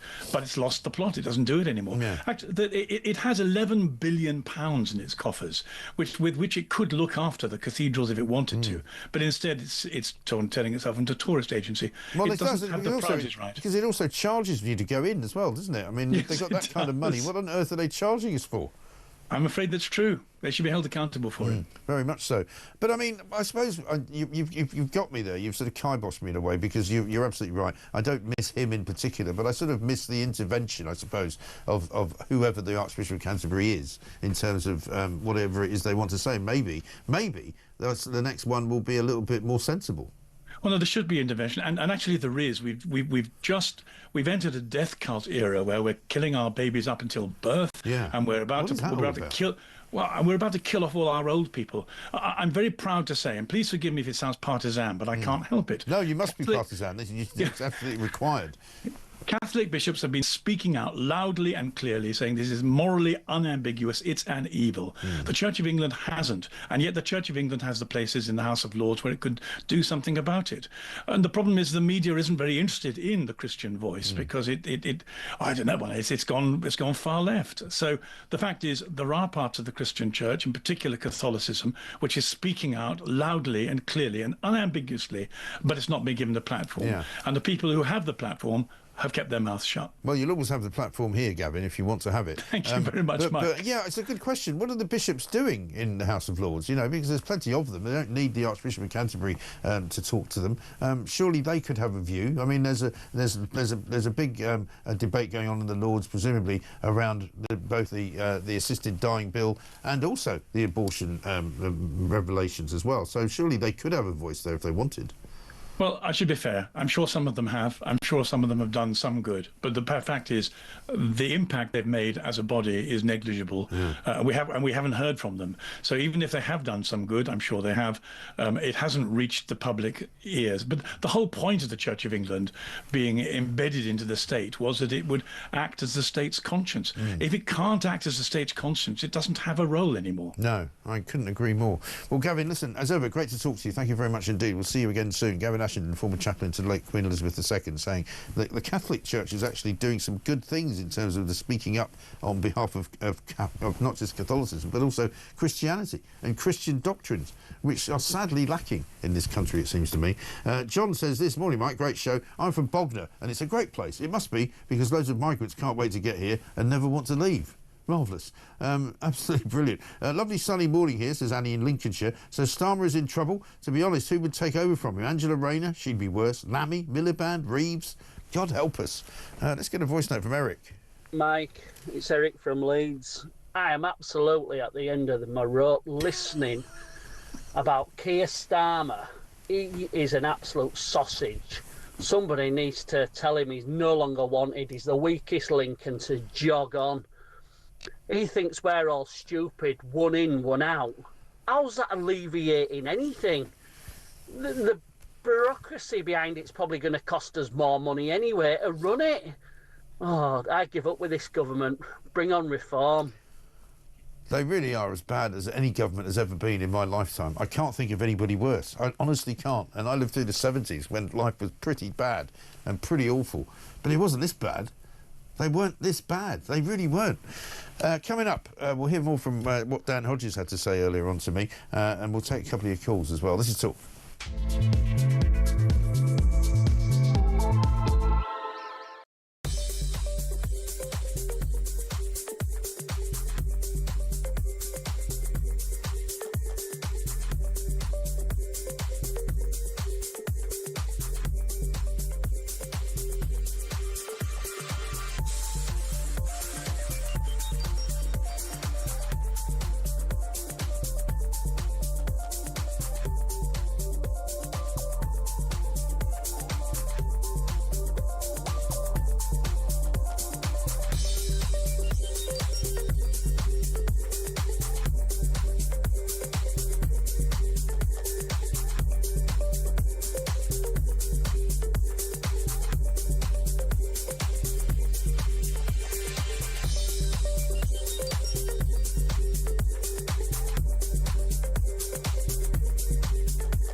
Hi, I'm Kevin O'Sullivan, and I've got a message for you. Welcome back to this blockbuster edition of What Just Happened. It really is a good one, I think. It's so funny that people keep calling me Meghan Markle, because it's Meghan Sussex now. Flynn has said, Samara, I agree with you all the time, but you're just boring. I refuse to work for ITV ever again. Oh! What Just Happened? Fridays at 9 on Talk.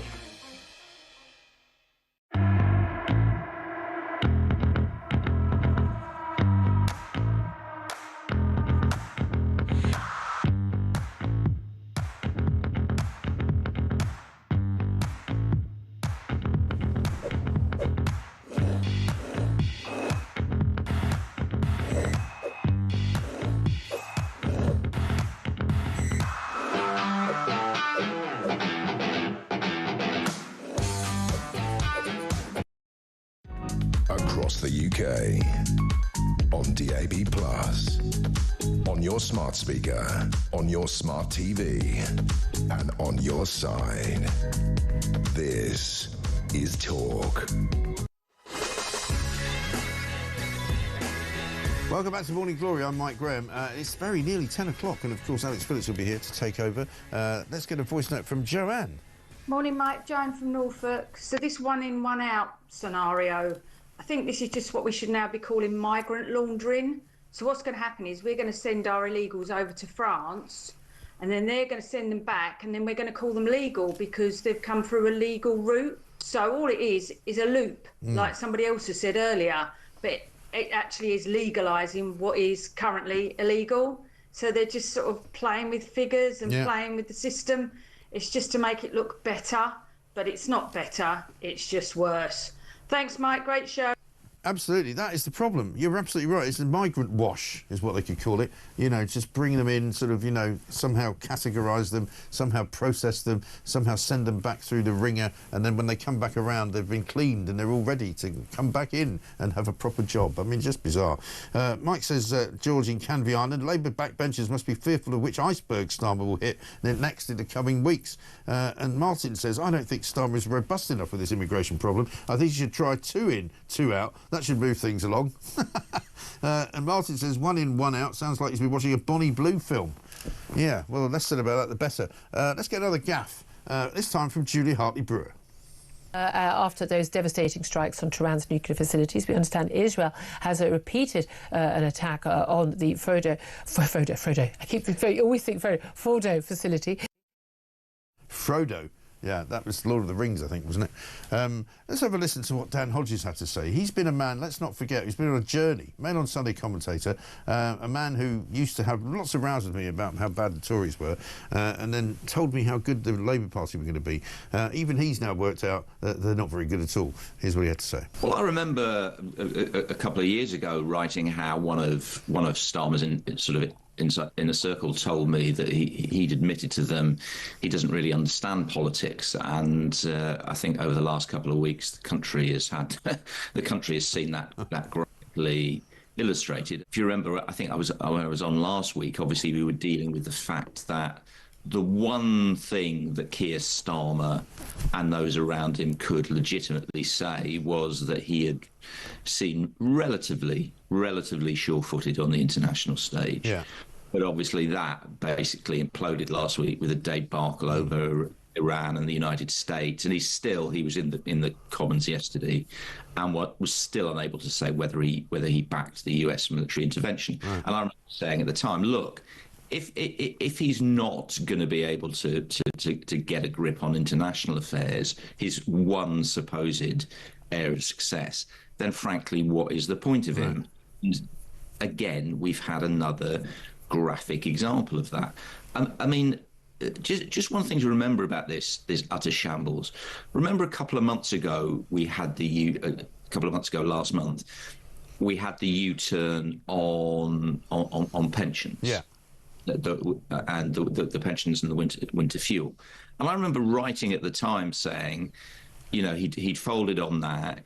He was going to obviously have to fold on disability on the welfare issues, because the number of rebels on that were even greater than they were on the pensions. Right. At the time, we were told by Downing Street, by Keir Starmer, no, they were defiant, they were bold, these changes were absolutely vital. Even I think 48 hours ago, we had ministers coming out saying it was immoral to oppose. Yeah, what a weird way to approach it. I mean, that just was ridiculous, wasn't it? Utterly bizarre. Yeah. Now, I've been quite clear. I think these proposals are absolutely wrong. I think we do need to get to grips with the welfare budget, but targeting people with genuine disabilities, people with MS, with Parkinson's, in a way that means they cannot adequately wash themselves, they can't properly cook for themselves, is completely the wrong way to go about it. Now, I've been saying that. Starmer, his ministers, his allies, been swarming around on social media every time I've said this, saying, no, you're wrong, you're wrong, you're wrong. We go, well, they've completely folded on it. But, as you accurately pointed out, it seems that Keir Starmer can't even cave properly. No. What it seems last night, and obviously this is, to use his own phrase, a fast-moving situation, because they're running around in a panic now. Yeah. Seems to be having a situation in which he's saying people who currently have these conditions and have this support will continue to get this support, but then moving forward, anybody else who develops one of these conditions will not get the support. Right. Now, firstly, in a practical sense... So, I mean, it's two-tier disability benefits now. You know, we hear a lot about two-tier care. This literally is two-tier care. Right. And that is it, two-tier care. He's at it again. He's managed to come up with a plan in which the disability benefit system becomes a two-tier system. Because if you're on one particular disability benefit and you have been doing that for a while, you will continue to keep that disability benefit. But if you are kind of try and claim it as a new claimant, you won't be able to. We heard from Rafe, as we were speaking this morning, Rafe Heidel-Mankoo, that 1,000 new PIP applications and claims are made every single day. And which is why, unfortunately, whatever you may think about them, some of them must be bogus. Some of them are taking advantage of a system which clearly is too easy to get claimants from, to get benefits from. And in the end, they can't keep continuing to pay out billions and billions and billions. The bill for the benefit system in this country is going to be 100 billion quid. This particular manoeuvre by Starmer and Rachel Reeves was supposed to be going to save 5 billion. Now it's not even going to do that. So they've literally got nowhere. They've ripped their party apart. And for what aim? For no particular aim at all. The problem is that they've got nowhere to go. Alex Phillips has just walked in, looking like she's very, very happy to be here. Of course, why wouldn't she be? How about this from John? He says, Mike, Starmer's one in, one out asylum swap with France. What's next? 2 for 1 Tuesdays?